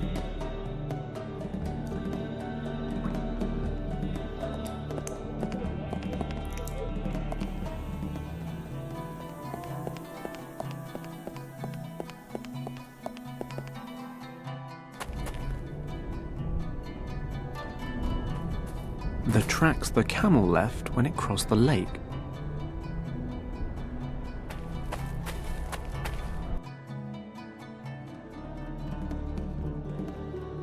Phew, that's some heat. Ah, perfect. The caravan's still here. Excuse me, do you have a moment? For a Westerner? Always. Come closer. Are you part of the merchant caravans from Algeria? I certainly am. Can you take me to your chief? He stands before you. How can I help you? My word, a bit of luck for a change. So it's like this. The dyer in town told me you have a shipment of indigo plants for him. Yes, that's right. He sent me to pick them up. A likely story, friend. And how should I know you tell the truth? This is going to sound a bit funny, but this bread should be all the proof you need. Ah, from the dyer's wife. This is proof indeed. Please, take the plants.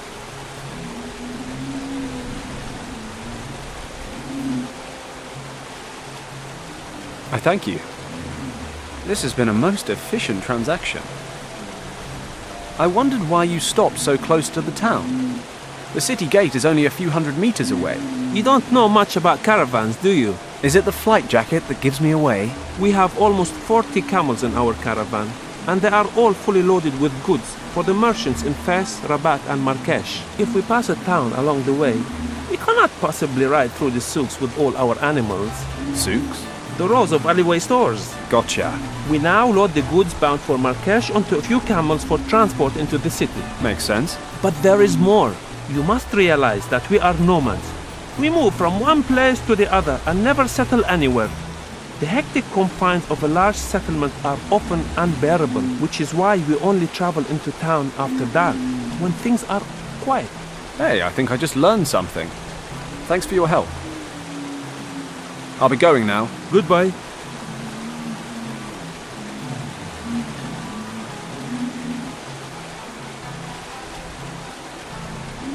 No idea what sort of plants these are. Thorny ones at any rate. I don't need more cuts and bruises from carrying around a bunch of thorny plants for no reason.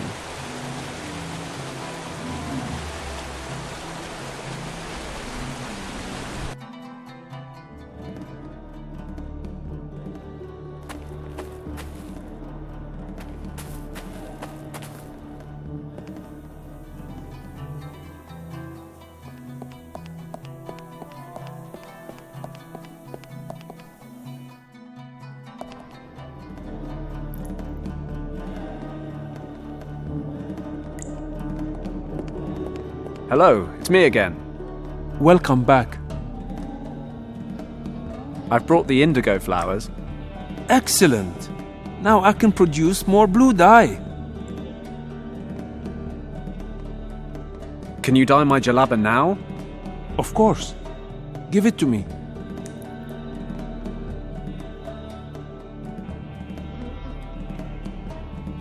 Here. Pure white. Yes, I can dye this jalaba blue. It should dry quickly in this heat. You can wait here if you want. It will be ready in half an hour. Thanks. Do I, owe you money for this? Because if so, we might have a problem.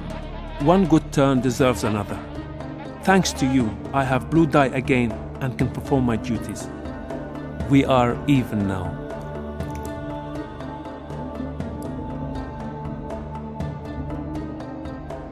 Okay, I've got myself a blue jalaba. I need to get on with things now. Hagen, Hild & Co. can't be far behind. I have to get the bail money as soon as I can. I should probably go back to the Berber festival. Maybe I can pocket that 100 francs. I'll let him get back to work.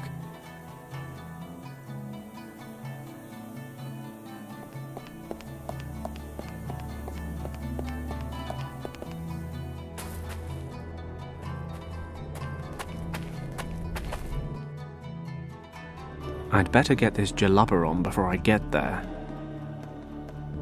Ah, for an Englishman wearing traditional Berber robes, you look magnificent, my friend. It took a little longer than expected, but we're good to go now, right? Yes, yes, of course. Please, enjoy the festival. Cheers.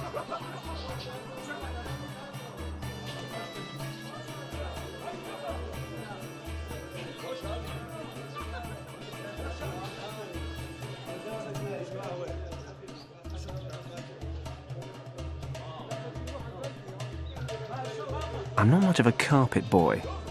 I like the rustic parquet flooring in my office.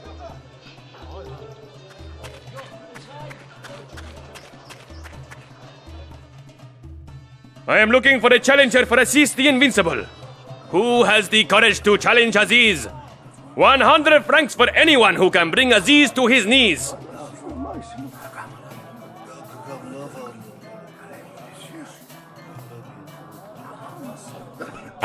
Finally we have a new challenger for Aziz. This is your purpose here, stranger, yes? I'm not here for the conversation. Put your hands together for the challenger from the west. How should I announce you? Well, my name's Fenton Paddoka. A dull name. Where are you from? Hong Kong? But you are British, no? Leave it to me. I am an expert in such things. Introducing the challenger from 10,000 miles away, here to fight against the champion of the Caramouche, Aziz the Invincible. Please, welcome to the ring, the foreigner, the 300-pound titan, the one and only Paddoka! If Paddoka can defeat the undefeatable Aziz, he will claim for himself a prize worthy of a champion. 100 francs. The rules of the game are very simple. The one who lies motionless on the ground for more than 10 seconds, or who is ejected from the arena first, loses. Let the battle begin! Oh God, what have I let myself in for?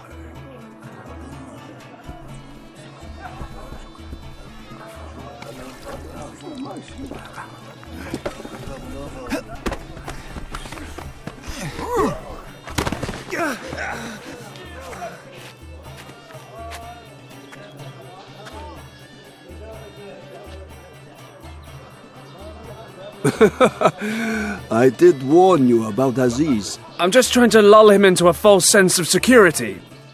Next time, it's the real deal. Jesus, I'll be lucky if I walk away from the next time.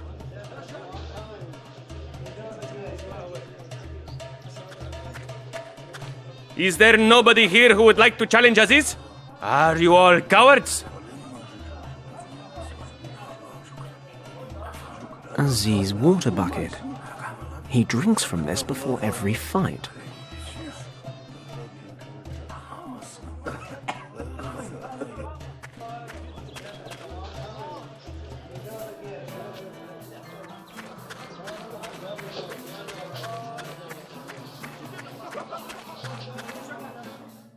Peace be with you, my friend. And with you too. Relax, and let me tell you your fortune. It's not really my thing, but you can have a go if you like. Why is it that you are here, if you do not believe? That's a good question. Wait. You're looking for something. Who isn't? Well said, my son. But you are looking for a friend. But along the way, you have already lost much. Granted. My plane, my booze, my artificial sheep. You've traveled far and wide, but what you seek is a long way away and well hidden. To reach it, you will have to break boundaries that could bring you close to failure. And perhaps after all that, you will see something that was never meant to be seen. The search is a test. If you pass it, you will find what you are looking for. If you fail, then endless darkness will come over the world, and all hope will be lost. You've managed to be both incredibly vague and very specific. You're saying I'm responsible for saving the world. All I'm really after is my friend Richard. Both questions lead to the same answer. If you succeed, you will find your friend. You will have to decide, however, what price you are willing to pay to save your friend. If you fail, it will be more than his life at risk. Not for the first time. I think we're done here. I don't really have time to decipher these cryptic pleasantries. Wait! I see something joyous as well. Shortly before you reach your goal, you will find something that you do not seek, because you believe it to be lost. You mean I'll have a full set of cufflinks again? Well, hats off to you. It was a good performance at any rate. Knowing your future can be exciting, but frightening as well. Whatever way you look at it, it's a very intense experience. Yes, but something tells me that intensity isn't entirely natural. Be honest, you've got something a bit naughty burning in the background, right? Oh, this is no secret. The smoke of the thorn apple seed opens the mind and deepens your consciousness. There has been no manipulation or hypnosis. I simply sharpened your senses so that you could see images from your future. I don't know. I'm feeling pretty relaxed, if you know what I mean. And tomorrow, you will have a serious headache. But do not concern yourself. Thorn apple is not harmful in such small quantities. Believe it or not, we actually use it as an aphrodisiac and a remedy for lung problems, as an example. Having said that, you need to know that it is poisonous and must be used in moderation. Can you sell me some of your thorn apple seeds? You seem to like those, don't you? I have some problems with my lungs or something. I think thorn apple seeds are the only cure. It sounds most likely. Unfortunately, I cannot give you any from my stock, as I am already running low. But you can find thorn apples growing almost anywhere where there's enough moisture. It looks like a thorny weed with white flowers. You're sure to find some in the area. Thanks. Where can I find those thorn apple plants again? Have a look for some thorny bushes with white flowers close to the water. Okay, thanks very much. But be careful. Use only very small amounts for your treatment. Taking too much will cause unpleasantness. Sounds terrible. I'll avoid that at all costs. Goodbye.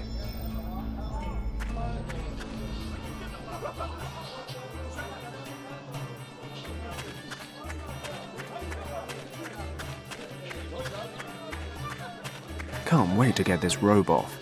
Blue's not my colour.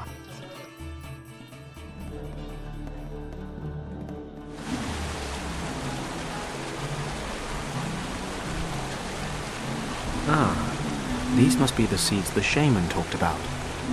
I'll grab a plant. They're a little thorny, but needs must.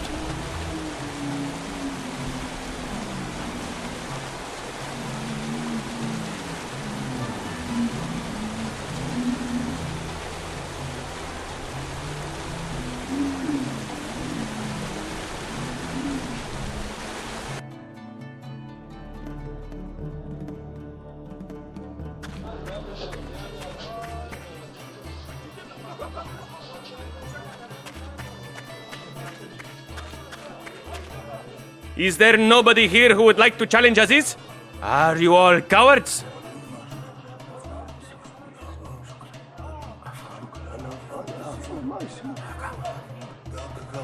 Bad, Fenton.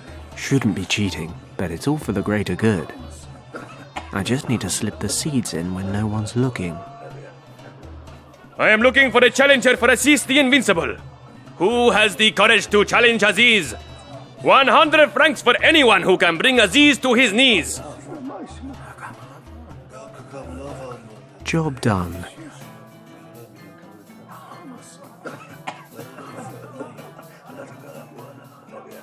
I'd better speak to the promoter first. You? You want to try again? Really? Hear ye, hear ye! The British Bulldog, the mighty Paddock, has returned to challenge Aziz once more. This is why you have returned, correct? Sure, I'll give it a try. Excellent.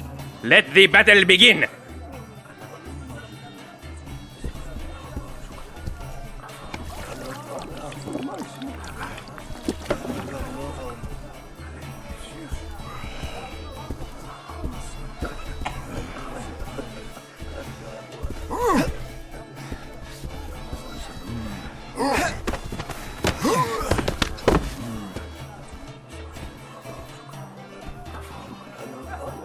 Unbelievable. How did you master this? I am the mighty padlock. Do you need more explanation? I am certainly impressed. We will need to retire as is very soon, I think. Please, take your 100 francs. Thanks very much.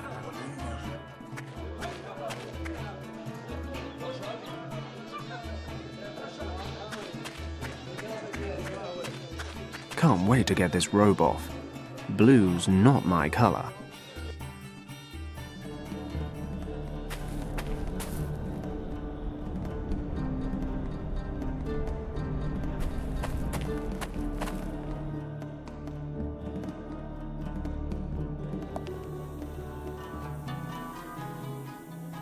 A thimble rigger. You have to follow the cups and guess which one holds the ball. Come closer. Wanna play a game? Just 25 francs to play. Why not? Maybe I'll get lucky. Excellent! Let's start with a warm-up round.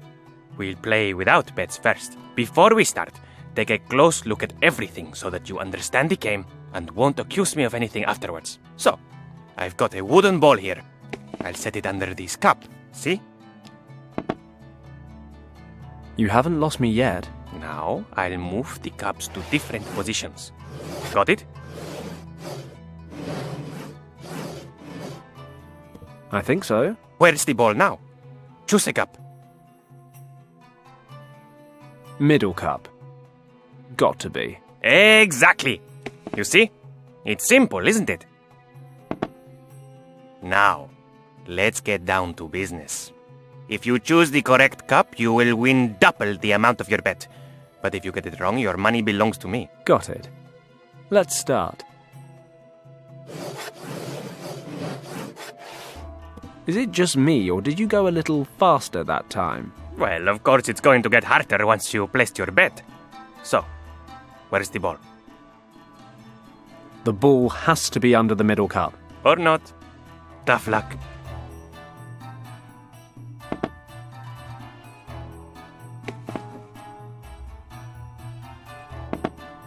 Damn. There goes my money. Another round? You'd love that, wouldn't you? No.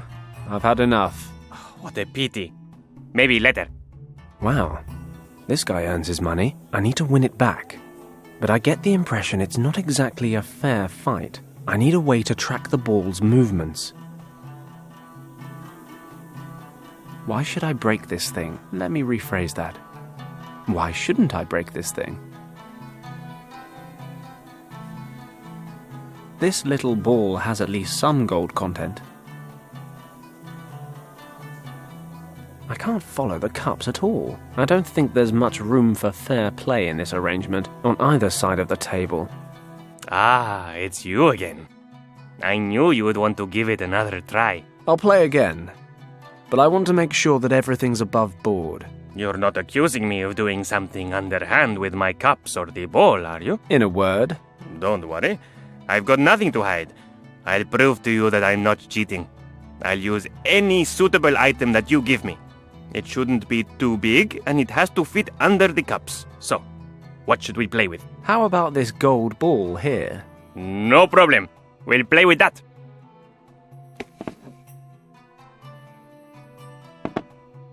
But that will double the opening bet. Each of us will put in 50 francs. Okay. Then let's get started. So, which cup is hiding your golden ball?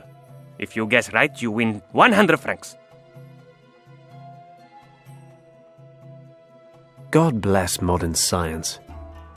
The gold detector lit up, so the gold ball must be under the right cup.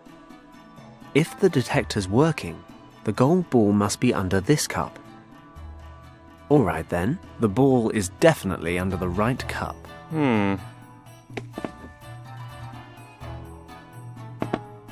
So it is. We have a winner. Must be my lucky day. You can say that again. Here are your 100 francs. How about a rematch? Why not? Seems like I'm on a real lucky streak right now. Excellent. We'll double the ante again. That means that each of us will wager 100 francs. If you guess correctly again, the 200 francs will be yours. Otherwise, I will be the lucky one. Okay? Okay. It's a lot of money, but I feel unbeatable today. All right then. I'll set the ball in the middle again. Fine by me. Feel free to make it a little harder this time. Now, where is the golden ball?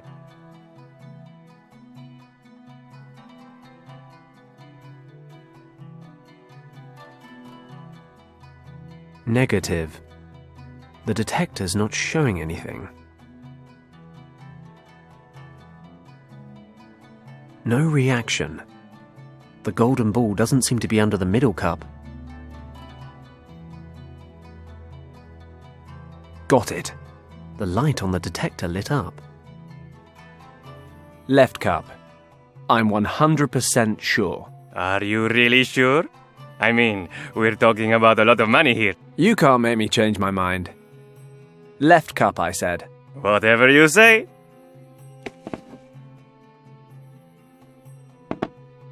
Damn, you got lucky again. Unbelievable, eh? Here are your 200 francs. I've had enough for today. My wives will kill me when they see my till. Don't want another rematch? Nope, not today. Your lucky streak will ruin me. Well, no hard feelings. I'll get out of here. Yes. I suppose I don't need to wish you good luck. I finally got the bail money.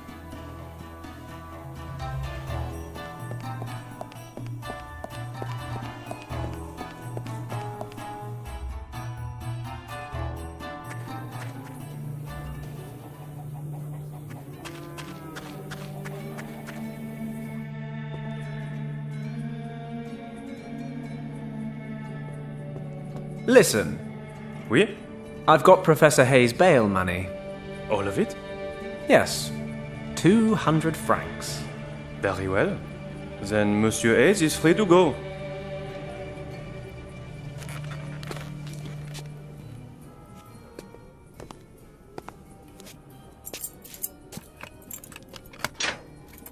Come on, Hayes. You've made bail. Au revoir.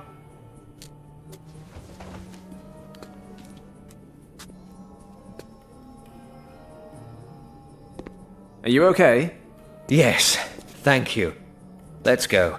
We have a lot to discuss. I'm terribly sorry for our less than civil surroundings. As long as dear Monsieur Lacoste is at my shop, it's a far from suitable venue for discreet conversation. At any rate, please make yourself comfortable.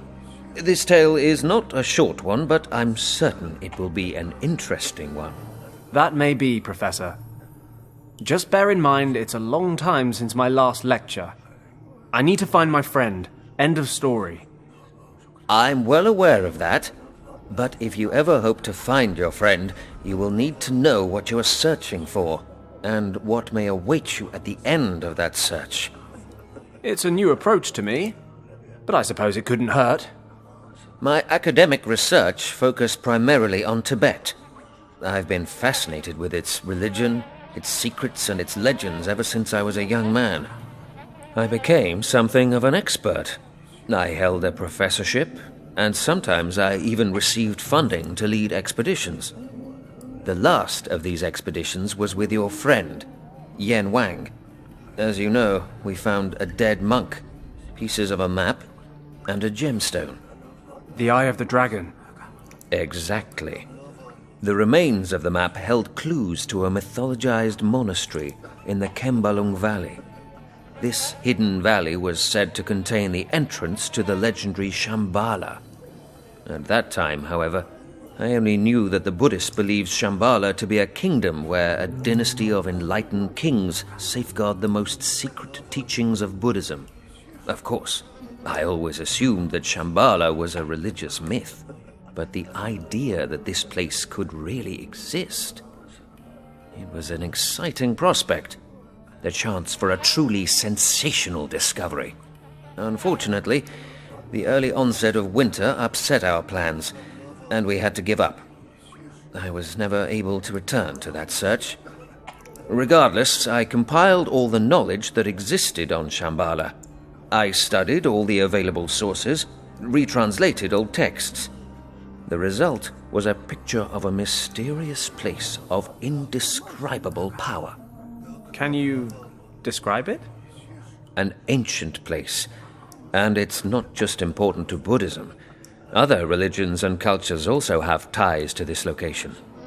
There, my friend, is where all questions and answers have their origin. So that I may perceive whatever holds the world together in its inmost folds. I'm not a big one for riddles, Professor. Could you be a little more concrete? I don't need enlightening, I just need my friend's whereabouts. You may yet find both. When do we get around to how? How? By finding Shambhala, of course. I'm not supposed to understand any of this, am I? You want me to be concrete? Here's a very concrete story. It is the result of many years of research. About 10,000 years ago, a tribe of hunters and herdsmen discovered a colossal system of caves in the Himalayas. While they were there, their intellectual capacities suddenly grew exponentially. The technical advancements that resulted from this growth allowed them to settle in the caves. The people knew that this must be a very special place. At its center, they could feel a strong energy that seemed to be responsible for their rapid development. For these people, this energy proved to be a gift from the gods. They used this gift to build gigantic underground temple complexes. Within a few generations, a prosperous culture was flourishing. Science, art, and architecture were at a level far beyond what we know today. The people developed both a complex language and the first complete writing system. The energy itself, in combination with the rapid tempo of medical advancement, allowed the people to live to an extremely old age. Illness practically ceased to exist. And these caves are supposed to be Shambhala? Yes, I am thoroughly convinced that this is the case. However, you can certainly call it something else if you prefer a different name. I don't know. Even without the dragon, it all still sounds like a fairy tale. Well, the dragon... I personally believe that the dragon is merely a symbol, because the story continues. Go on, then. Something must have happened, because Shambhala was abandoned. I don't know the exact reason why, but what could have caused the people to leave this wonderful place, apart from a true catastrophe? You mean they got attacked by dragons? In a way. The dragon seems to be a metaphor for this sudden catastrophe. I can only speculate on the exact nature of this event. However, I believe it has some connection to the energy of the place. Okay, so they abandoned Shambhala, but why is the entrance still locked up? Only a few people survived the catastrophe, and they certainly had good reasons for keeping their knowledge of Shambhala a secret. They trained a sworn caste of priests who passed on this knowledge from generation to generation, and who continue to do so today. Actually, I think the Nazis killed them all. But there would be more. The caste of priests established 2 monasteries, far from any other settlements, in which to safeguard the secret. The first monastery was built directly over the only entrance to Shambhala. In the Kembalung Valley? Most of the priests stayed in this valley, along with one of the 2 artifacts that can open the entrance. So you really believe that this secret chamber somehow leads to Shambhala? But that would mean that Richard is already... Indeed. But if he's there, can he still be alive? I mean, the dragon metaphor thing. There's only one way to find out. We need the second artifact, which is in the other monastery, right? We can only assume so. The second group of priests hiked over the peaks of the Himalayas, the so-called Lost Horizon, until they reached the region that is part of India today. They hid the other key there, in a temple complex. Unfortunately, I never found out exactly where this temple complex is located. But we have the Eye of the Dragon. And the engravings in the monastery say it'll reveal the location of the second key. Only if we have the keeper's map. And, alas, this is something I've long searched for. The only clues I've found refer to a remarkable map drawn up in 1513 by an Ottoman admiral named Piri Reis. For example, this map depicts the ice-free perimeters of the Antarctic. As you know, that continent was first officially discovered in 1820, more than 300 years later. So how could Piri Reis have known back then how the Antarctic continent looked without ice? The admiral, who had a talent for languages, made handwritten notes on the map. According to these notes, he used sources from many thousands of years ago when creating the map. He came across these sources during a trip through the Far East. Unfortunately, only a small fragment of the map still exists today. And the Nazis have got it. What? When you said the Admiral's name, so-and-so Reis, I've heard that name. Piri Reis? The German expedition leader, the Countess. She was talking about a map in a Berlin museum, and she mentioned that name. Piri Reis. My word. Sensational. It's a chance at any rate. If we can get to the map before the Nazis do... You want to go to Berlin? We don't have a choice. It's the only way we can get at the map. Quite apart from getting into the country at all, the map itself certainly won't be laid out in a display case. How do you expect this to work? The Olympic Games are on. We just need to look like tourists. Besides, it's a lot more fun if you just worry about these things later. Let's get the eye and get out of here. If you say so. Lacoste must be finished by now. Let's go. Please wait a moment. The eye of the dragon is hidden in the back room.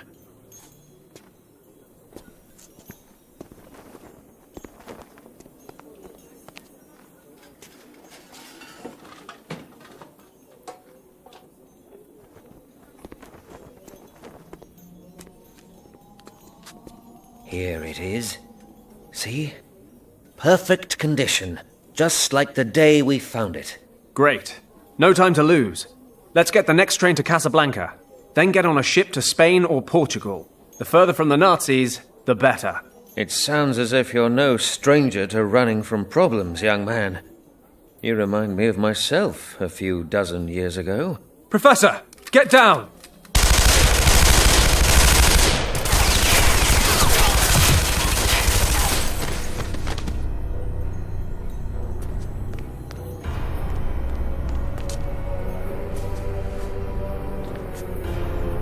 Leave him. We have the eye.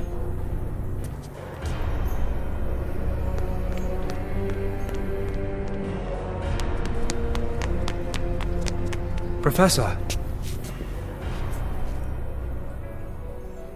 They've taken it. Don't get up. I'll get help. Don't be a fool. You must follow them before they escape. You need a doctor. No. Listen carefully.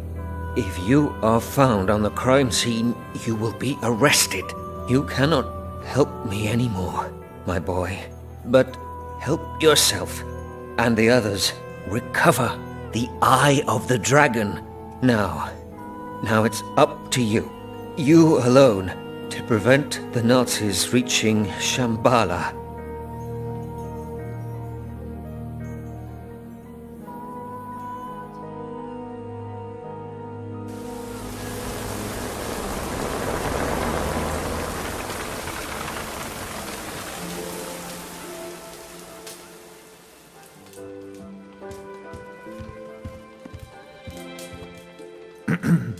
Excuse me, sir.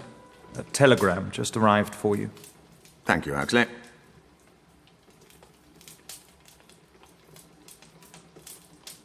Anything else?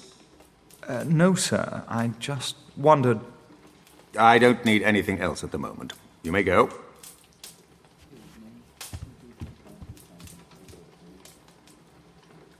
German ambush in monastery. Stop. Richard's still there. Stop. Paddock to the rescue. Stop. Now in India. Stop. Send reinforcements. Stop. Waiting at Camp Hadley in Rangpur, North India. Stop. Signed Lieutenant Thomas Finch. Stop.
The Countess and her cronies disappeared into that building.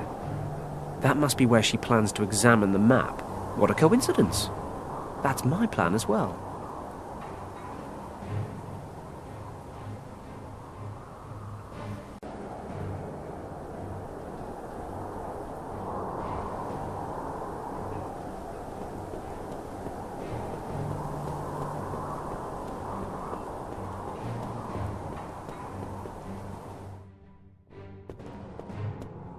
Red ropes over the entrance. Not a good start. Can I help you? Yes, if you could just tell me how to get into the museum. Sorry, the exhibit's closed earlier than usual today. Why is the museum closed today? I've travelled a long way just to see the exhibits. Well, during the Olympic Games, sometimes the regular schedule gets a little out of whack, you know? There's a reception for today's gold medalists in the upper exhibition halls later tonight, which is going to mean unpaid overtime for me, of course. Anyway, that's why we closed early. How very frustrating. Not much of a sports fan? I'm mainly here for the museum, but the games have certainly proved a happy coincidence. I'm hoping I'll get to see some of my idols in the flesh tonight, depending on who takes the gold medals. What do they actually exhibit here? The main exhibit is on Tibet. You see that animal by the door? It's some sort of enormous mountain sheep that lives in the Himalayas, but I've forgotten the name. Begins with a P or an M. It's an argali. Are you sure? Pretty sure. In any case, there are all kinds of rare Tibetan artifacts on display in the upper halls. Do you think you could give me a hand and set this carton down for me?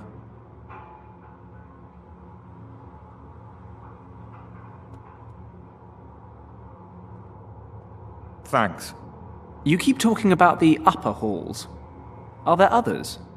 Well, yes, the lower halls. But they've been closed to visitors for over a year. Why's that? I couldn't tell you. And is there a reason you couldn't tell me? Easy. I don't know. I'm not sure I want to either. Well, now you've gone and got my attention. Curiosity can be very bad for your health, you know. All I know is that for some time no one has been allowed into the basement of the museum, and the lower exhibition halls were closed to prevent any visitors from accidentally wandering down there. Can we leave it now? Sure. Which events are happening tonight? For my money, the decathlon has got to be the highlight, but there's also rowing and horseback riding. Hold on, I have an event schedule in my newspaper. I don't need it anymore, you can have it. Oh, thanks very much. You know that reception tonight? How exactly do I get into it? Oh, just go out and get yourself a gold medal. no problem.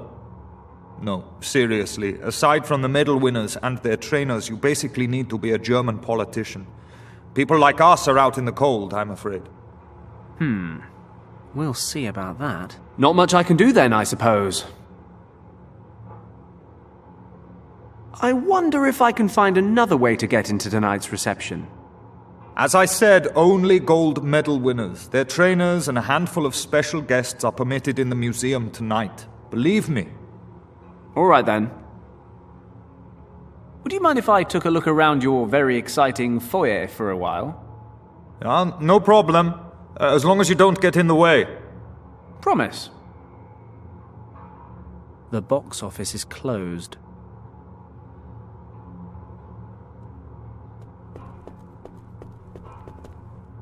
So, we meet again, Argali. Are you taunting me? Is that it? Following me around and popping up at my lowest moments? Bad, Argali. Bad. I don't remember the last one having such a luxurious beard.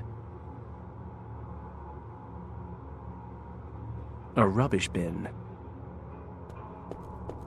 Let's see if I can find anything useful.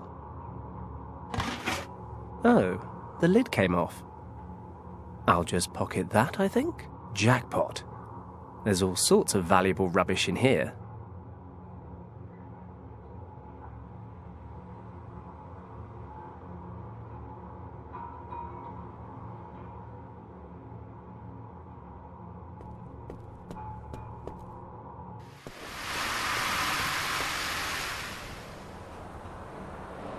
Let's see which contests are scheduled for today. The final event in the decathlon is happening shortly. In the run-up to the long jump, the man in the lead is... No, this can't be right.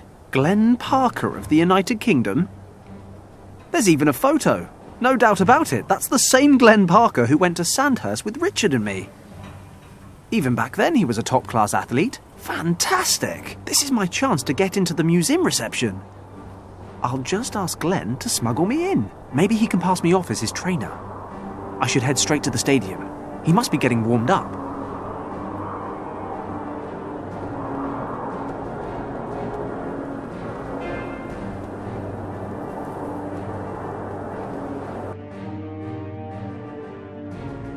Okay, let's find Glenn. He's probably in the locker room.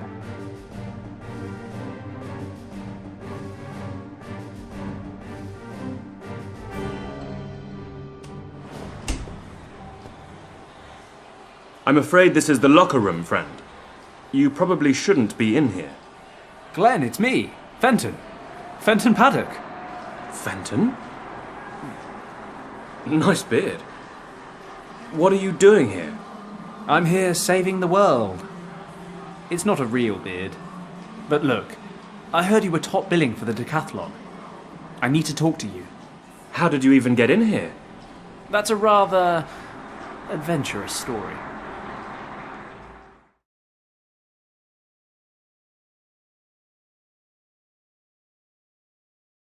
And I figured I'd find you here. Not that it was easy getting in.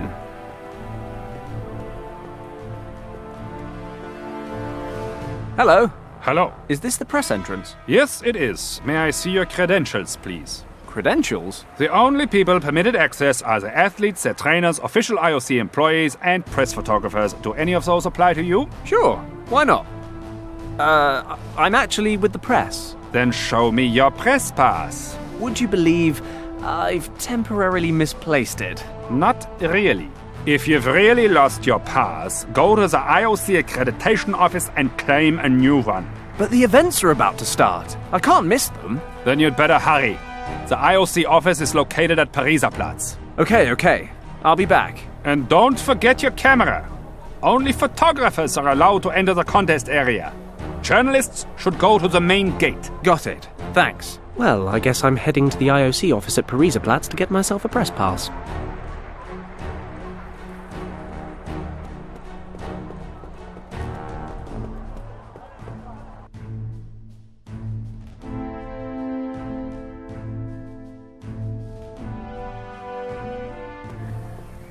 Ah, Pariserplatz. And that seems to be the IOC office. Oh, good. It's closed. Hello? Anyone home? Damn it. Now what am I supposed to do? Excuse me? Yes? Well, I'm sorry, but it was hard to miss hearing you vent your frustration at the accreditation office. Could you be both a fellow journalist and a fellow countryman? What gave you that idea? Only a true Brit would curse like that. I'm from the island too. And who else but a journalist would need to get into the IOC office? It's been closed since 4 p.m., by the way. Ah. My name is Edison, Baltus Edison. I work for the Tribune in London. Edison? Like the famous inventor? Yes, quite. You're the first person ever to notice that, in fact. Really? Because I would have thought quite a lot of people would have... Oh, you're joking. My name's Paddock.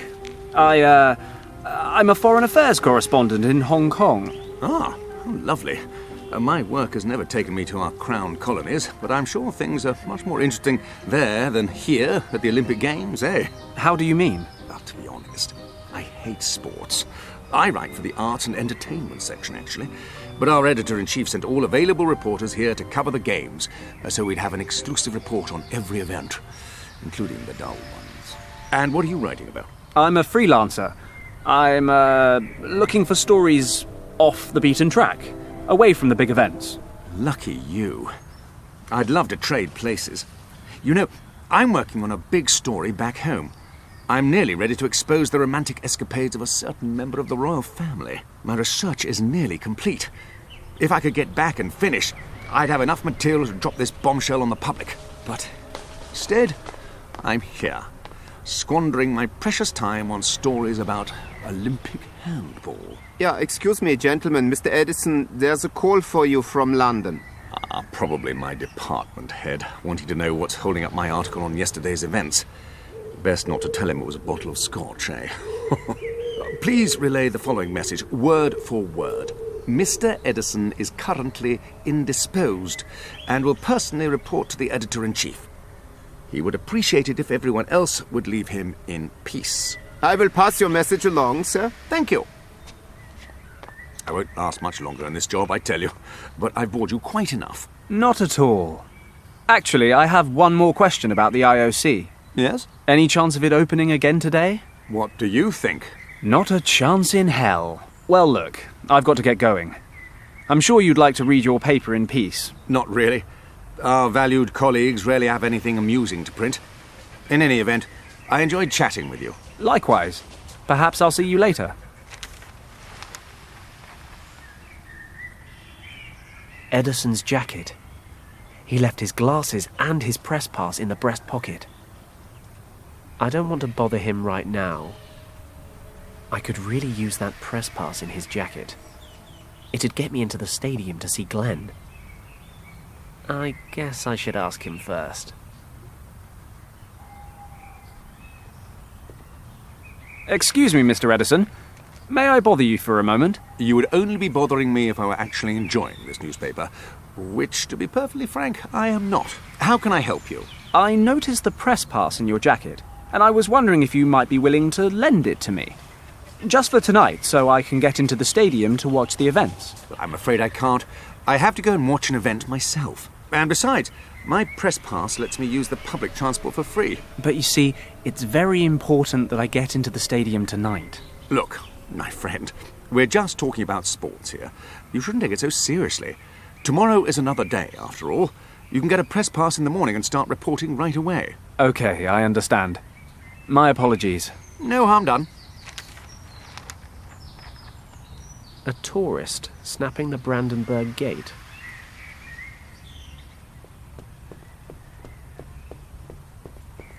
Careful! Do not touch my camera! Don't worry. I had no intention of touching anything. I spent a great many hours painstakingly setting up that camera, and it would be a catastrophe if you were to move it by so much as a hair. Please forgive my curiosity. Allow me to introduce myself. Fenton Paddoka. A pleasure. Count Otto von Droste-Schattenburg. A count with a camera, eh? Wouldn't, say, an adding machine be a more appropriate device? Please. I would be much obliged if you would not trivialize our conversation with such banal wordplay. I am a renowned photographer from Vienna. Have you never heard of me? To be honest, no, I haven't. But maybe that's because I live in Hong Kong. My work has also been exhibited in Hong Kong, sir. Oh. Oh! That Count Otto van Dross Schattenberger.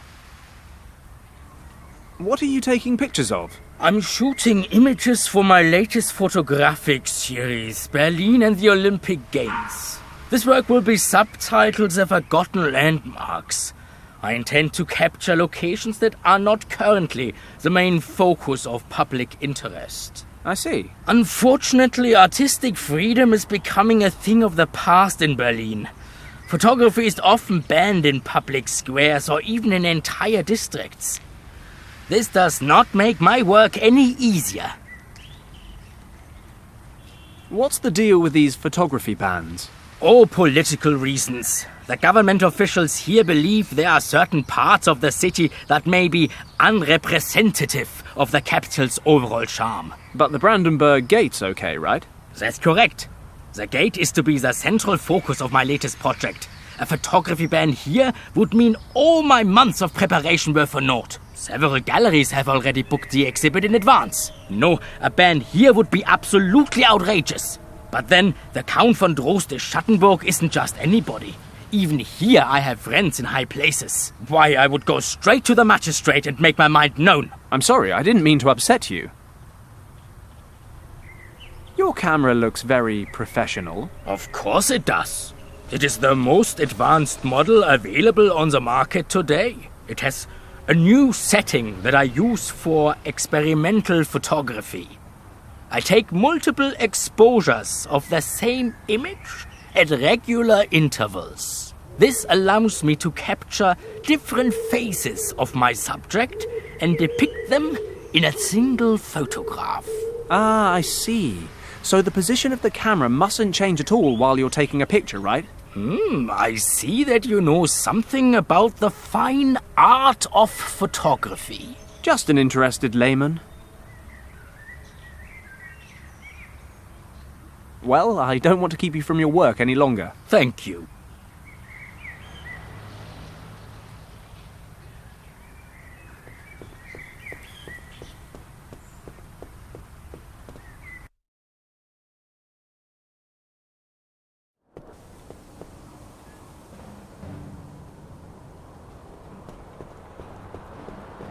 Posters and flyers plastered on several layers deep. This camera ad's coming loose. I've pulled it down.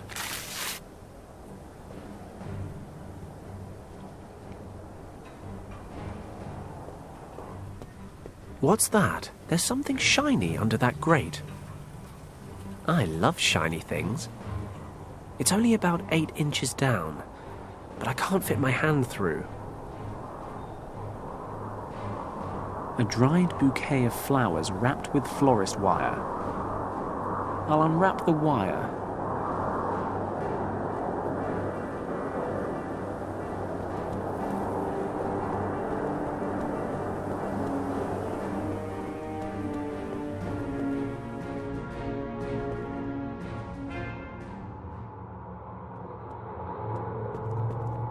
My inventory of the box has produced leftover cleaning supplies and building materials. I'll ask first. Please don't ask me why, but can I have some of the stuff in this box? You're asking me if you can just take my stuff for no reason whatsoever? I thought the British were supposed to be polite. Well, as it happens, that box is full of crap, so go right ahead.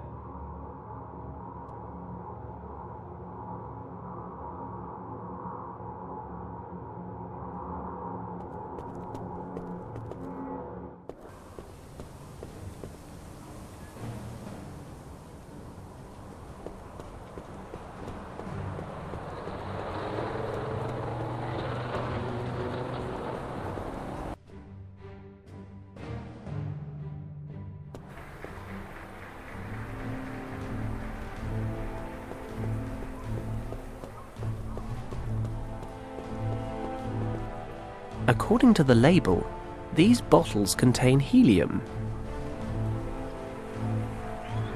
Let's inflate the little bugger. Great. That is the ugliest thing I have ever clapped eyes on. And Sandhurst had communal showers.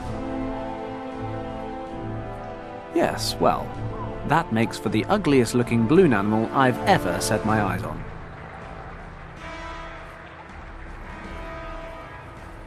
A barrel organ.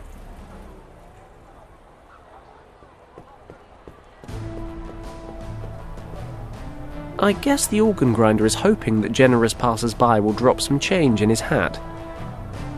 But the hat is still empty.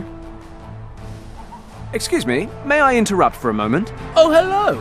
Do I really look all that busy? Well, now that you mention it, no. Is your whatever that thing is broken? No, I just don't feel like playing.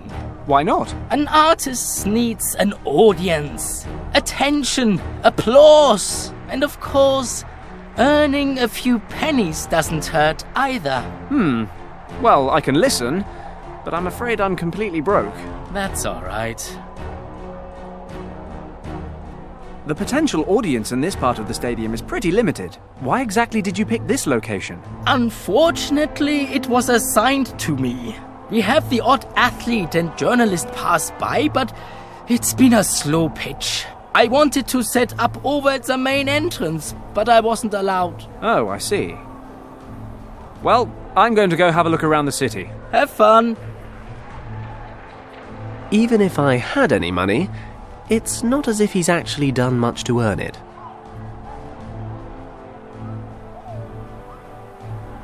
Rust-free.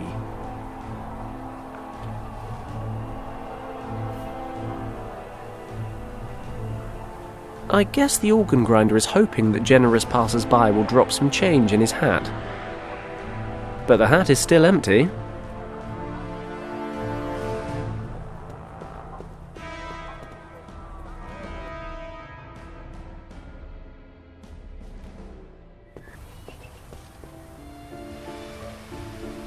The future does not bode well for that child's teeth. Or figure. He's sucking on a huge lollipop.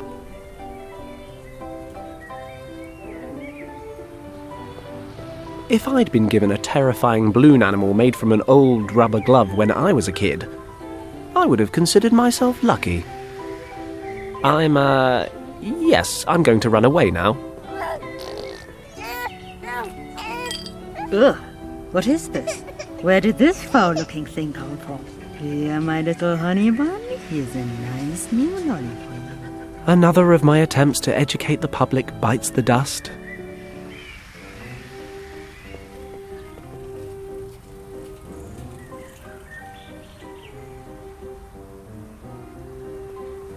Who spilled the ketchup? Come on, own up. This napkin is mine. All mine.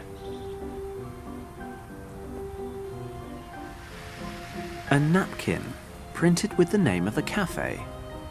Erica.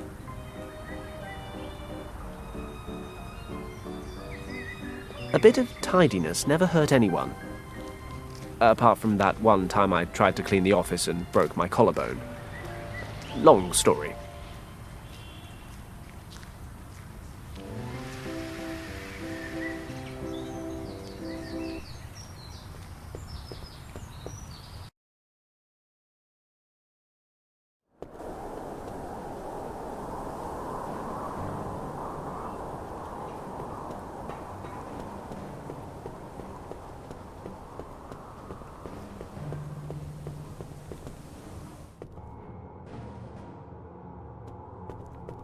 The only interesting things about this door are its large, round handles. And even they're struggling to get my heart racing.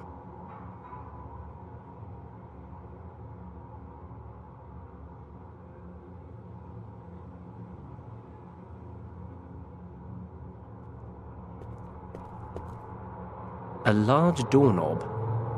It must have been red once, but the paint's worn away.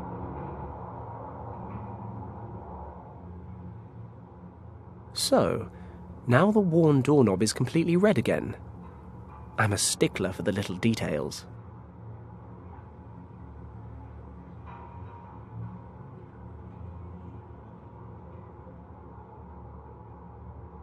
I really don't feel like smearing ketchup all over my hands. If I press the poster against the doorknob, it produces an interesting new symbol on my poster. I'll rub the lolly on the back of the poster so I can hang it up somewhere.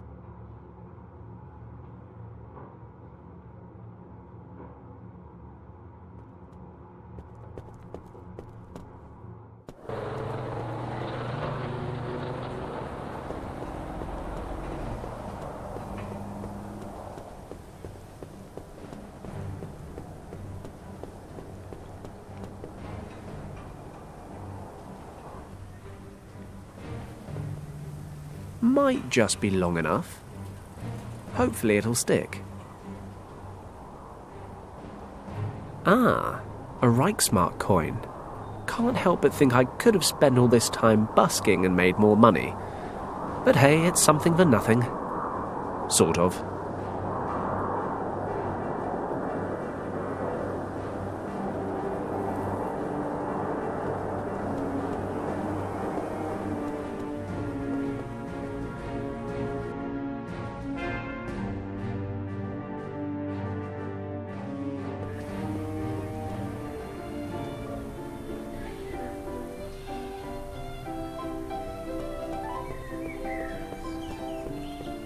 Always time for a quick natter. Berlin Telephone Exchange, how may I direct your call? If I can lure Edison into the cafe, maybe I can borrow his press pass. All right, I'll try my luck. Connect me to Cafe Erica at Pariserplatz, please. One moment, please. This is Cafe Erica. How may I help you? Do you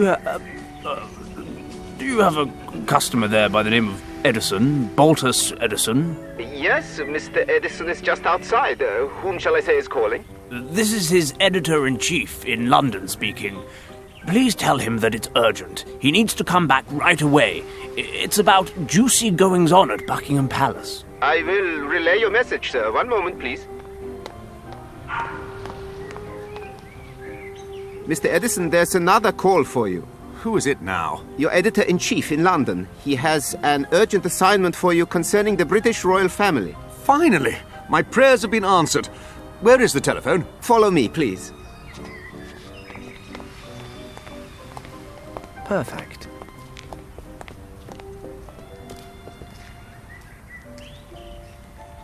This may not be a gentlemanly thing to do, but then, when has that ever bothered me? Edison might lose a job he hates.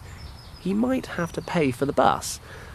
But at least he won't have to live in a world ruled by super-powered Nazis. I'd say it's more than a fair trade.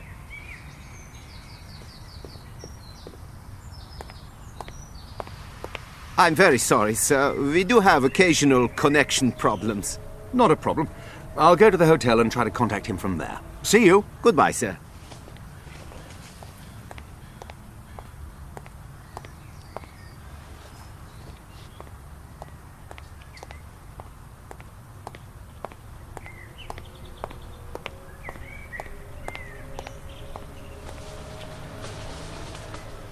So, I got a press pass, and I look a little bit like the man in the photo. Apart from, you know, the glasses, and the hat. The goatee too, I suppose. Similar is a bus stop sign.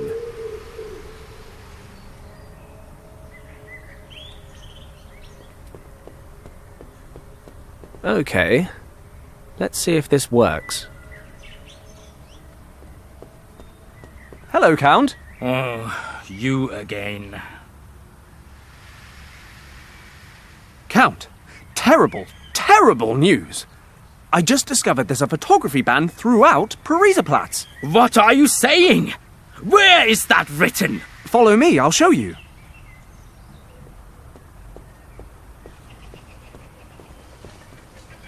You see? Up there. Unbelievable! Outrageous! I am furious! Young man, you must look after my camera while I resolve this issue. Do you understand? Yes, sir. Count.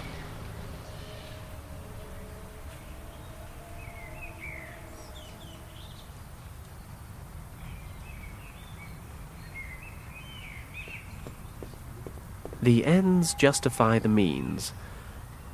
I hope.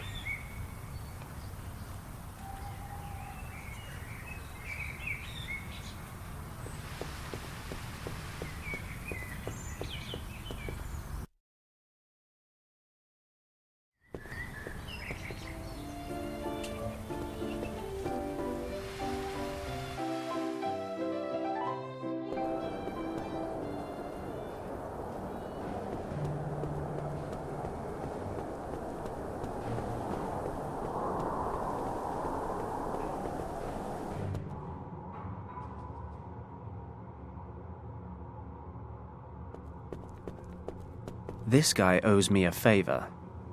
The least he can do is spare me some whiskers. I've clumped the whiskers together.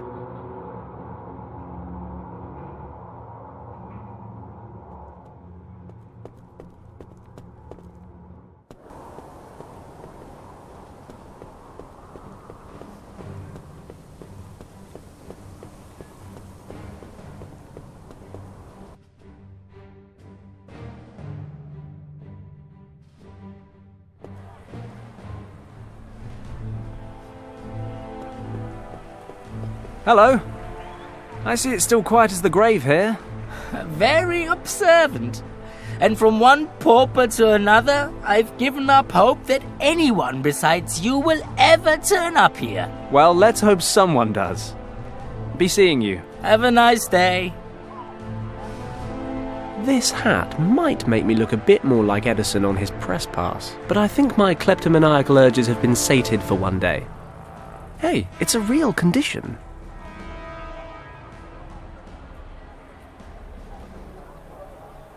Hello, it's me again. Hi there. Don't worry, you haven't missed much. By the way, I really like your hat. Really? I hardly ever wear it. I just use it to collect money. It doesn't really seem to be fulfilling its purpose, does it? And you're saying that's the hat's fault? It looks a bit greasy. Maybe that's putting your customers off. Oh, you might be right. It really doesn't look very clean, does it? If you give me your hat, I'll give you something even better in return. A connoisseur of old greasy hats, are you?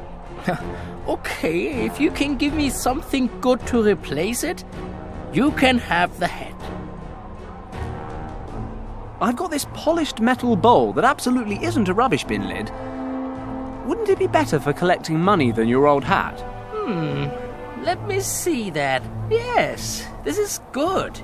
It's sturdy and it looks a damn sight better than my old hat. So, you want to trade? Gladly. Here, take the thing. Thanks.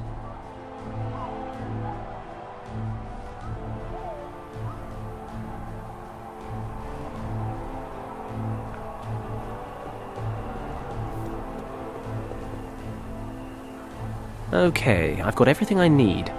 Press pass, camera, hat, glasses, and the pièce de résistance, of course. The Argali beard. Time to get suited and booted. But other than that, it was easy. I got past the guard, found the locker room, and here I am. Well, that's a lovely story, Fenton. But why? Look, we don't have much time, so I'll get straight to the point. I read that you're leading the decathlon, and you're just about to complete the last event. The long jump? Well, if you win the gold medal, you'll be invited to the reception after the contest. The museum where the reception is taking place is closed due to the event. No visitors allowed. I need to get in there and look around as soon as possible. I hate to repeat myself, but... Why, right? I know. I've asked myself the same thing a couple of dozen times. Do you remember Richard Weston? Of course. You two helped me pass that test, remember? What about him? He disappeared, and his trail leads to the museum. Well, the story's much longer than that, but for now I have to ask you to trust me. So, can you smuggle me in? Absolutely. I couldn't leave an old Sandhurst chum in a bind, now could I? Thanks, Glenn. I owe you one. Of course, you are assuming one vital thing. That I win. Frankly, I've still got a slight lead, but the long jump just isn't my forte. That Erwin Huber in second place will likely pull past me at the last minute. He's the better jumper by far. He's beaten me every time this year. So your lead won't be enough to secure the gold? I doubt it. Huber always manages about 25 centimetres more than I do. If he's up to his usual standard today, and I don't manage the jump of my life, then those 25 centimetres will be enough for him to take the lead. I see. I suppose I'll just have to cross my fingers. Why don't you introduce yourself to Huber? You could be his date for the reception. He's probably not my type. And I am? Beggars can't be choosers. Very funny. Look, I'll give it my best shot. We'll just have to hope it's enough. Look at the time. I have to get moving. I'll see you after the jump. Well, Fenton, I've got to head out to the contest. I'm already running late. Thanks for taking the time to talk to me. Good luck. Thanks. I'll need it. Unfortunately, he's right. Ordinarily, of course, cheating would never cross my mind. But there's too much at stake. I need to get into the museum. So, business as usual. I'll take a look around and come up with a plan. I need to tip the long jump in Glenn's favour. Funny, I honestly never expected a Tibetan rescue mission to involve rigging the Olympic Games. Still, silver linings and all that.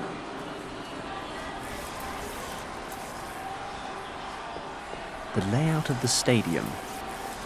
As we've already established, of course, I'm an expert orienteer, so I won't be needing this.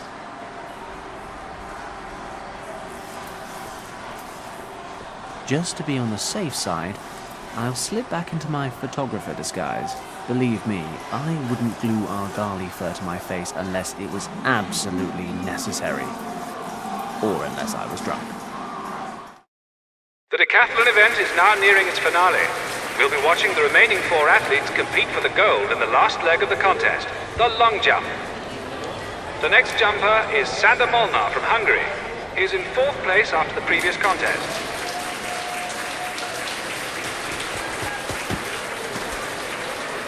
The jump is valid, but will it be enough for the Hungarian to edge ahead in the rankings?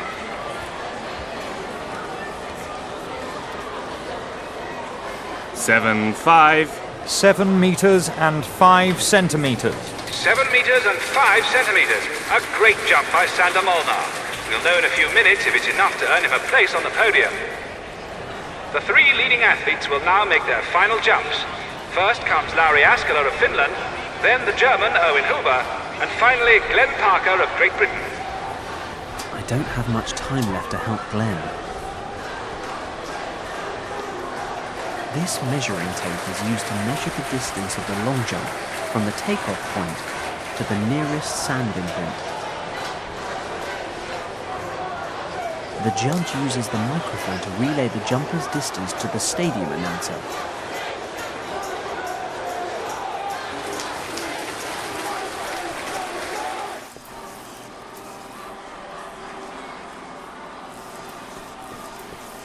The sign says, "Equipment room." It's locked. The lamp's seen better days. It's flickering and sparking.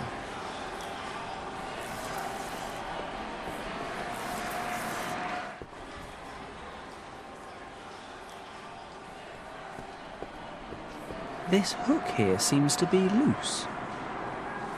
Got it. There's a pair of old trainers under the bench. Nothing I can do with a pair of smelly trainers. The shoelaces, on the other hand, look absolutely essential. There's a bottle in the rubbish bin. A bottle of cleaner. Filthy. I'm not touching it. Might as well be eyeing up women back at Shen's. What would a locker room be without lockers? Just a room, I suppose. They're all locked.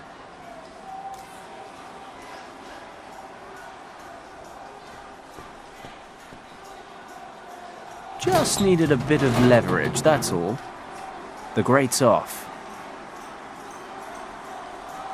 Ah, it's the equipment room.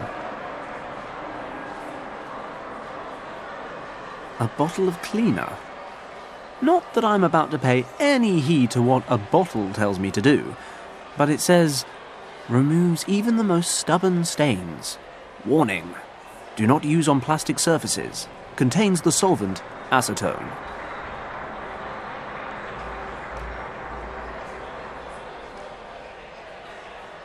I'll just take one of these with me.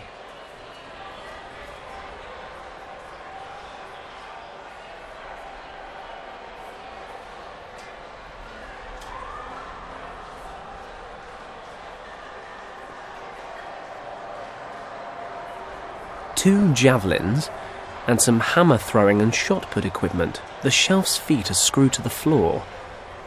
That's some heavy-duty storage. I can't use the coat hook to loosen the screws. Yet.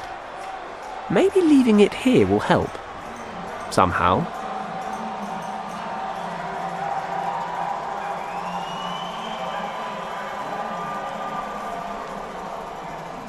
Okay, it's all tied up. Time to get to work.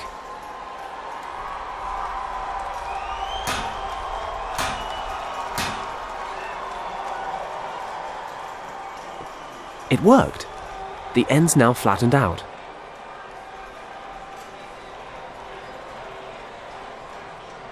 A whole load of sporting equipment and measuring devices. Stopwatches, batons, several table tennis balls, and a measuring tape. Could be useful. I'm sure no one will miss these. It's a metal plate screwed into the side of the locker. Now that it's flat, this makes for a pretty decent screwdriver. Let's get this panel loose. Ta-da!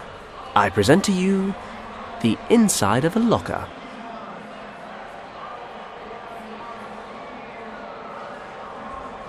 A judge's uniform.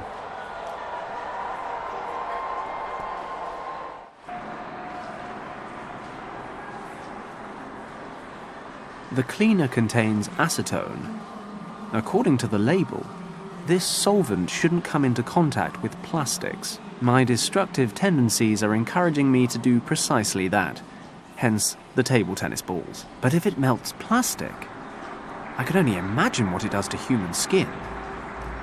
I need a container of some kind.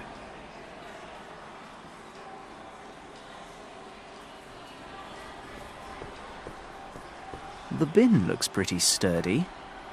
Should be a good container for my little experiment. Wish I could say this was the first time I've done something like this. The solvent's dissolving the balls. All that's left is a sticky mush and a fierce stench. Smells a bit like thorn apple.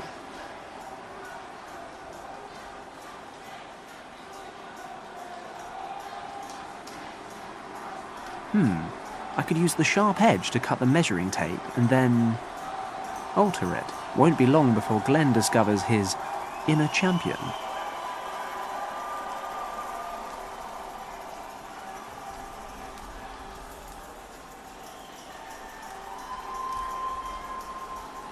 I sense...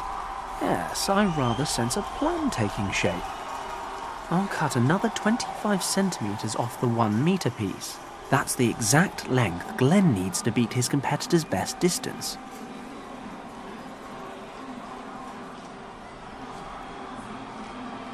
I can probably glue this back onto the original tape. I guess the molten plastic will do the job.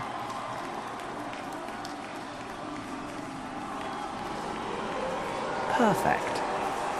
I'll glue the shortened piece back onto the original roll. Job done.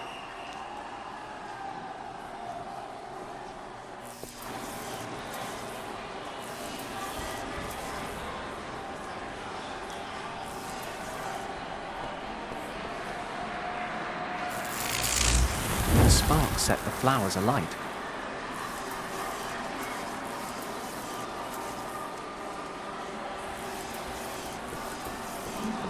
Yes, that is where a torch is supposed to go, but then it would burn the cables above it. I'm not sure that's such a great idea. At least, not right now. These cables are hooked up to the lights and the microphone out in the stadium. Okay, I've got the rigged measuring tape ready, but to make this work, I've got to smuggle it into the long jump area somehow. Ladies and gentlemen, we are now approaching the grand finale of the Olympic decathlon. In just a few moments, Erwin Huber of Germany will step up to compete. I'd like to ask for quiet from the stands so that the athletes can concentrate.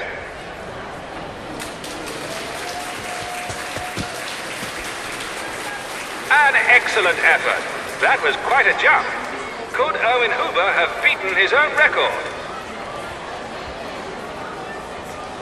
750, 7 meters and 50 centimeters. 7 meters and 50 centimeters. Fantastic! Erwin Huber has topped his own personal best. This will make it very, very difficult for Glenn Parker to defend his lead in the overall standings. Parker is heading to the track. In just a few minutes, his performance in the long jump will determine the gold medal decathlon winner. I'm really running out of time here. I've got to swap the tape, but I'll struggle as long as those two judges are still standing over it.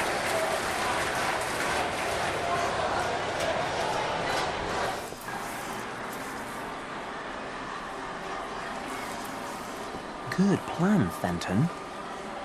The fire gradually burns through the cables, then the lights on the long jump area go out, interrupting the event, and I'm long gone before anyone realizes what's happened. Let's be honest, that's the best bit. Let's get out of here. Berlin is holding its collective breath. The final decision in the decathlon is rapidly approaching. Glenn Parker is warming up on the track for his decisive jump. I'd like to ask the spectators in the stands to remain quiet, because... One moment. We seem to be experiencing technical difficulties in the long jump area. Testing, 1, 2, 3, can you hear me? What's wrong? What do you think is wrong? There's a complete power failure in this part of the stadium. Must be another problem with the cables. I'll go check. Come with me. I might need your help. Shouldn't the technician take care of it? Sure, in about 3 hours' time. We can't put the Olympic Games on hold. Can you keep an eye on things while we try to fix the problem? But of course. Just leave everything in my capable hands.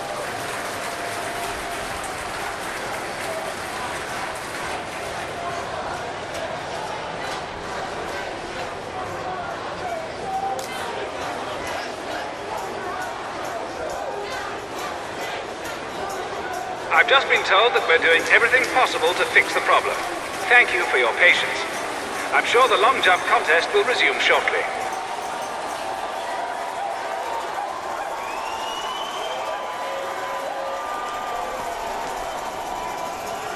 The perfect time to swap the tapes.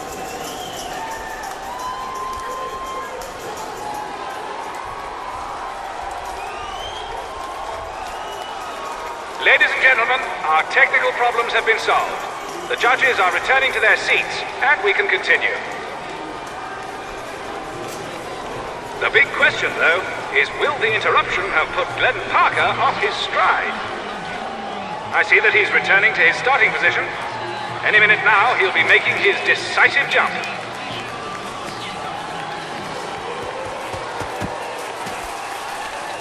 The jump is valid, but was it far enough? From here, it doesn't seem like he came anywhere near Erwin Huber. But what do the measurements say? 7:35. 7 meters and 35 centimeters. 7 meters and 35 centimeters! That puts him just behind Erwin Huber in this final event, but it's just enough for Glenn Parker of Great Britain to take the gold medal. His lead may have been minuscule, but that's a minor detail. Glenn Parker has won the 1936 Olympic decathlon. Erwin Huber will have to be satisfied with silver, and Lauri Askela of Finland has earned bronze.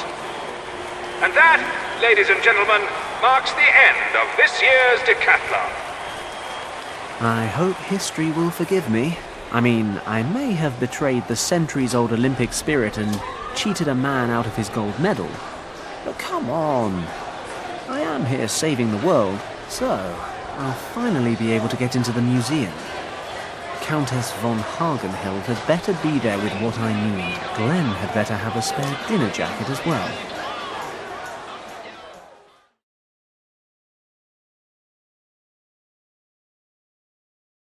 Cheers, Glenn. I really owe you one. No problem. Sure you don't fancy a drink to celebrate?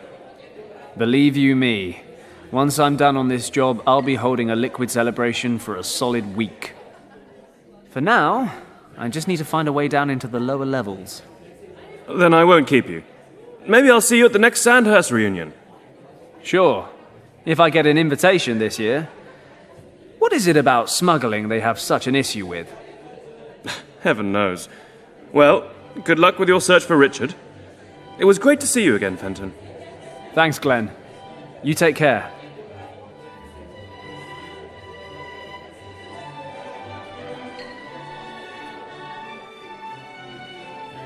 It's the cloakroom.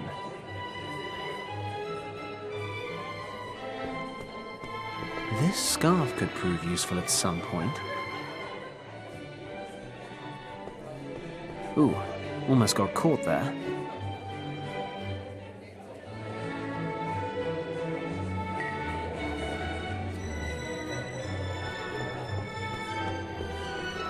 I'll just take the red...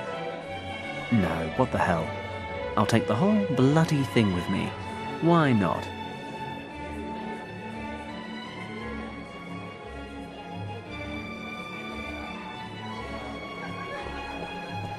These people need to learn how to hold their bladders. We used to go 48 hours with our legs crossed in intensive training. Let's just close this whole area off. A heavy door. Surprise. It's locked.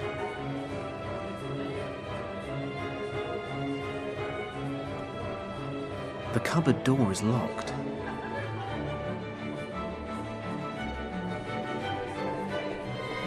A bottle of champagne and a glass. If the plonk were cheaper, it'd be the spit of my bedside table.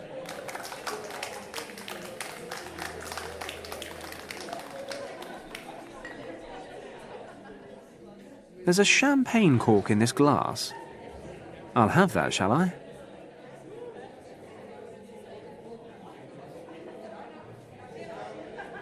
Collecting champagne corks isn't one of my hobbies, but I'll hold on to the little wire cap.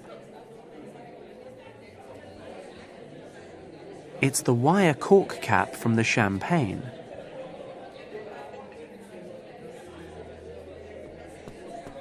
It's a pretty basic lock. I should be able to get it open. This cupboard is full of cleaning supplies. I'll take a mop and... yes, why not? A jar of hydrochloric acid.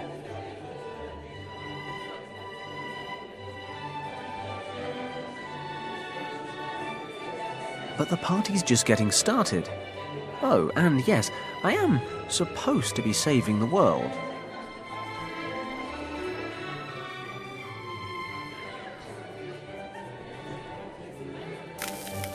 The acid's eating through the lock.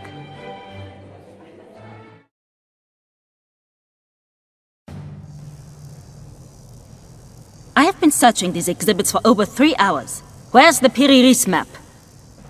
As I told you, Countess, most of your research material was moved to Wewelsburg Castle last week. I am personally affronted that you would exploit my absence in this way. You will regret this, Schauberger. Maintain your composure, Countess. This decision was out of my hands. My research could be conducted at any of a number of sites throughout the country, and to be honest, I was far from thrilled about being moved to a laboratory in the center of the city.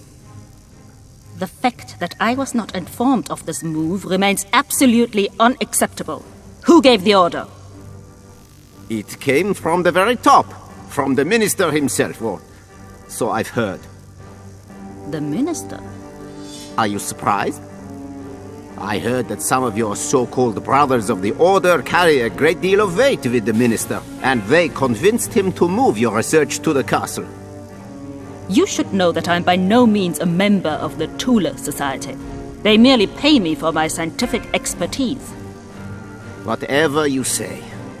In any case, your mysticism-loving friends apparently decided that this museum was no longer a suitable location for their club, and they presented the castle near Paderborn to the minister as a fitting alternative.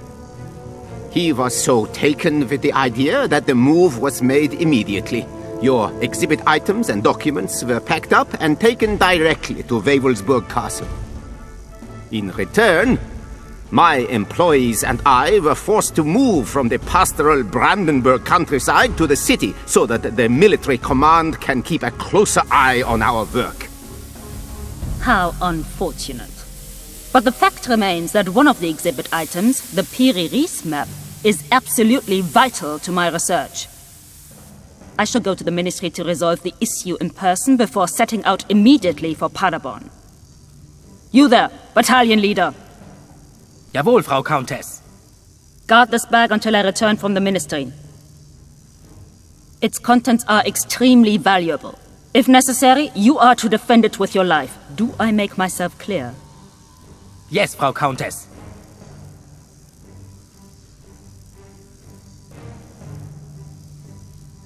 That's got to be the Eye of the Dragon. Sounds like the Piri-Reis map, however, is now in some castle near Paderborn.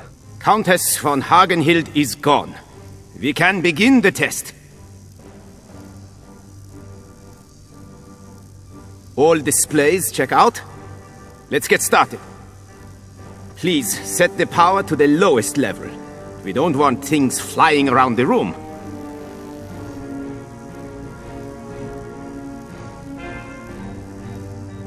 I am now activating the drive impulse. It would be best to hold on to something.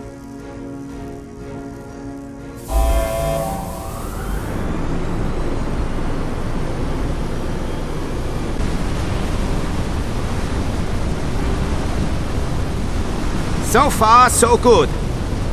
Please cut the power supply now.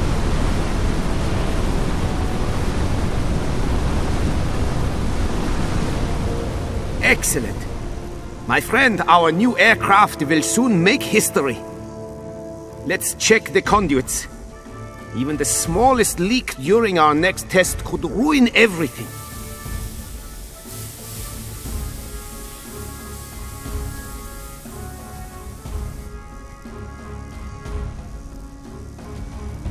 Okay, this is my chance. I need to get my hands on the eye.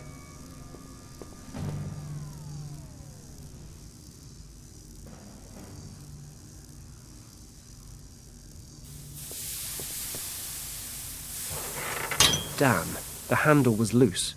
It broke off.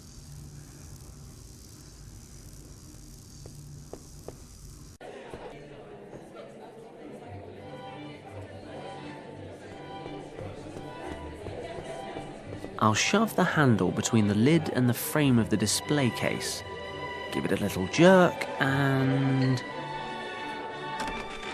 Open sesame. I'll just borrow a piton from the mountain climbing equipment.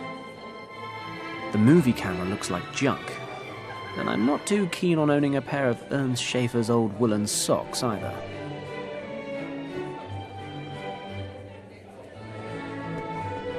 It's summer. No one really needs a beautiful scarf like this.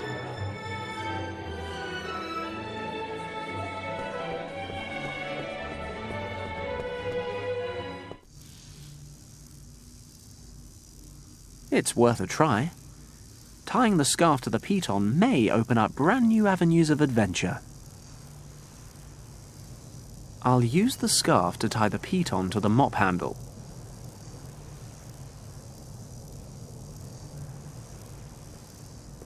If I'm careful, I should be able to use this to move the lever upwards without anyone noticing.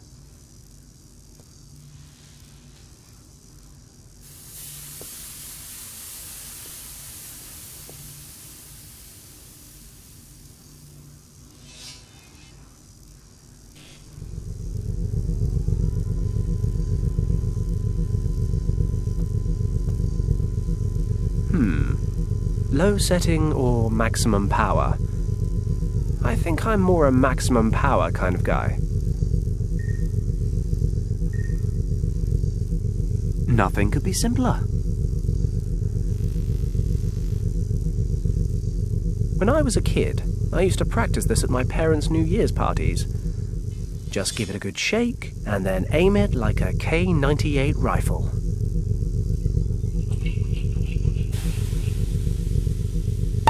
What's happening? Hold on to something! What's going on out there? You know, sometimes I can be really mean. Is the urge to laugh maniacally a bad sign?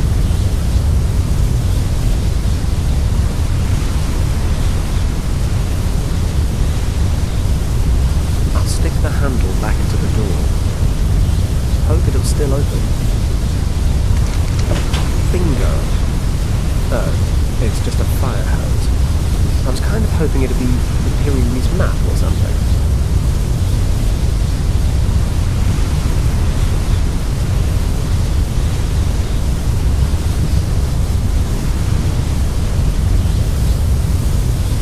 I'll tie the loose end to the railing.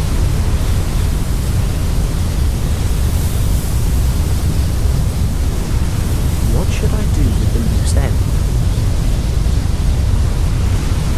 I can use the hose to make my way across to the office.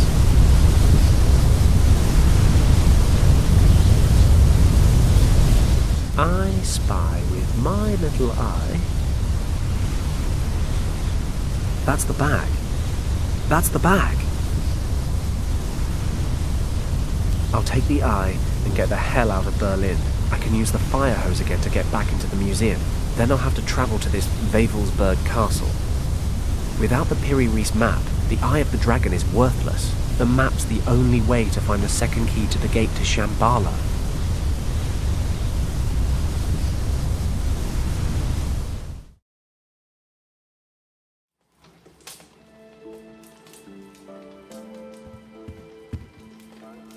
What is it, Huxley? Well, sir, a certain Mr. Kleist would like to speak with you. He showed up unannounced and is somewhat overbearing. Shall I send him away? No, certainly not. Send him in.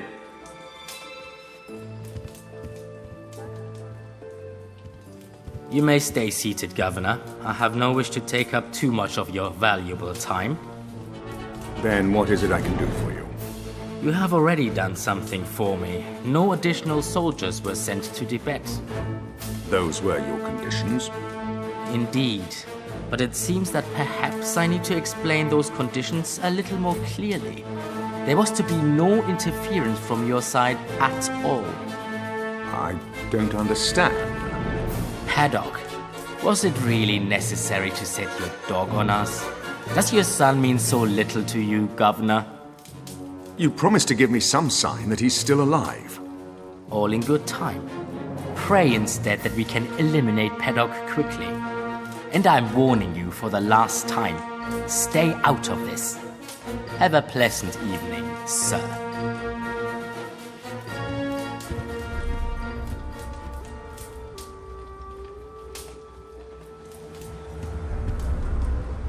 Is there anything I can do for you, Governor? I severely doubt it, Huxley. Pardon me for asking, sir, but who was that gentleman? That, Huxley, was the devil's emissary. And I find myself involved with him. How am I to understand that, sir?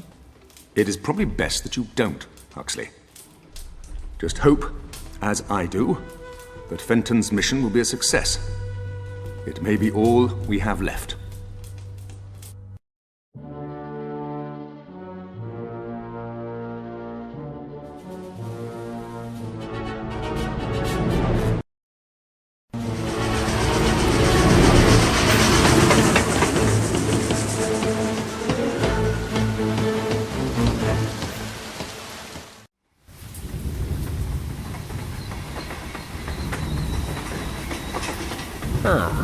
What a very pleasant journey.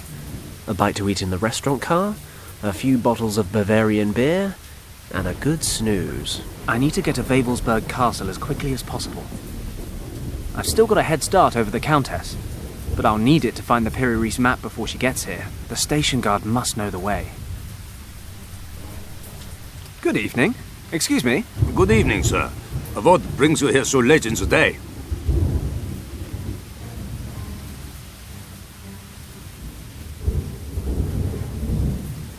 I'm a tourist, and rather than go to the Olympic Games or visit one of Germany's many outstanding cities with their bars and restaurants and women, I decided to visit the famous Wewelsburg Castle instead.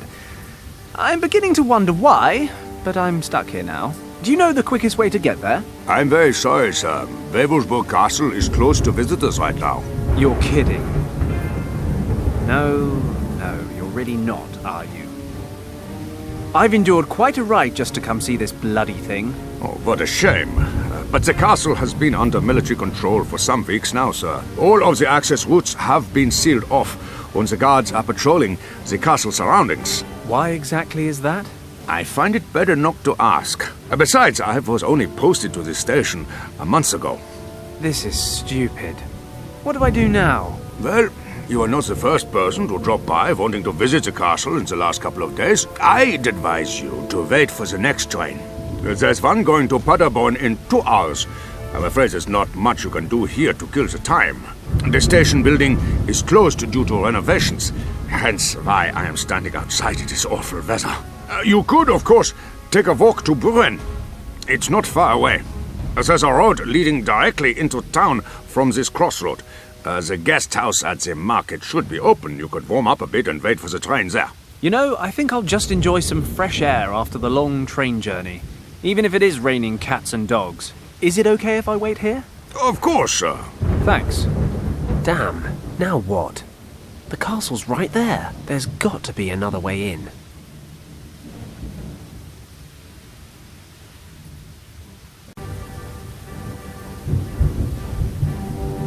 He can't help me at the moment.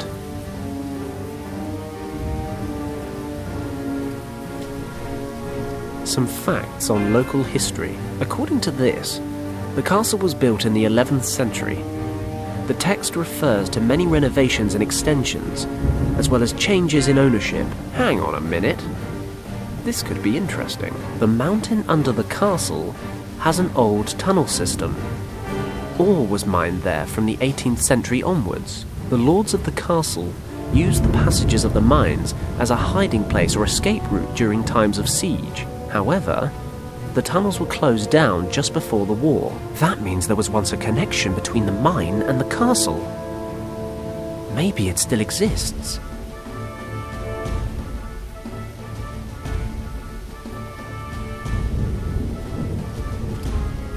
It's a fizzy sweet dispenser.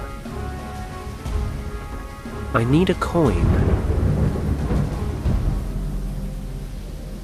If it doesn't stop raining, this barrel is going to overflow.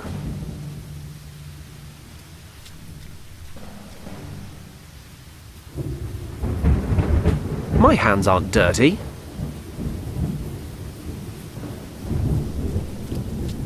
The sign's covered with a thick layer of moss. I'll try and scratch the moss away. There it is. two tools crossed. A hammer and a pickaxe. This is either a mine or the Center for Dyslexic Soviets.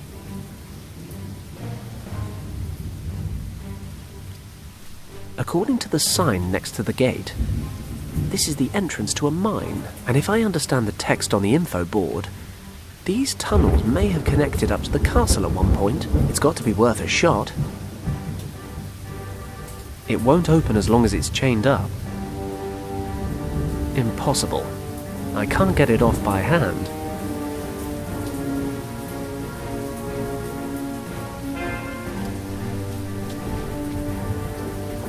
The station guard won't be happy if I remove his firefighting equipment. An axe. The station guard won't be happy if I remove his firefighting equipment.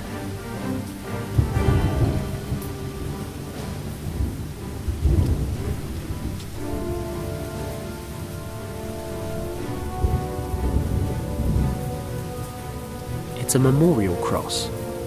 Seen better days. There are some candles burning on the pedestal in front of it. I'm sure nobody will mind if I take a candle with me.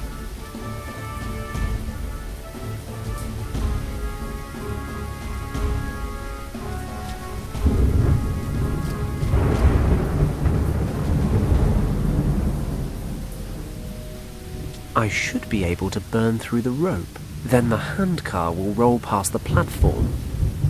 That should keep the guard occupied for a moment or two. Then I'll have some peace and quiet to find the entrance to the mine. Let's go.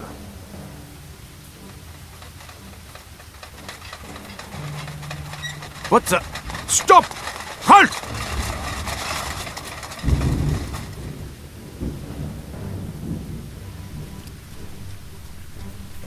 As long as no one complains, do what you like.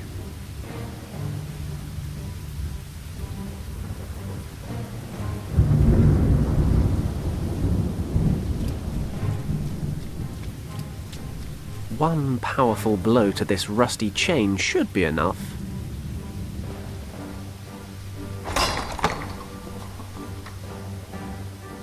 It's pitch black in there. What if the candle goes out?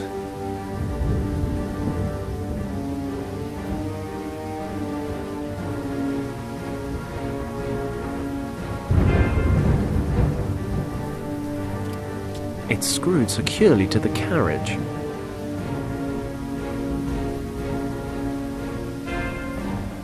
It's good to get rid of some pent-up aggression every now and again.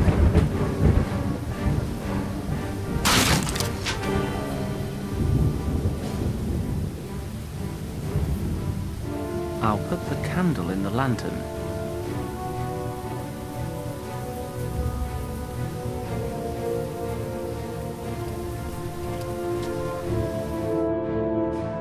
Christ, it's a bloody maze down here. I've got no choice. It's my only way into the castle. Besides, in my experience, you find the most useful things in the queerest places.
Poor guy. Let's hope I don't end up like him. This place is a maze.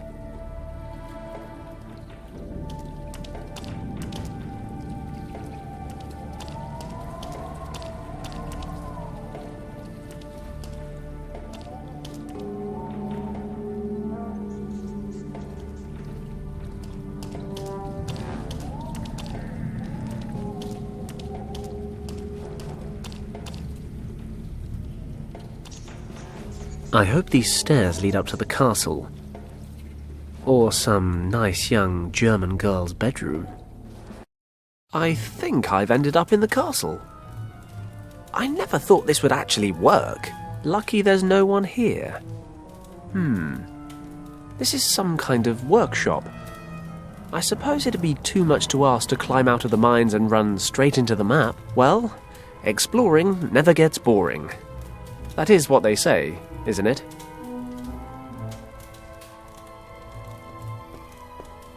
It's a hand drill.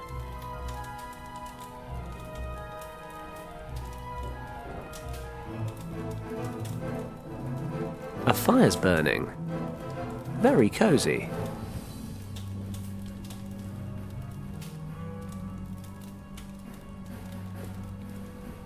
How are you coming along with the inventory? Nearly finished, Herr Feldwebel. I still need to catalogue the objects from Berlin. Okay, but it is essential that we finish the inventory today. The remaining exhibits will be arriving from Berlin tomorrow. Jawohl, Herr Feldwebel.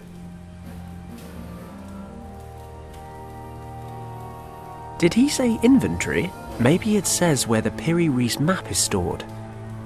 If only I could get a look over his shoulder. Mirrors like that reflect light onto the desk they're positioned over. Not much use to him after sunset. But it might let me get a look at those documents, if I wasn't so far away. And I always thought I was the one carrying too much weight.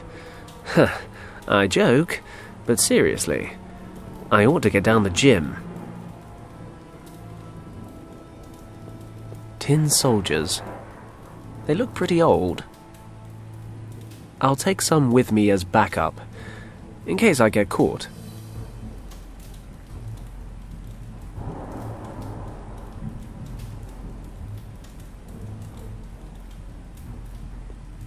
I can't lug an entire set of armor around with me for 3 reasons. First, it's dead heavy. Second, it'll make me look silly. And third, this is supposed to be a stealth mission. I'll just take the gauntlets, because they're cool.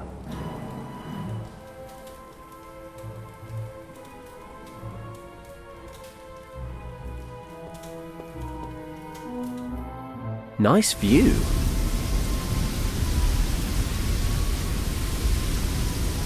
It's a tower.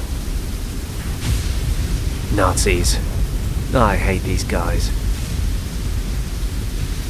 A tower. I can see a few houses down there. That must be the village of Buren the guy at the station mentioned. It's too dark and I'm too far away to make out any details.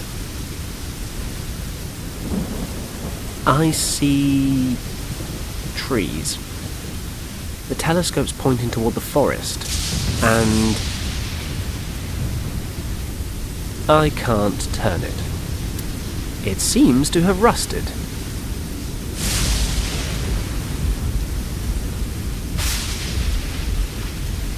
The telescope's attached with a metal clamp.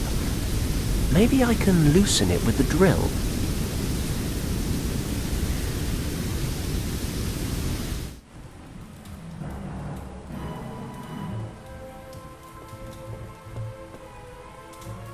It's working.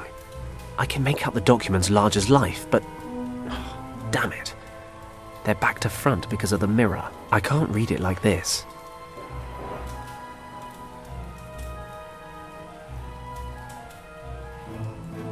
A huge crack, though by no means a crevasse.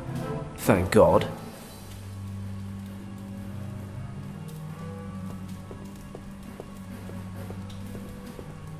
Well, it's not Argali, but it'll do.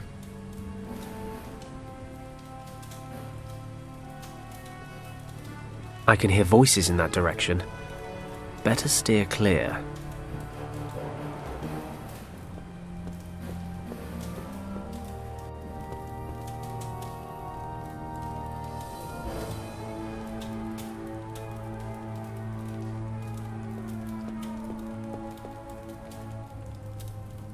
A dusty old curtain.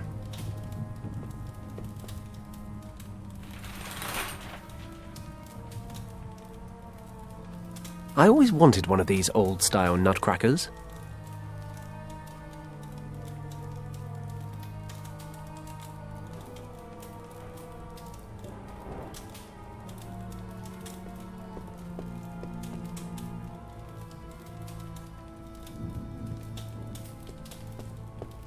Of course.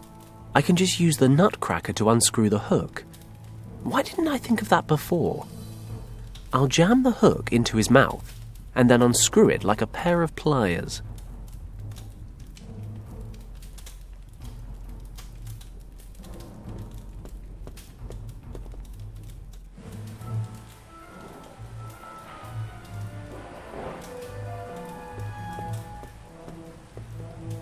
I'll screw the hook into the crack.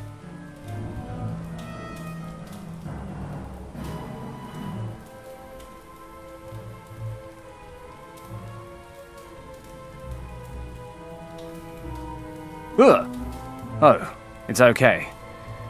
The mirror's just coated with a thick, greasy layer of filth. I thought that was my face for a moment there.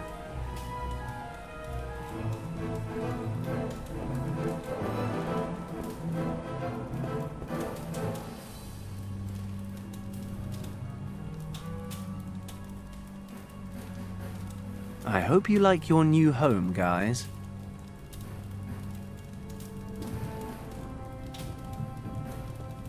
Sorry guys, but sacrifice is just an intrinsic part of war. That was quick. They've melted down like butter.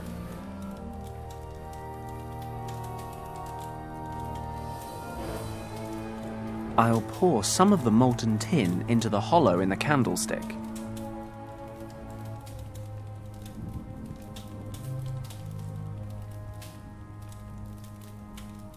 I've poured some molten tin into the round hollow in the candlestick. It's hardening pretty quickly. Actually, I can take it out already.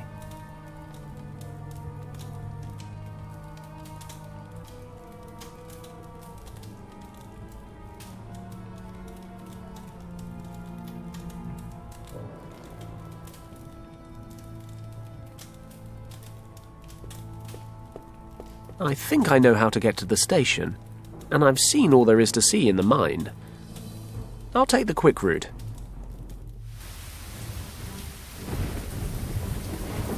Don't ask me how I did it, but I've bored out the solidified tin. It's now a lovely round shape. Almost like a coin, you might say.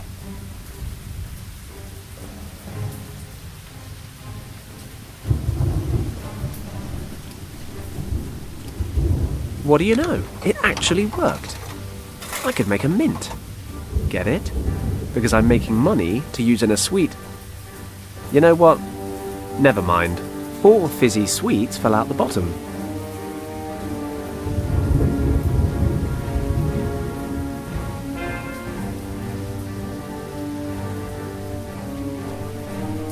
I'll pour some water into the pot.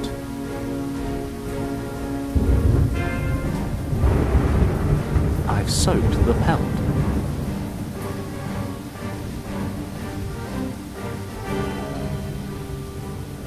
The sweets are dissolving in the water. I've soaked the pelt with lemon water. There, spick and span. The clean mirror.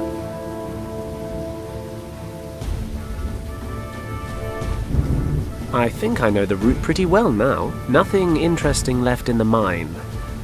I'll head straight up to the castle.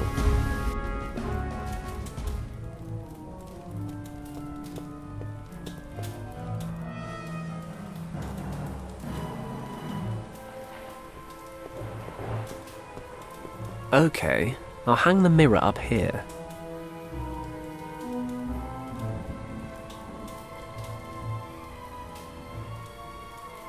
Praise be the laws of optics. I can make out every word. If the soldier would just move his hand a little to the side, then... Perfect. There it is. Exhibit 104C. The Piri Reis map, stored in the crypt in the North Tower. The problem with answers is they always give rise to new questions. Where the devil is the North Tower?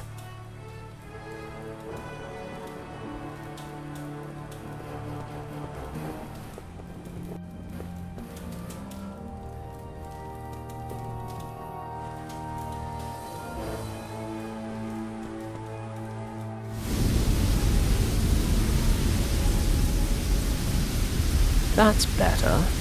Now I can make out the individual buildings.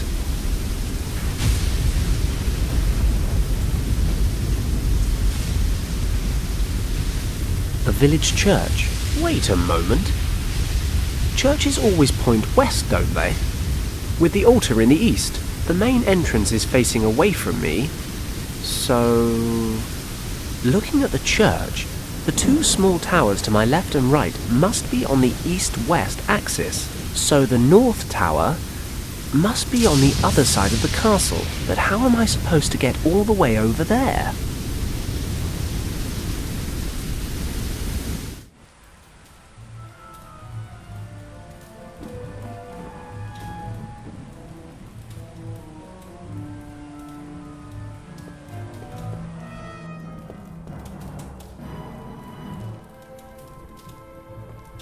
I think I can safely put the fire out now. I'll just throw the skin over. Great, the fire's out, though it now smells like a wild pig's marital sty in here.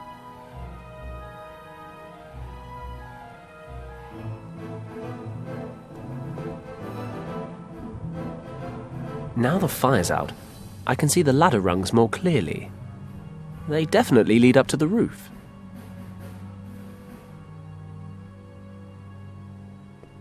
The gloves should protect me from the heat, climbing up the chimney to steal people's treasured possessions. I'm like the anti-Santa, only trimmer. Luckily, I'm not afraid of heights, or as we've established, anything at all. Apart from our Garleys.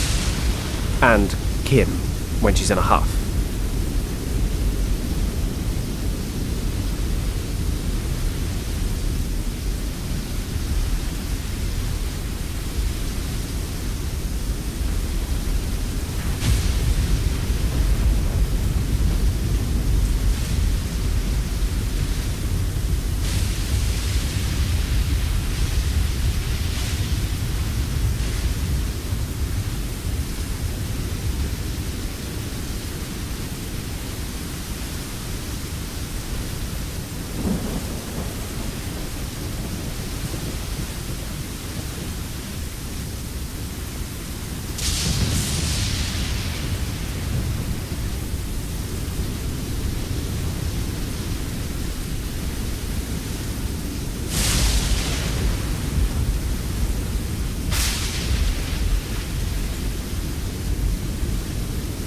I'll try to get in through one of the windows.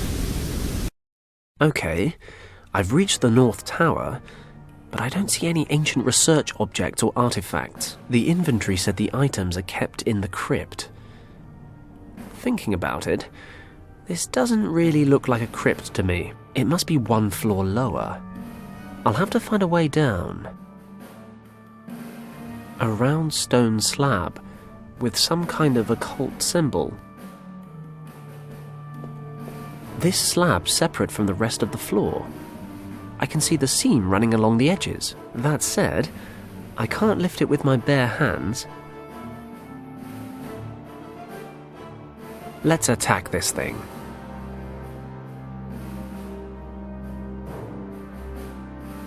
There, I've drilled a small hole.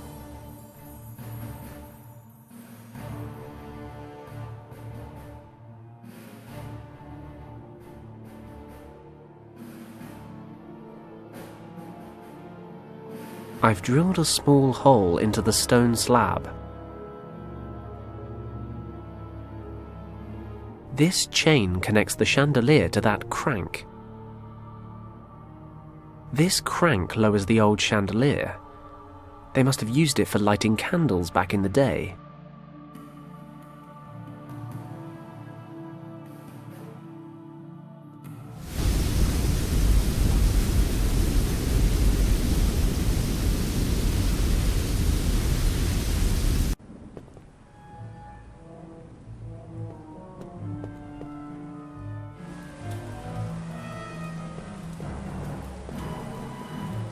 I'll take it down again. I'll unscrew the hook.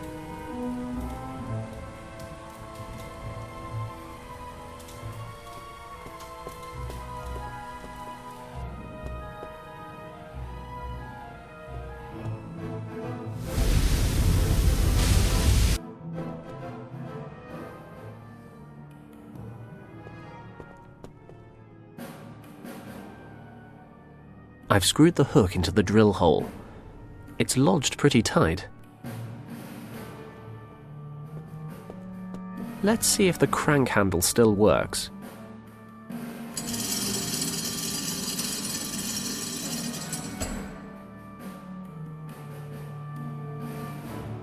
Fenton, you old dog, you've done it again. The chandelier's attached to the hook, which is screwed into the slab in the floor. When I turn the crank, the whole thing comes away. Shame there's nobody here to congratulate me.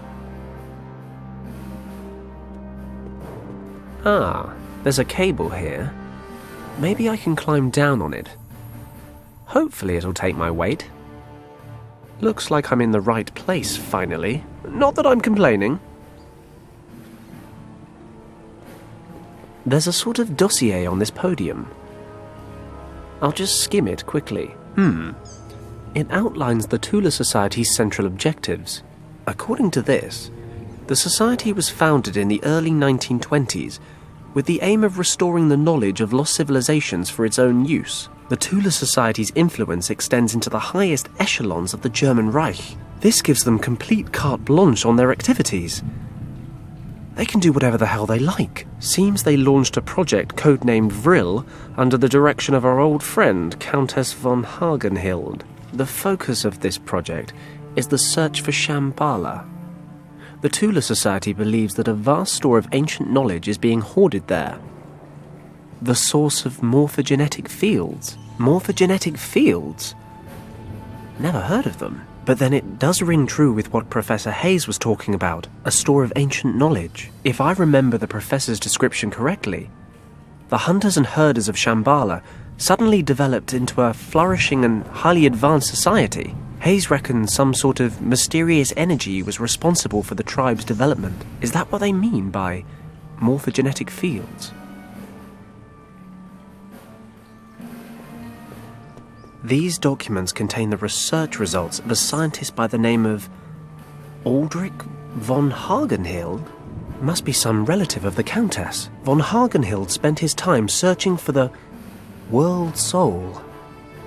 Christ, can't these people just use sensible names? The basis for von Hagenhild's research was the concept that for an organism to develop as it should, there must be some immaterial power steering it in the right direction. Basically an invisible blueprint determining form and growth. So, why does a rabbit develop the way it does? And why does a pine tree become a pine tree? Who's the architect? What tells them to grow bark? Or fancy lady rabbits? Looks like these questions led von Hagenhild to believe there was some invisible, imperceptible field that controls the development of an organism. He called it morphogenetics. Von Hagenhild explains the holistic aspect of self-organizing systems with his theory of morphogenetic fields. Basically, the field stores forms or behavioral patterns that every member of a species draws from and adds to. This was his Western take on something the East had known for some time. In Far Eastern philosophy, people refer to his morphogenetic fields as the divine essence of nature, or as the soul. He thought he'd identified the soul. He didn't think the soul was a spiritual thing. He thought it was a fundamental principle of nature that had been warped and confused by religions the world over. He even thought he had proof. He refers to certain experiments he carried out. Ugh. This is a lot of information to take in. Von Hagenhild really believed that in these morphogenetic fields, he'd identified the soul, the central power behind all living things.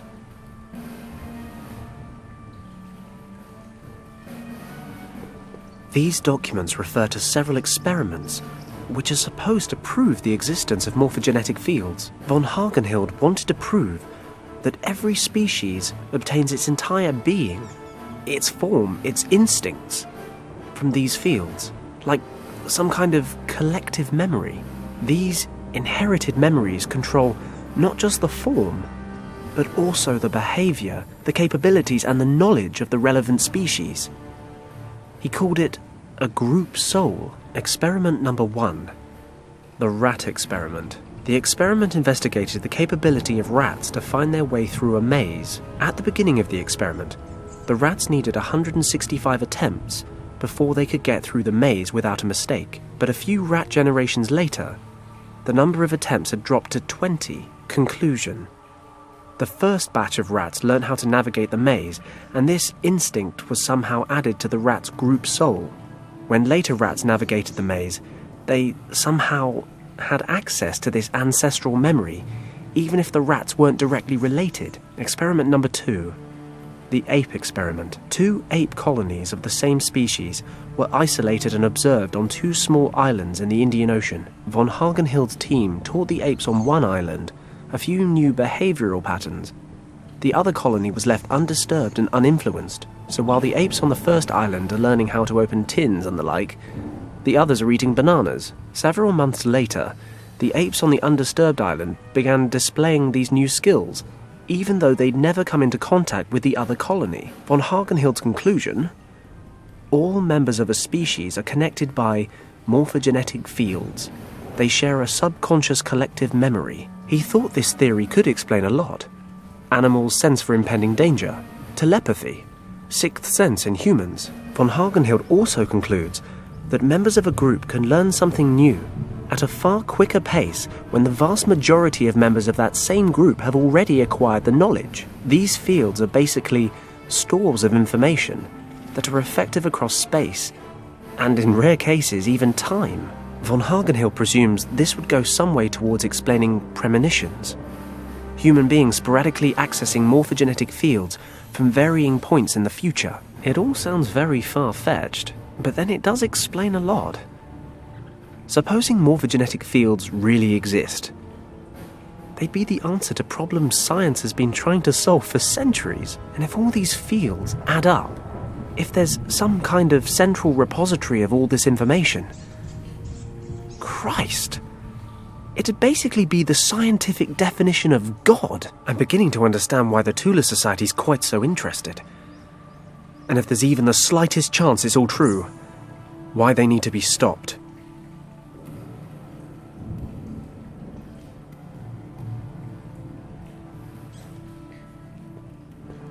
Is this the Piri Reis map? It's hand-drawn, ancient. There are some notes next to it. Finally, von Hagenhild became convinced that there must be a type of definitive field from which all other fields are derived. All manifestations have an origin. He tried to back this up with historical evidence. A world soul, for instance, had been proposed by Plato over 2,000 years ago. But what really convinced him was the discovery of an old, mysterious map of the world, drawn by the Ottoman general Piri Reis. I knew it! It's the map! Let's see. Further on in the text, von Hagenhild discovered that the general had drawn up the map in the 16th century, using sources which were thousands of years old. But how could they have known at that time what the world looked like? He posed the theory that a civilization had existed then, which possessed extraordinary knowledge and skill. He discovered a marking on the map, which was written in an unfamiliar language. Research in Far Eastern libraries revealed it was a long-forgotten Tibetan script. Once translated, it claimed the marking indicated the source of all knowledge, the center of the morphogenetic fields. It was a hidden valley in the Himalayas, Shambhala. Shortly before he died in 1934, von Hagenhild passed the responsibility of continuing the research onto his daughter. Professor Hayes was right. About everything. The Tula Society arrived at the exact same conclusion as he did. They were just one step ahead. Lucky I'm one step more. Richard used the first key to pass through the gate in that secret room in the monastery. I just need to find the second. The Nazis can't enter Shambhala without it, and as it happens, I have the eye, and I have the map. I just need to use them to find the location of the second key. My last hope of finding Richard is based on an ancient legend. Great. It's time to cross everything I've got. And I mean everything.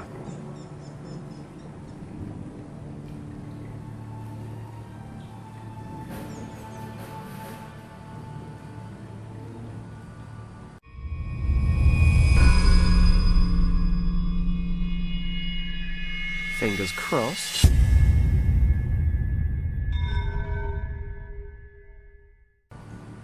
I've come all this way, but I'm still a little surprised it actually worked. The Piri Reis map really is the map of the Guardians of Shambhala. Or at least it was drawn to their specifications. So Professor Hayes was also right in thinking the priests of Shambhala took the second key artifact to India and hid it in a temple there. And now I know exactly where to look. On the Kathiawar Peninsula, just north of Bombay. Thinking about it, I actually know the commander of the British regiment in Rajkot. If the old drunkard hasn't been transferred for disciplinary reasons again, I'm sure he'll lend me a hand. Or at least a decent bottle. Then, I'll just have to find the temple and get hold of the key artifact. What could be simpler?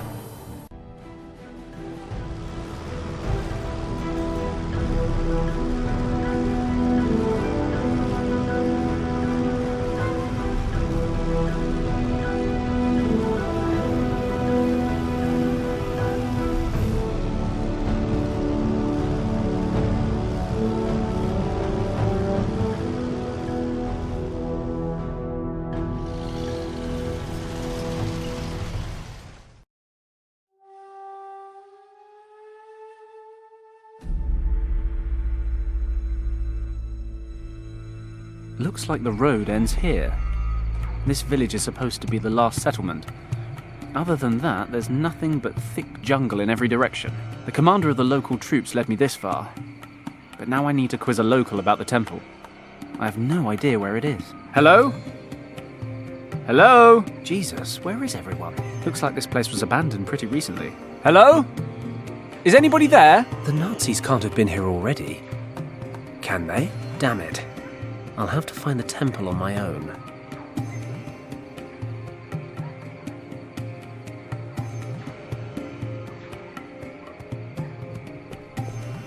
There are some chopped logs lying in the fireplace.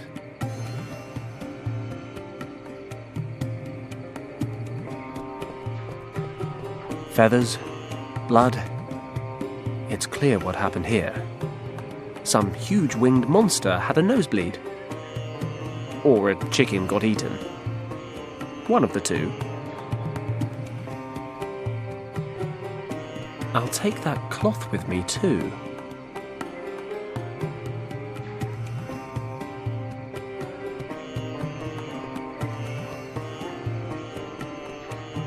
A few shards of pottery.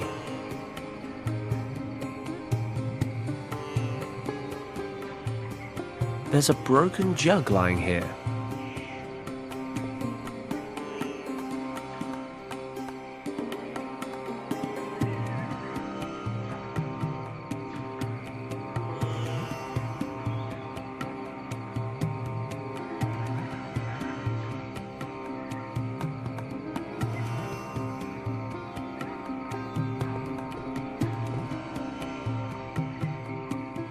I loved climbing trees when I was a boy. The taller, the better. Nowadays, I tend to only do it when I have to. Like when I'm being chased. Or when I'm bored. I'll just take a short wander into the jungle. Maybe the villagers are out foraging, or whatever it is villagers do. Hey, you there! Where do you think you are going? Christ! You frightened the life out of me! What the hell are you doing hiding in there? Get away from the edge of the jungle. Come here! What's wrong? Don't ask, just do what I say. Have I done something wrong? Sorry, I didn't mean to sneak around. I just wasn't sure where everyone had got to. There's a man-eater about. A what? Doesn't anything strike you as strange around here? Well, yes. He came into the village last night while we were sleeping. Who? The man-eater. Listen to me. The beast is still out there. I can feel it in my bones. And you're the only survivor? No, during these months only women, children and old people live in the village. The young men work on the tea plantations. When he came, there was no one here to protect us. Those who could walk packed their things and left this morning. What sort of animal are we talking about here? I'm, something of an expert. A tiger, what else? A tiger? It was no normal tiger, it was a man-eater. Tigers normally avoid settlements. They hunt in the jungle. But now and again, a few of the particularly hungry ones stray into the villages. I remember the old stories from my childhood. When a man-eater has picked out a village, he stalks it for days until he can strike again. When you put it like that, it does sound kind of scary. But I have a very important task, and I'm looking for someone who can help me. What brings you here, stranger? I'm looking for an old monastery. Or a temple. Do you know anywhere around here that fits the description? Well, as a matter of fact, there is an old temple nearby. Great. How do I get there? Could you show me? You may have no instinct for survival, stranger, but I wish to retain what is left of my life. I cannot leave the village until the man-eater is dealt with. Okay. Tell you what. I'll have a look around and think of something. If I deal with the tiger, will you lead me to the temple? Take my word for it, stranger. Great. It's a deal. Be careful out there.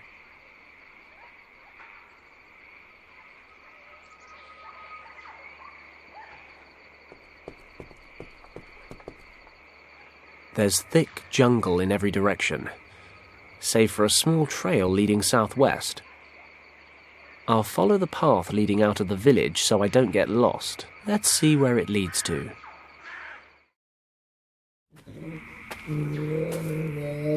What is that sound? Christ, there really is a tiger out there. I never knew they sounded like that. Thinking about it, I'm not a vet, but this guy might be injured. No doubt he'd still eat me given half a chance. I should stay out of his way. A clump of wild mushrooms. I don't know anything about mushrooms, but that's no reason not to pick them. If they taste foul, I can just throw them away.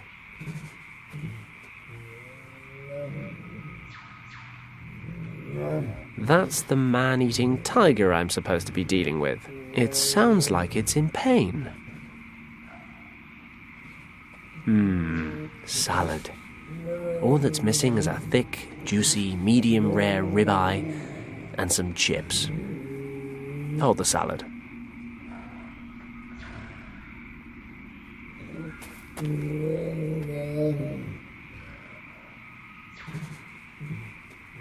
I've seen a worryingly large number of plane wrecks in the last week. At least this one wasn't my fault. As far as I know. The tiger's still back there. I probably shouldn't do anything to attract his attention. That includes climbing trees.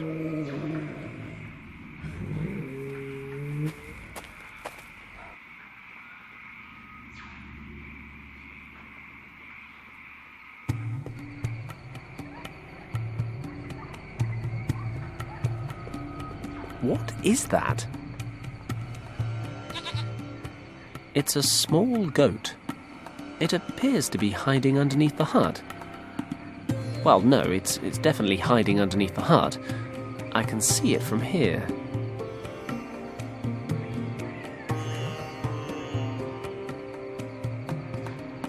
He looks hungry. Goats eat green things, don't they?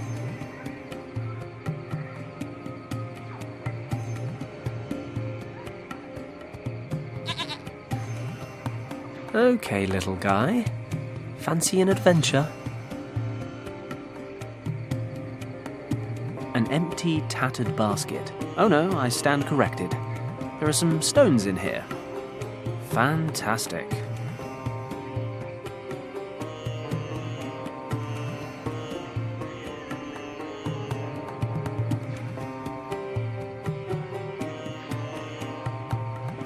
The basket's already broken, so I might as well finish cutting it up. I've dismembered the entire thing. All that's left are these thin sticks of wood and the hemp stitching. I'll tie a piece of the cord around the goat's neck, so it doesn't run off before I'm done with it.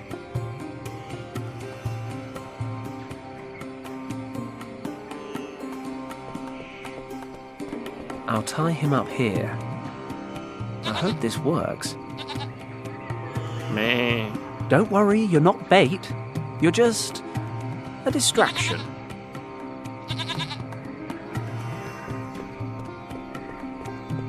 Hello?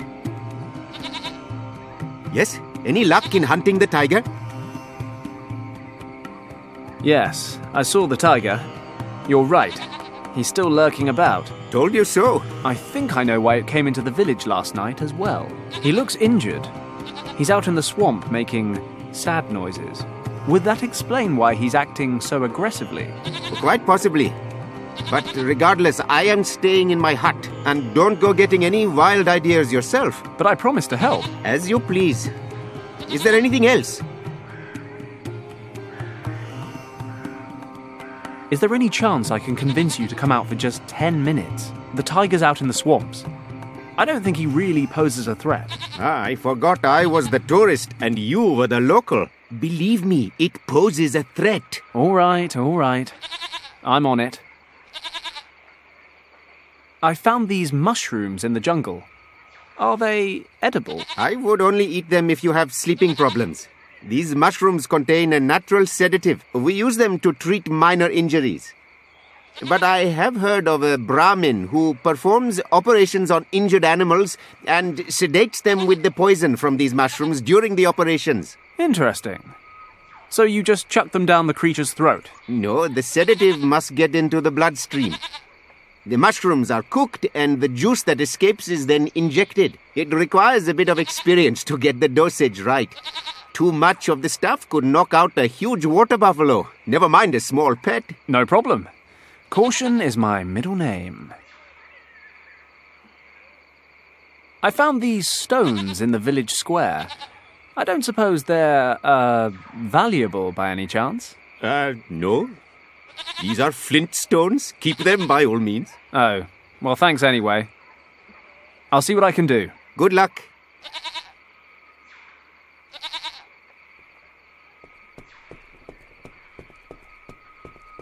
A man can never have enough feathers.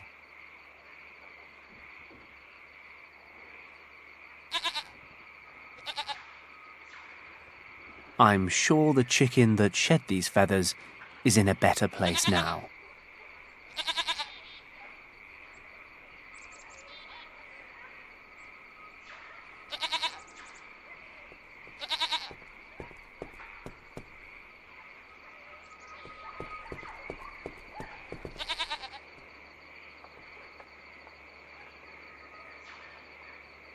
In you go.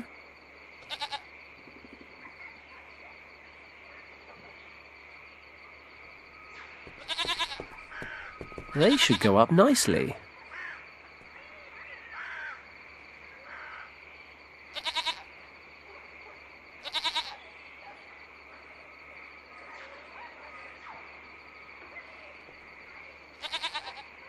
The reed's caught.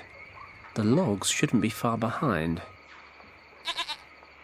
If the old guy is telling the truth, I can boil these mushrooms into some kind of natural sedative. That was quick. There's a dark sap oozing out.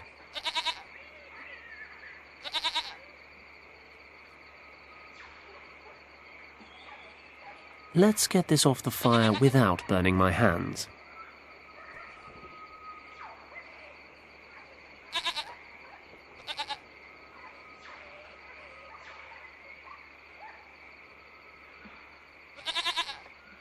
I can tie one of the pottery shards to one of the sticks. Great. I'll use a few fibres from the hemp cord to make fletching for the dart. I could probably manufacture an operational blowgun. The dart looks like it'll fly straight, but I'm missing one little thing.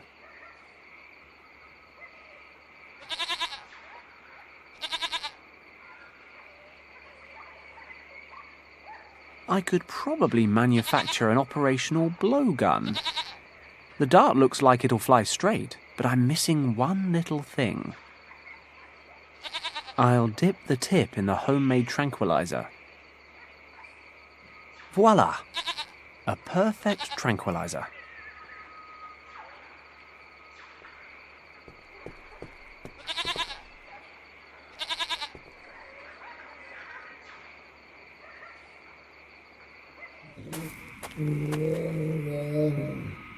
Okay, preparations are in place. I'll lure the tiger into the village, then hide behind the tree in the square. While the tiger's busy with the goat, I should have just enough time to hit him with the dart. Let's hope the sedative works. For my sake, as well as the goat's.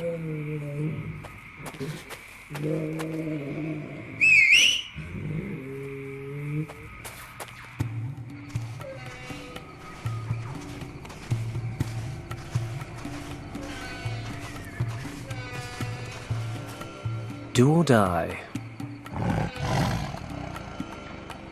Only one shot at this. Concentrate.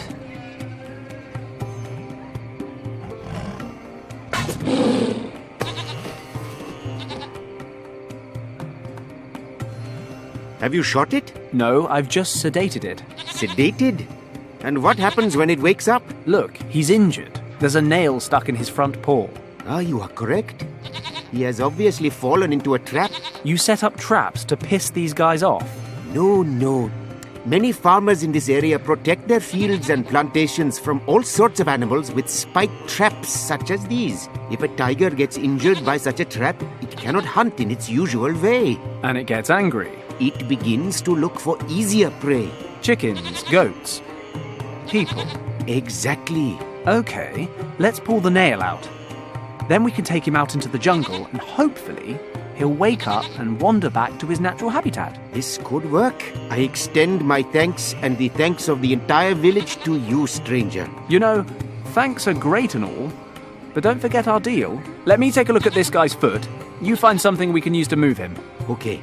I'll fetch a cart and we can take it to the other side of the valley.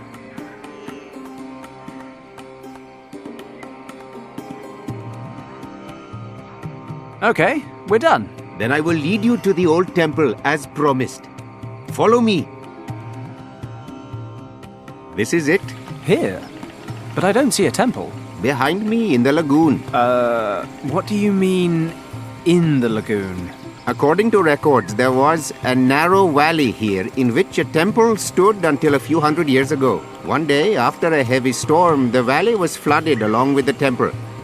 Since this day, everything that remains of the temple is under the surface of the water. Only this statue standing on the roof of the temple bears witness to what lies beneath. Do you think anything's still intact down there? I cannot swim, how would I know? Okay, well, thanks for your help. It was no problem, stranger. I had better make my way to the next village to tell the women that the tiger is no longer a danger. Would you care to accompany me? Women, you say? No, I really ought to get back to saving the world. Thank you, though. As you wish. Good luck. I usually need it.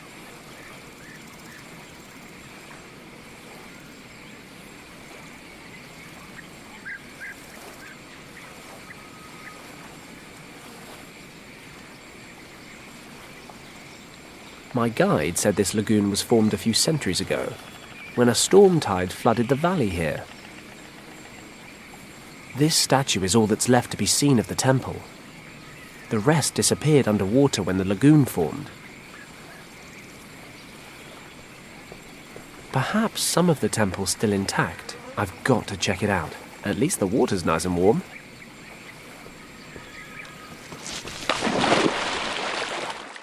You know, it all started innocently enough. Flies. Nothing dangerous about flies. Then there was the cat. Then the sheep. The tiger. Now sharks. Bloody sharks! I'd better steer clear of him. At least the temple looks intact. I'd better head back to the shore before he spots me. Okay. I have to get rid of that shark if I'm going to reach the temple.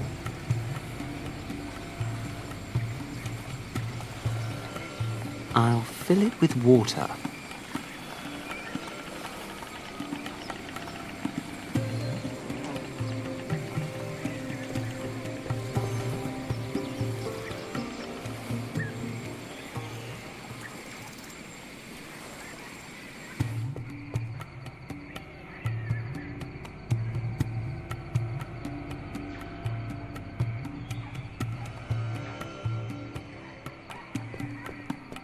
This should moisten the bloodstain.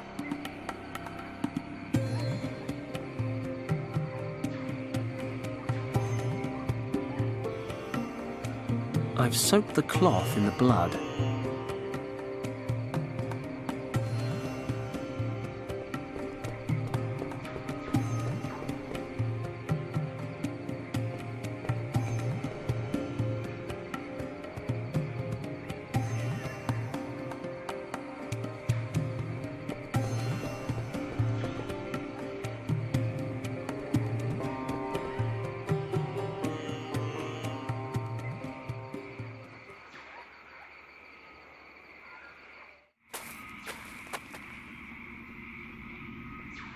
Let's get up there and take a look.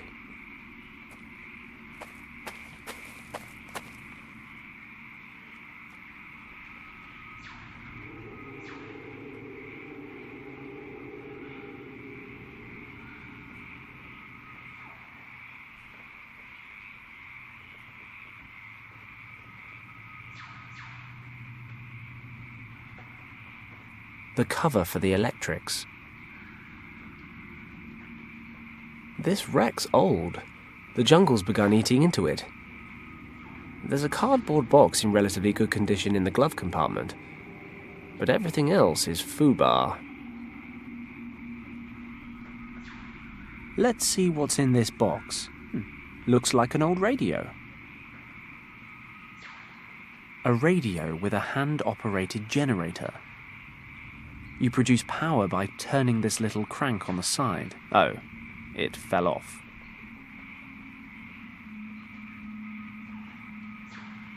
Wow, blind luck. The radio crank fits right into the bolts on the cover. Ah, there's an electrics cable under here. Might come in handy.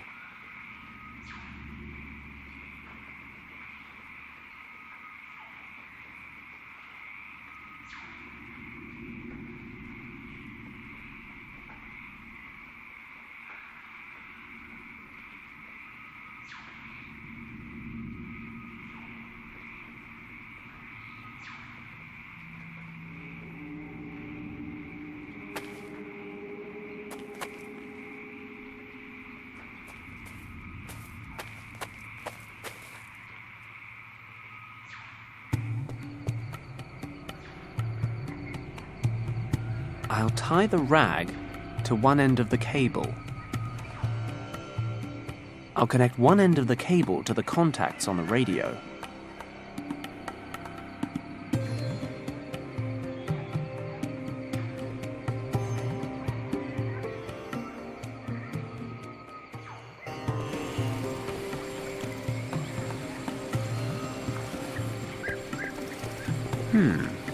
The radio can be charged electrically, and that charge could then be conducted down the cable. Sharks, I'm sure, are sensitive beings at heart. Even a small shock should be enough for him to turn tail. Of course, he's right on the lagoon bed. I'll need him to be right on top of the cable for it to work. Hopefully the smell of blood will be enough to attract his attention.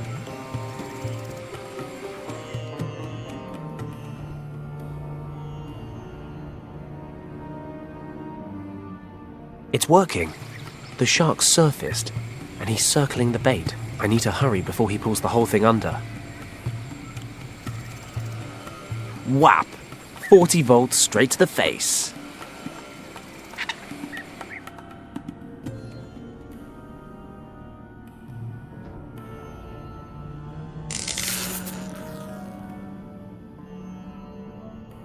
Fenton Paddock, top of the food chain. Time to get down there and check out this temple.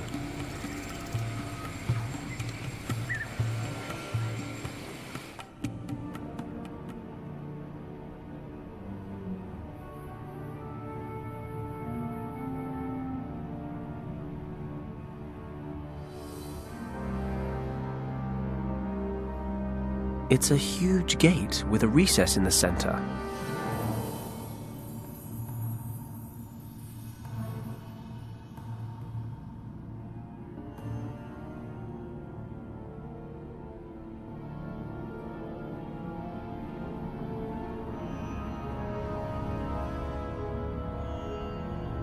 I have my strengths, but breathing underwater isn't one of them. There's an old column here, reclaimed by the jungle.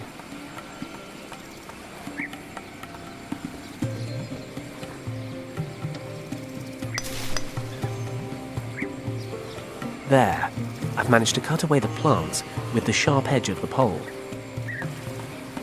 There's a small carving here. This carving looks like the same symbol as the indentation on the temple doorway.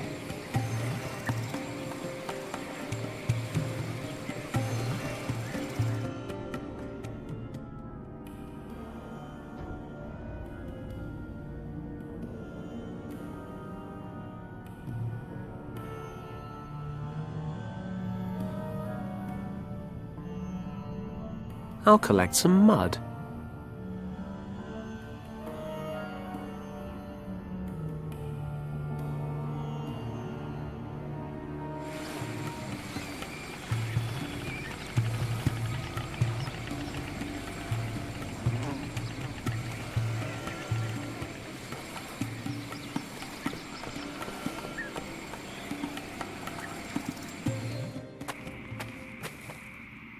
A thick vine.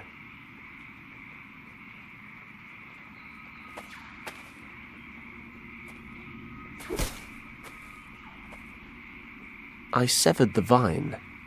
It's dripping some kind of oily sap.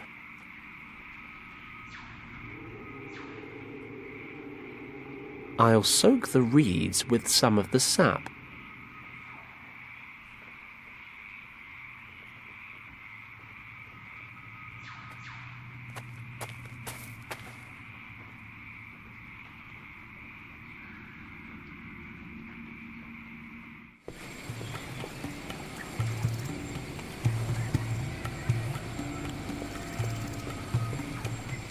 If it's good for my skin, it can't do any harm to an old rock.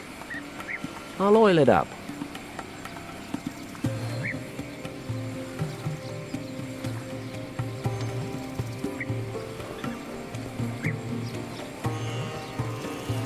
The cardboard softened in the water.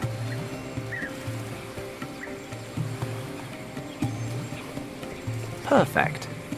This should make for a good mould. The damp cardboard will dry around the carving, and the plant oil should let me get it off again in one piece.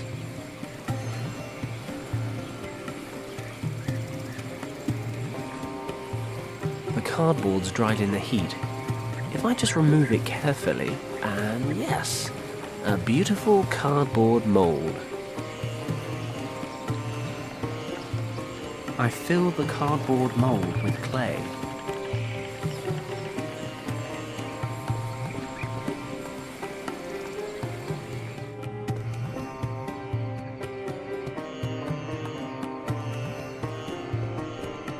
Let's hope it's hot enough to fire the clay.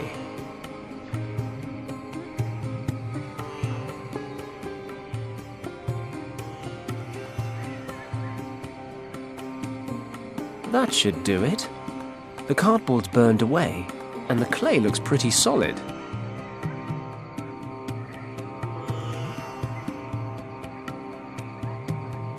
Got it.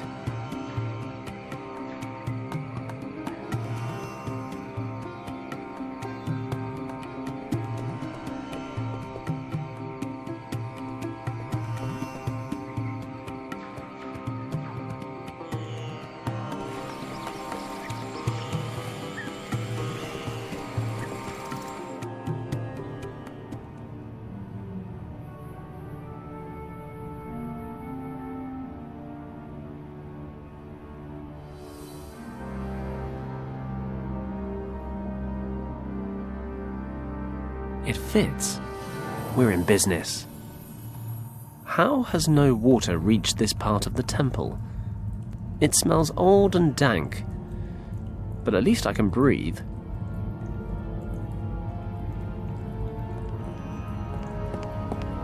It's so well preserved. The painting seems to portray a scene Professor Hayes told me about. It's a group of herdsmen or hunters entering a large cave in the mountains. These are the people who discovered the entrance to Shambhala many thousands of years ago.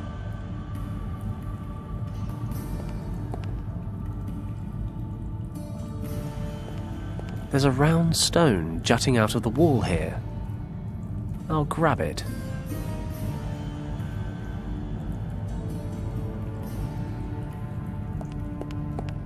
It's a magnificent city with some kind of glowing orb in the center. This must be Shambhala, the light at the center.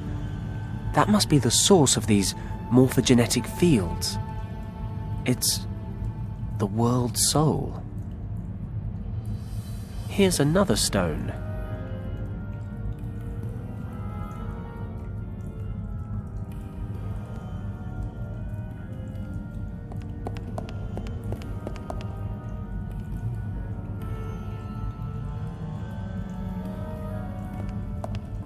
The painting shows burning houses and many, many dead people. They're fighting one another on a huge mountain of corpses. But they don't look like warriors. They're just townsfolk, murdering one another. Is this the fall of Shambhala? The inexplicable catastrophe that Professor Hayes mentioned? But he said it was a dragon, and Kim translated something similar back at the monastery. These people are killing each other. But why? And another stone.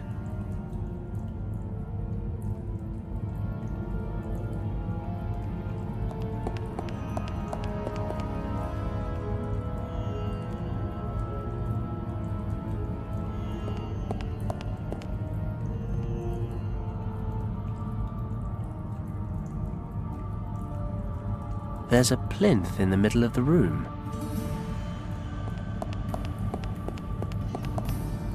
Okay, we've got 6 circular recesses arranged around a symbol. This must be where the artifact was stored all that time ago. I'd better take a closer look. A circular recess.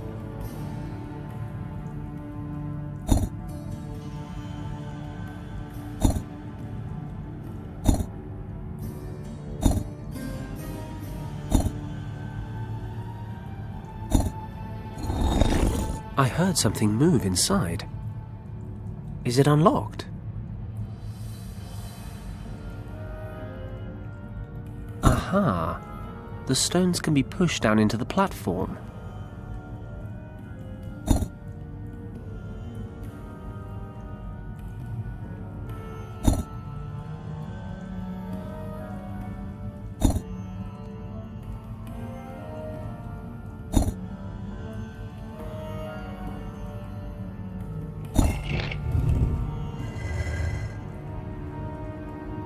Finally, the second key. I've travelled 3 continents just to find this thing. I should be happy. Or at least relieved. But there's something bothering me. Something at the back of my mind.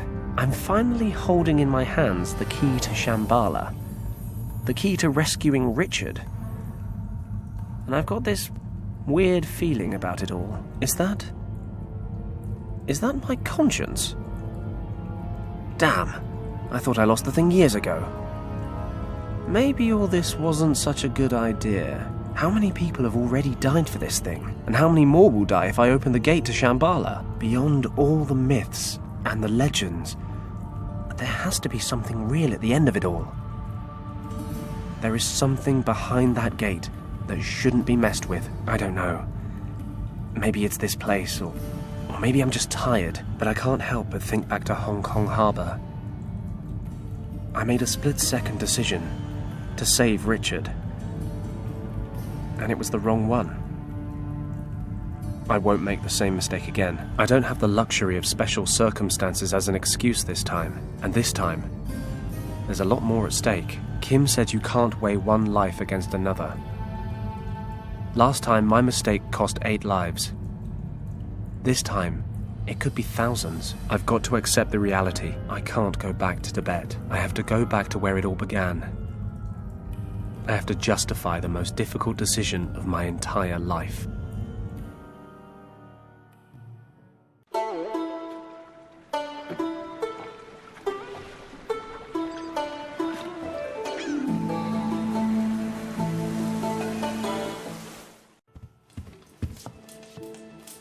Lord Weston. Yes? Mr. Paddock is back. What? What are you waiting for? Send him in, quickly.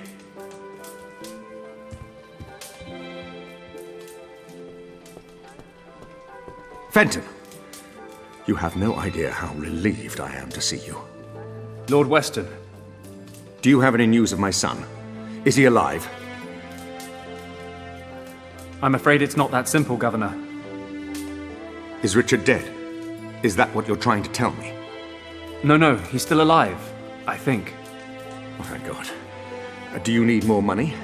How can I help you? Just say the word, I'll do everything within my power.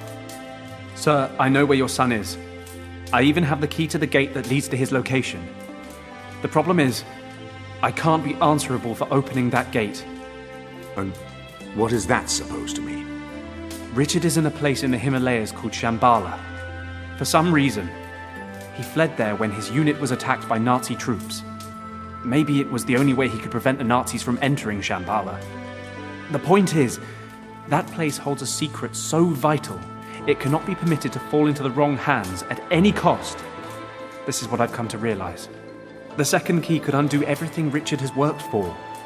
If I reopen the gate in order to follow him, I'd risk letting the Nazis into Shambhala. Lord Weston, we have to destroy the second portal key. I'm sorry, but the dangers it represents are simply too great. What are you saying? You suggest that we leave my son, your friend, to his fate? Lord Weston, you know what Richard means to me. You know what I've sacrificed for him. Believe me, if there were any other way, I would take it. I know it's hard to accept, but after everything I've seen and experienced, I just can't continue with this mission. I'm here today to ask for your understanding. I cannot believe I'm hearing this. You sentence my son to death, and you come here asking for absolution. I was wrong about you, Paddock. If you are unable to handle the situation, I shall have to find someone who is. As I said, I'm very sorry, Lord Weston. But I've made my decision.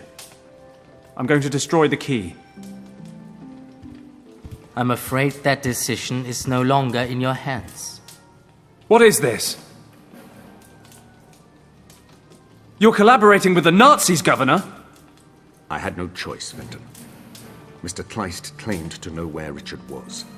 He said he could return him to me. I was skeptical, but a father will cling to even the slightest shred of hope. I never gave up hope that you would solve the situation, and that I could quickly end my collaboration with the Nazis. But now I realize that I backed the wrong horse. Governor, this is a mistake. I'm prepared to take that risk. Herr Paddock, I wonder if you would be so kind as to accompany me to the airport. You have an appointment in Tibet that you absolutely cannot miss.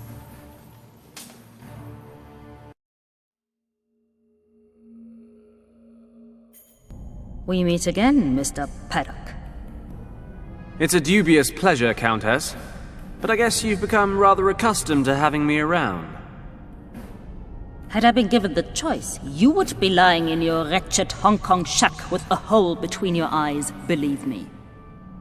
I console myself knowing this will be the last time your good fortune keeps you alive.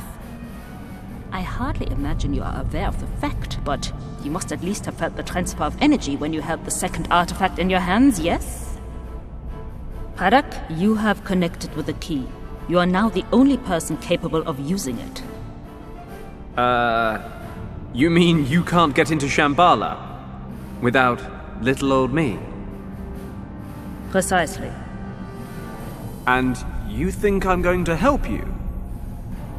But of course, there can be no doubt. I hate to break it to you, love, but if I really am your last option, you're rather scraping the bottom of the barrel. Your expedition ends here. Tut, tut, Mr. Paddock. You are always so hasty to judge before knowing all the facts. I am well aware of the lengths you would go to keep Shambhala from us. You would merrily abandon your greatest friend for that very reason. But I wonder, would you so capriciously condemn to death your pretty little accomplice? Kim. You would merrily abandon your greatest friend for that very reason. But I wonder, would you so capriciously condemn to death your pretty little accomplice? Oh, please don't look so dejected. At least you have one less life on your conscience. Well, if you cooperate, that is.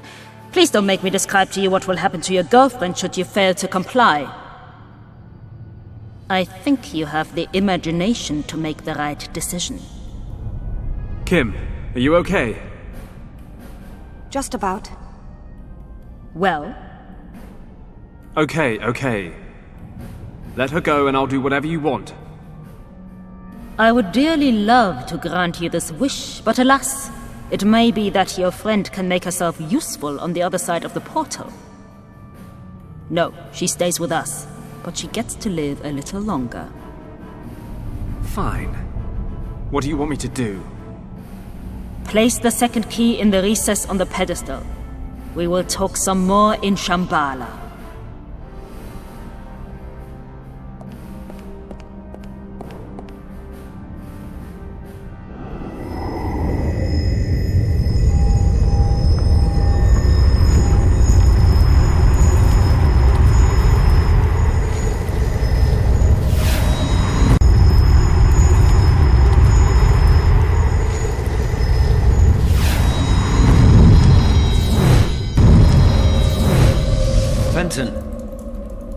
Fenton, wake up!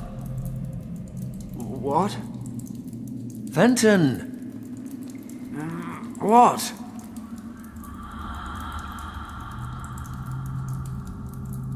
Richard?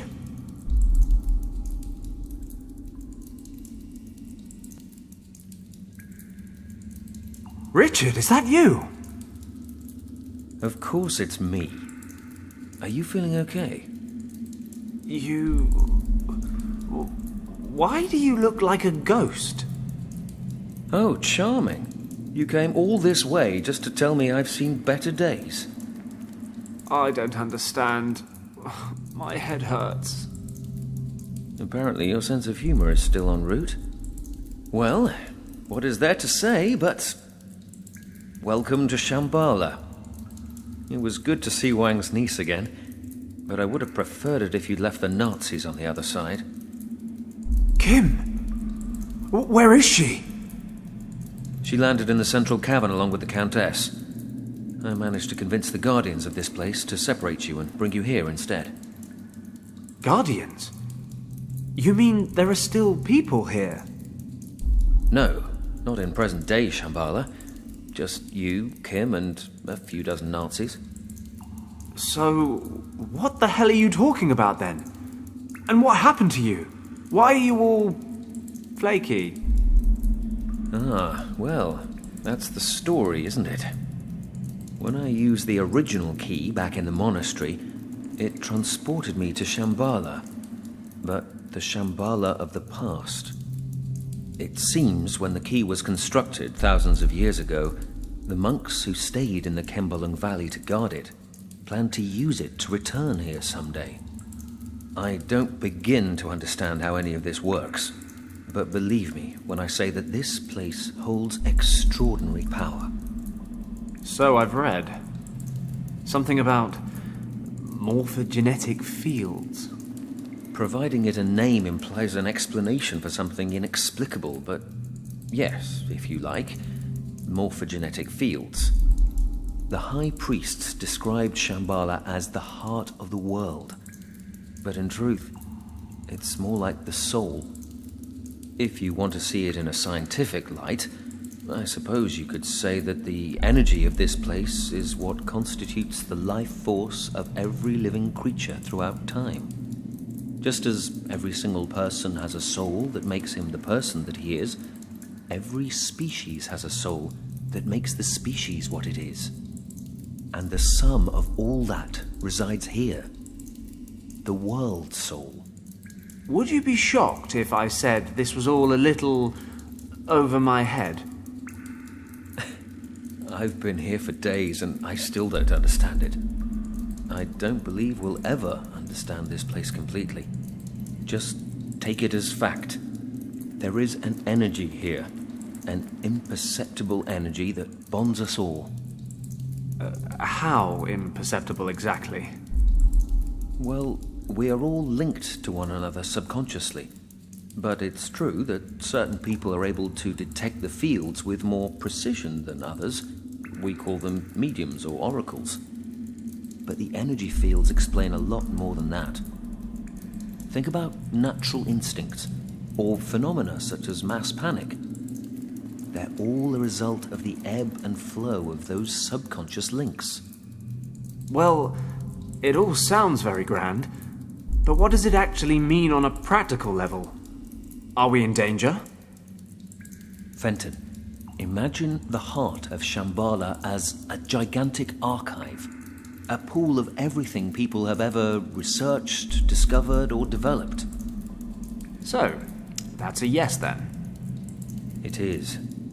The entire world converges right here. And the Countess knows that? But it's not just that. The center transcends time and space. He who controls it controls the sum of all human knowledge, past, present, and future. They could conquer the world. No, that's not the threat. The power of this place is too much for any person to control. Mankind doesn't have the maturity to handle this gift. Even the priests of primeval times failed. So, this field of energy ended up making the residents of Shambhala kill each other in a civil war?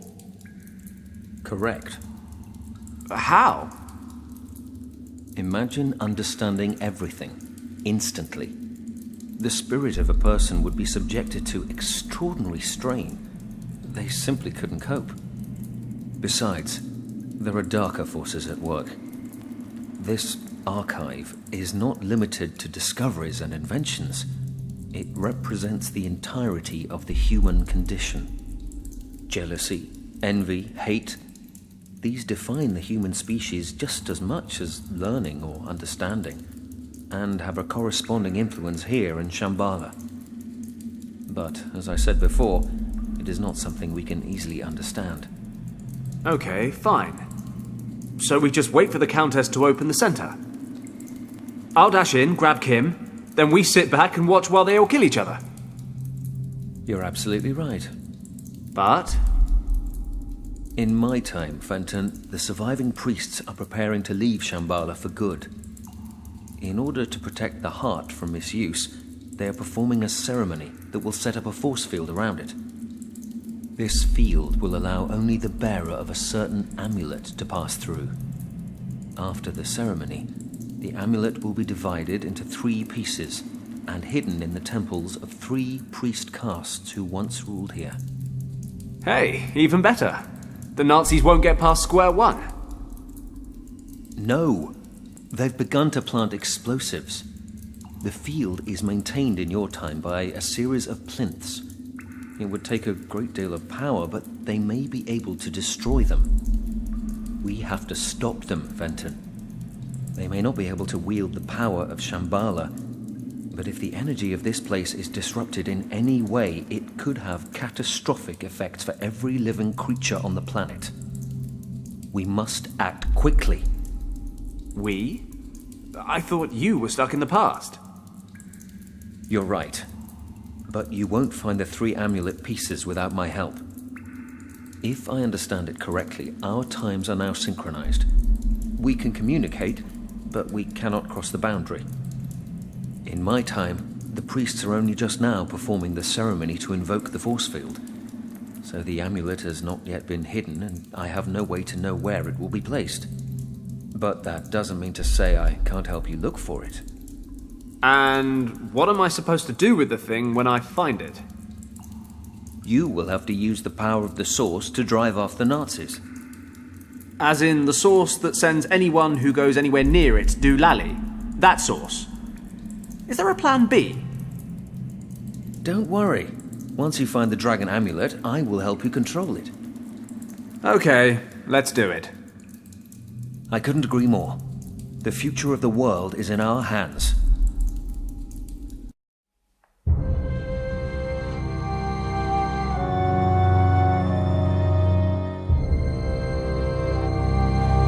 Looks like I'm on my own again. I'm still not sure I've got a handle on all this. 10,000 years ago, the residents of Shambhala all kill each other, save for a few priests who escape the civil war. Shortly after that, Richard crash lands here and convinces those priests to invoke a force field around the centre to protect it. Now the Countess, along with her troops, and Kim, are in the centre of Shambhala, ready to blow the bloody thing up. And, surprise, surprise, I'm the only one that can stop them.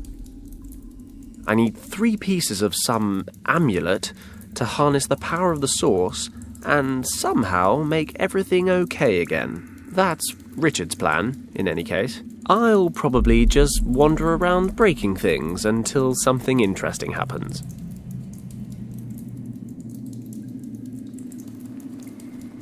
Different sized discs with odd markings carved onto them. The pedestal in the middle has similar symbols. These heads are carved in one piece, right out of the rock. Even after all these years, they're in perfect condition. They must have had some special significance. Old deities, perhaps? Might have looked more distinguished if they'd bothered to close their gobs. Pushing or pulling doesn't achieve much. The mouths are open wide enough for me to get my hand in, but there's nothing inside.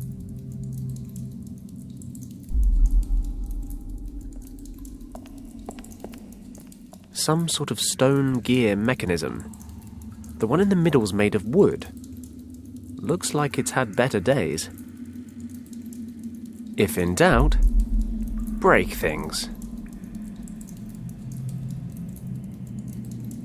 Brute force won't move these things.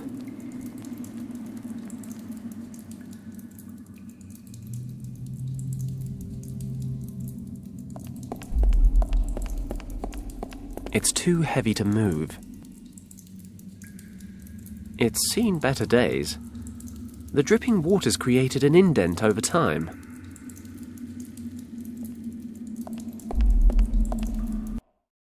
An underground river. I'm a strong swimmer, but I don't think I'd be able to fight the current.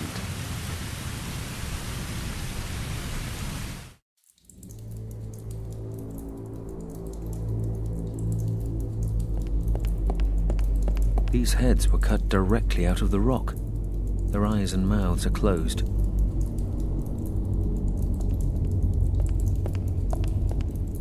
I should be able to lift this.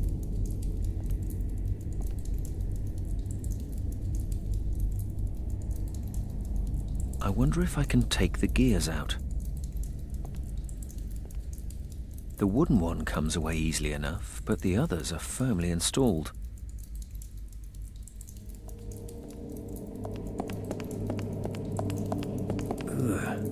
I suppose I ought to check through it, just in case. Just about the only thing here even remotely sanitary is this nut. I don't think I can move it.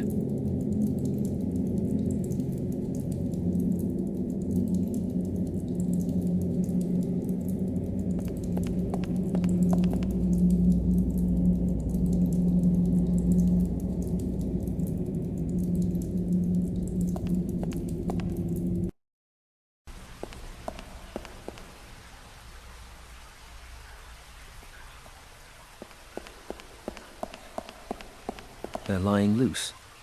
One kick ought to do it.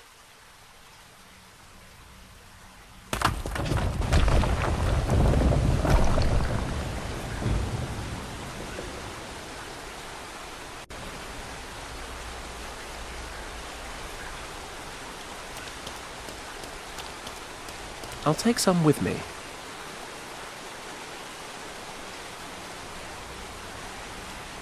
It's a mound of earth.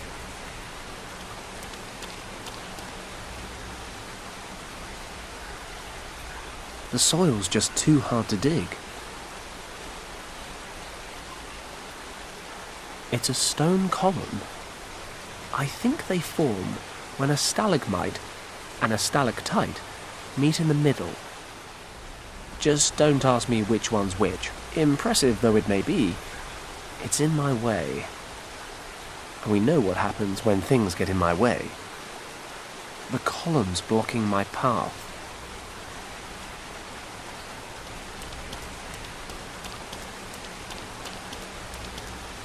According to Richard, there are 2 more temples besides this one in the north.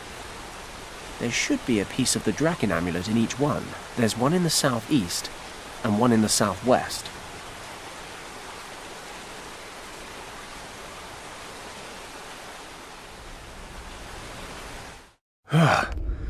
And I was complaining about the heat in the desert. This is one of the 3 temples that hold the pieces of the dragon amulet. There don't seem to be that many places it could be hiding. But then, I am a master of underestimating tasks.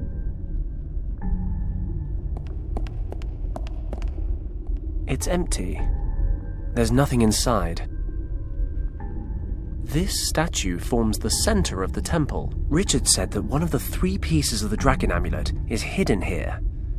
Somewhere. It's a small, rectangular hole.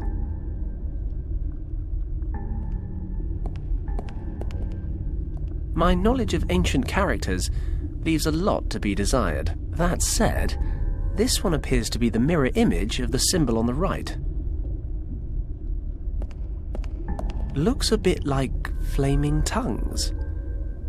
Maybe it represents fire.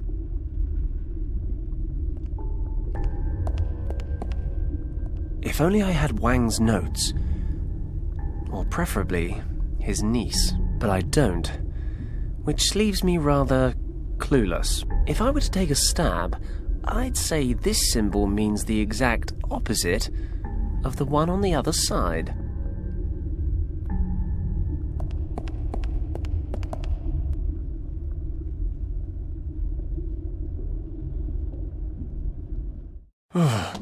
This place is freezing. Lucky I've gotten pretty accustomed to extreme conditions over the last week. I've got to crack on and find the amulet piece.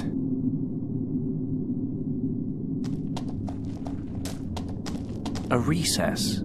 I can't see anything inside.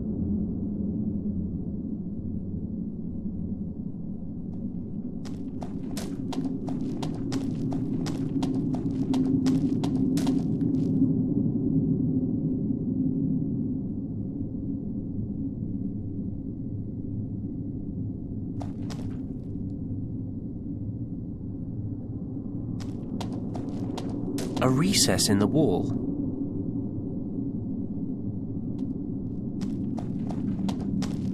There's a recess in the wall here. There's a bright beam of light shining straight onto it.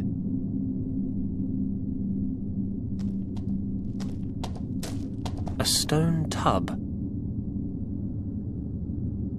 There's nothing in there.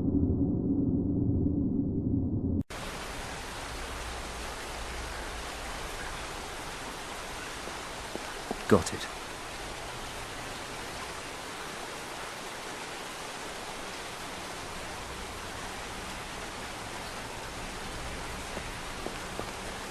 It's loose.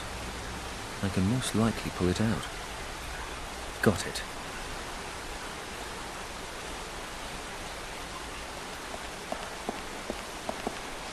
I can definitely use this to loosen the soil.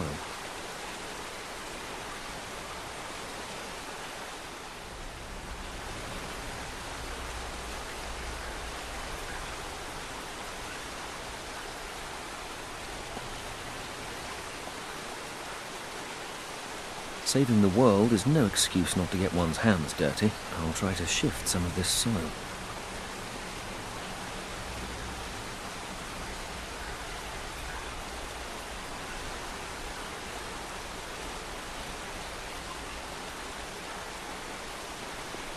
The soil's loose. I can pull it away rather easily, though not without dirtying myself a little. Still, it's only mud. There was a stone coffin hidden under the mound of dirt. There's a brightly painted lock on the front. The paint must be how they protect the metal from rust. There's a layer of protective paint on the lock that's chipping away in places, but the lock itself is strong. It won't budge.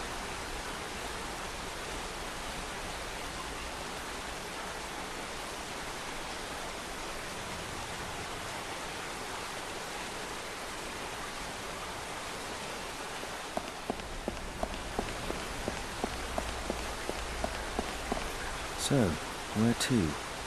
I'm currently in the northern cave, and the two other temples are in the southwest and the southeast. It must be 200 degrees in here. This is the symbol for life. This is the symbol for life. As this bowl represents life, damp earth isn't a million miles from the goal. I'm not sure we're quite there yet, though.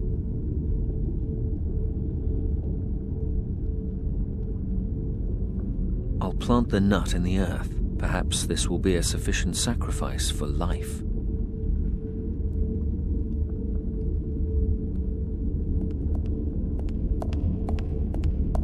If I'm not mistaken, this sign symbolizes death.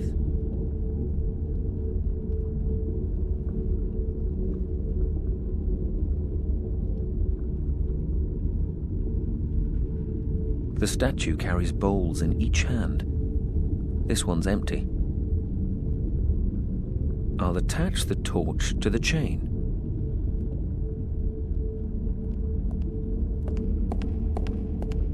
Yes, that works.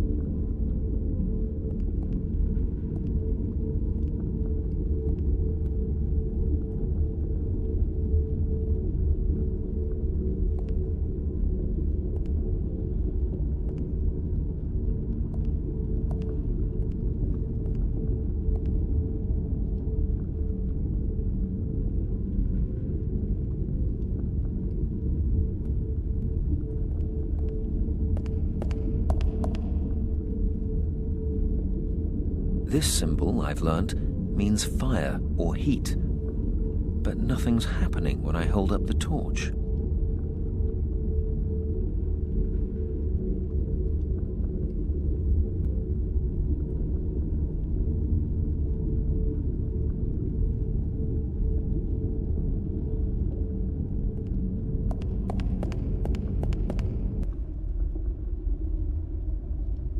This is the Temple of Light.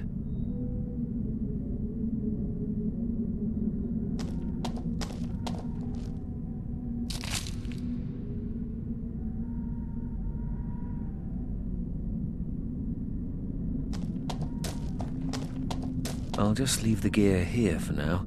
Only time will tell why.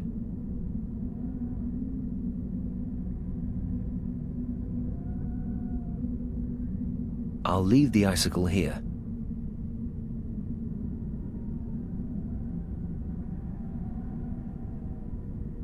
I'm not sure where this is leading. I'd better not throw all my possessions into the tub.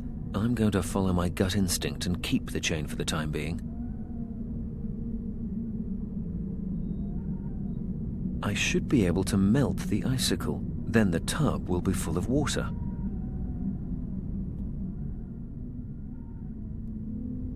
The gear's floating in the icy water.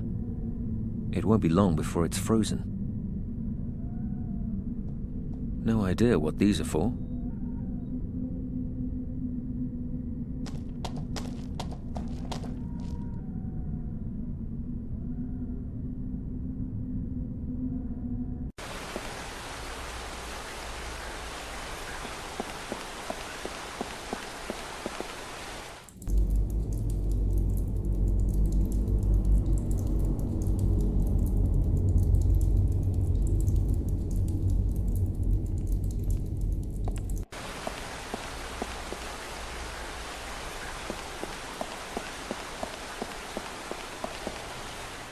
This is the central hub of Shambhala. It's hard to fathom, but these priests are conducting a ceremony that will construct a force field around the world's soul that will still be in place by the time Fenton arrives in around 10,000 years. When I first arrived here, I told them about the Nazi attack on the monastery, and they decided this was the best course of action. Perhaps the dying monk gave me that key because he knew it would send me into the past. The priests needed to know the threat so they could prepare for an emergency like this.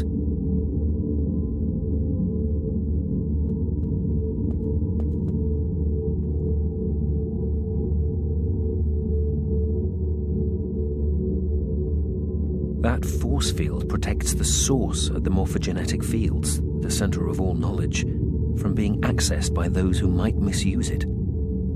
Only with the dragon amulet can Shambhala's power be harnessed.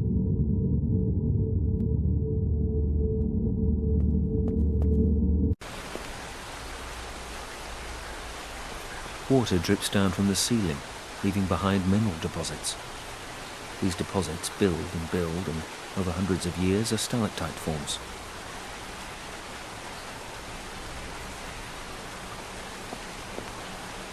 It is strictly forbidden to so much as touch these formations. I'm sure Fenton would look at things somewhat differently. It seems to work well enough for him.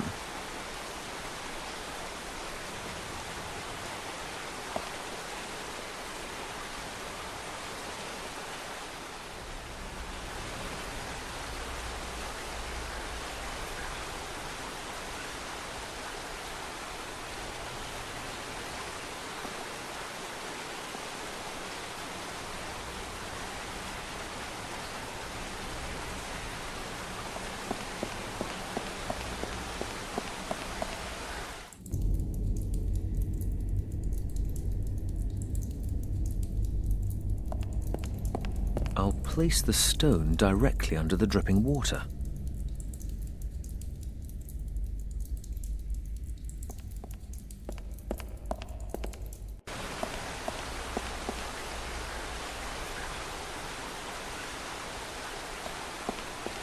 I can't break open the lock, but perhaps I can burn off some of the paint.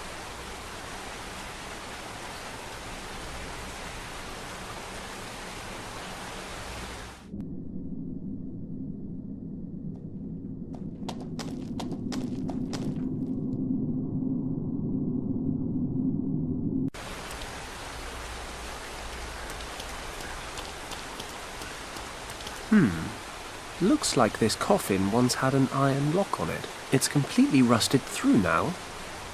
Maybe I can get it open.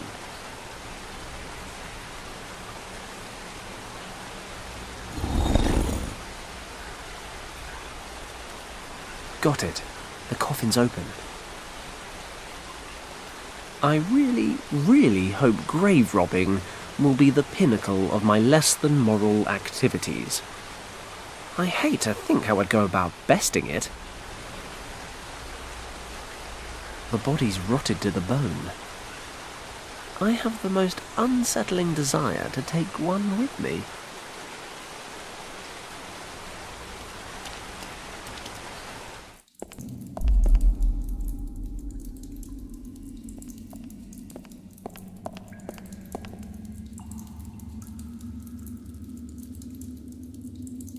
A hollowed-out block of stone.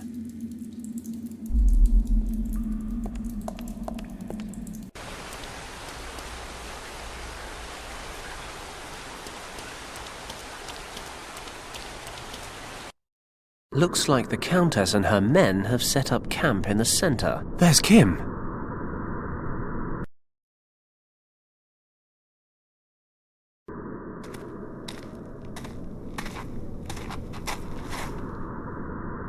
Well, any news? No, Countess.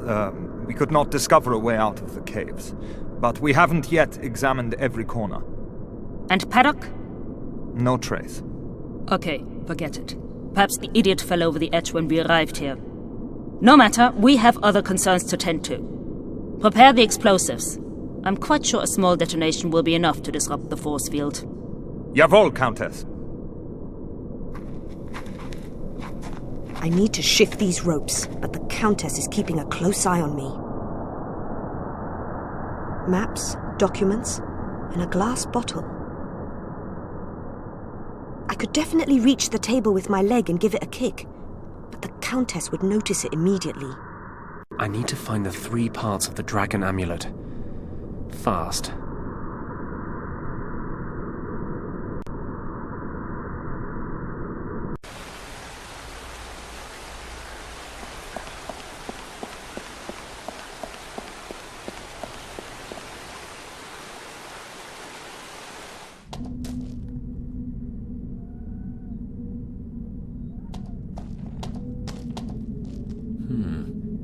I'm not entirely sure why I'm doing this. Now I know how Fenton must feel all the time, regardless. I'm sure this isn't just a spontaneous urge.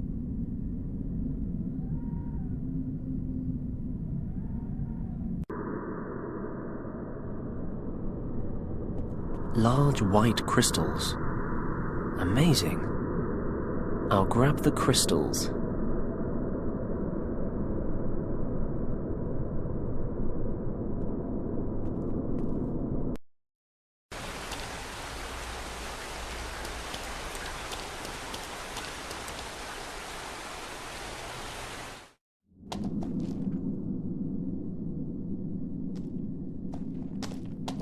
Just like an ice lolly.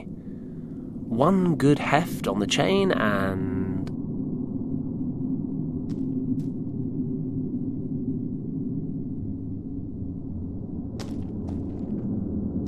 Got it.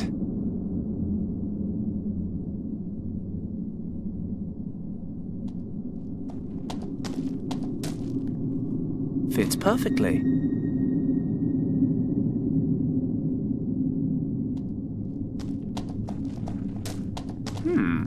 This crystal looks like a good fit. Impressive. The light from this area of the temple is concentrated and redirected.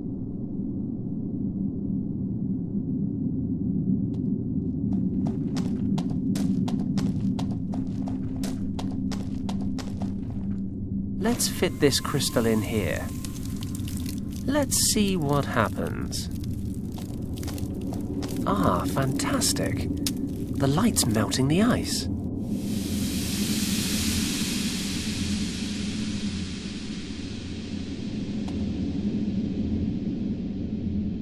It's the tail piece of the amulet.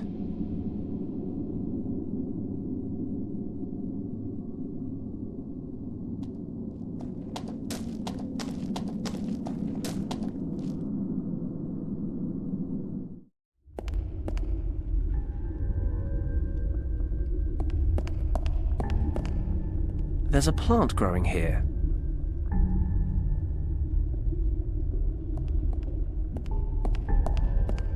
Let's see what happens when I place the bone in this bowl.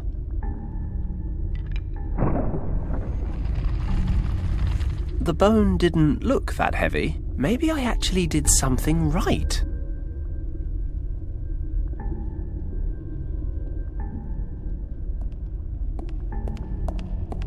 Let's see if we can't thaw this thing out. I'd better not leave it down there too long. At 1,000 degrees, the line between thawing and incinerating is pretty fine.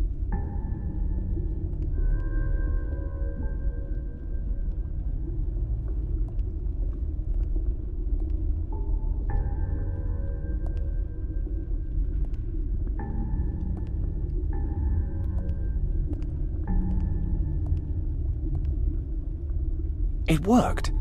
The gear's been preserved in perfect condition.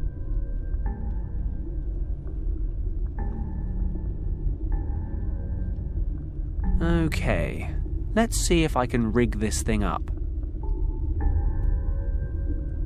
That should work. The chain's long enough, and the stone should hold the lava without melting.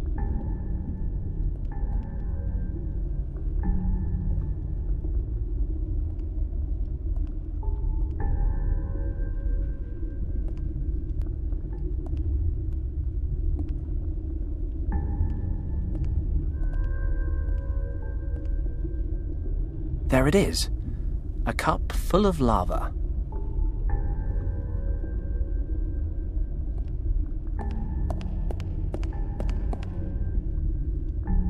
That's it. The statue's moving. Looks like we're in business. A piece of the amulet.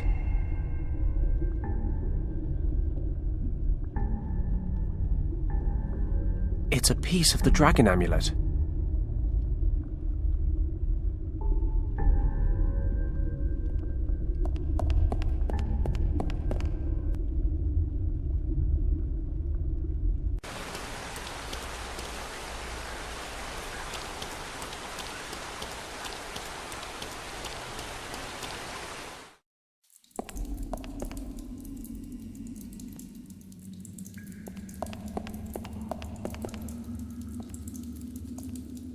Almost like it was meant to be.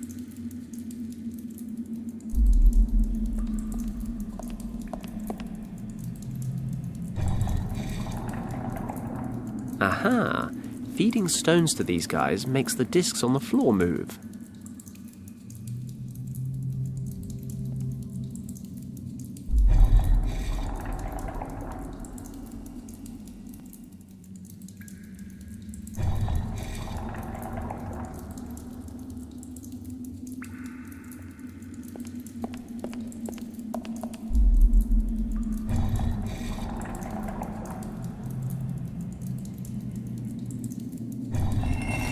Ah, something opened up.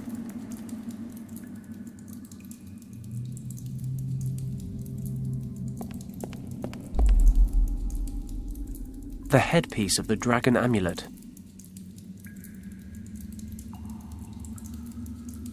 The two pieces fit together perfectly. Hey, look! A dragon.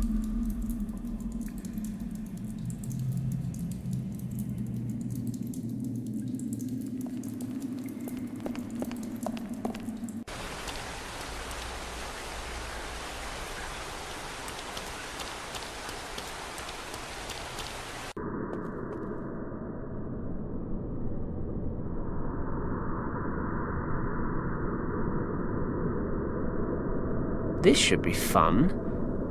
Or terrifying. Hopefully both.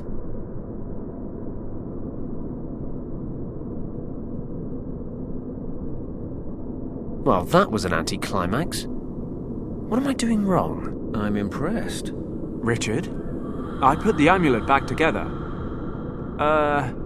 Is something supposed to be happening? The amulet allows its bearer to breach the force field and to access the heart of Shambhala. Use your imagination, Fenton. Think about how the morphogenetic fields work. They are a part of everyone here. I liked you more when you didn't talk in riddles. If you control this energy, you control everything it is a part of. Let your thoughts, your feelings take control. Turn your thoughts into action. But... Richard? Great. Okay. Thoughts into action. Thoughts into action. Nothing's happening. Christ. Why does this remind me of Professor Hayes' dragon story? I do like dragons.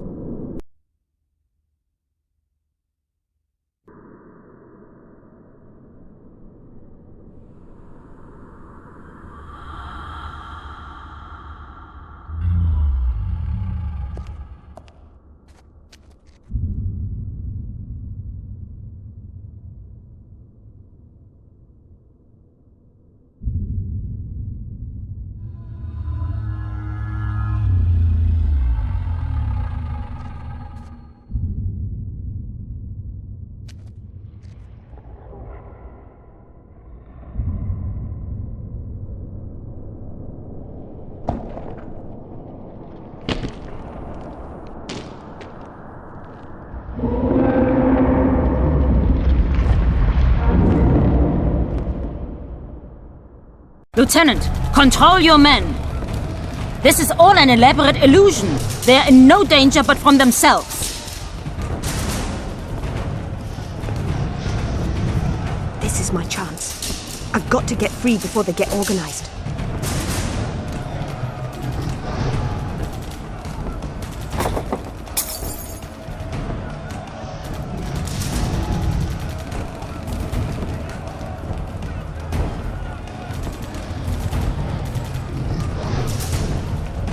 That's it. I've pulled some of the glass towards me. Let's do this thing.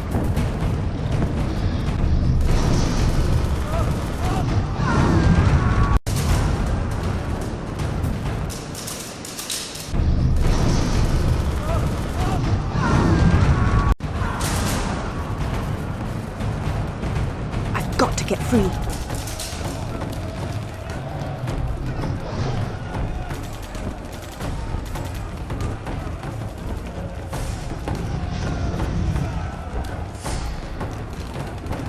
I need to cut myself free. Quickly. There are still 2 Nazi units out there.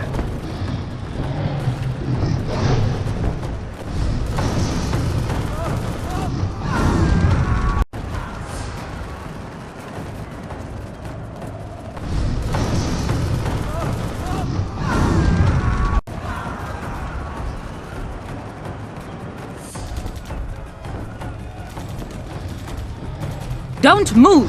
It is all just a figment of the imagination! Lieutenant, we end this party trick now. Follow me. We will detonate the explosives. Once we control the heart of Shambhala, we will put an end to this spectacle. Oh, Countess. Ah, the girl arises. Given up waiting for your boyfriend to save you? He's not my boyfriend. Regardless, you must realize one thing. We have arrived in Shambhala. Your usefulness no longer protects you. It is time for you to die.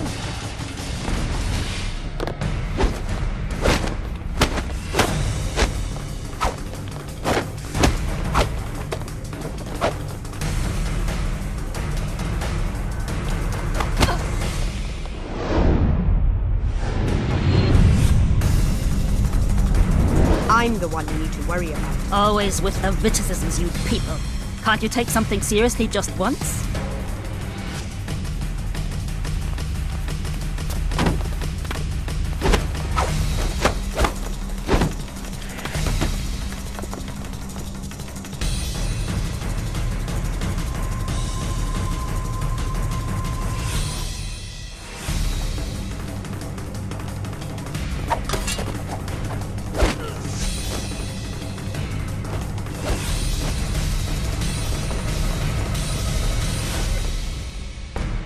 Say, auf Wiedersehen.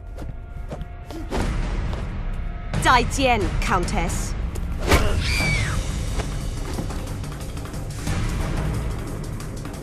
Kim, are you okay? I'm alive, I think.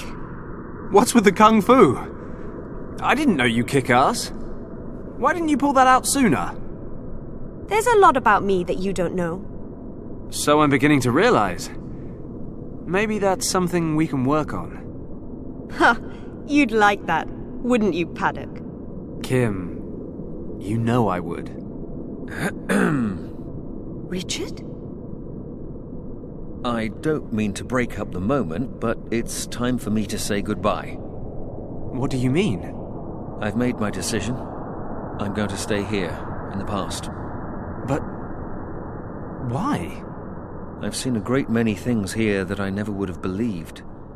I think there's a reason I wound up in Shambhala. Whatever you want to call it, there's a great power that connects every living being throughout time and space. I don't begin to understand it, but I do know it wants me to help protect it. Humanity is nowhere near ready for a miracle like this. I know that when you return to your time, you will do everything you can to keep this place a secret. Promise me. Done. Thank you, Fenton. And thank you for coming after me. I know how much you've been through. I'll never forget it. You've really thought this through? Yes, I have. One day you'll understand. I think understanding is more your bag, but I'll do my best to get my head around it. I'll make sure the governor knows you're safe. Thank you. I have to go now. I'm no good at soppy. You know that. Just look after yourselves, okay? Take care, Richard. What on earth just happened? Where did Richard go? I'm not entirely sure. But I'll try to explain on the way home. So that's it then? World saved, catastrophe averted? You're not even a little bit interested to understand the great secrets of the universe? Nah, overrated.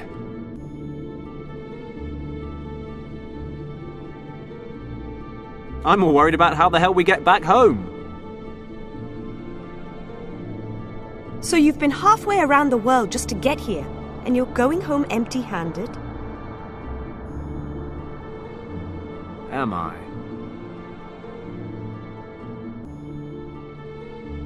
You think you're pretty cool, don't you, Fenton Paddock? You're saying you don't?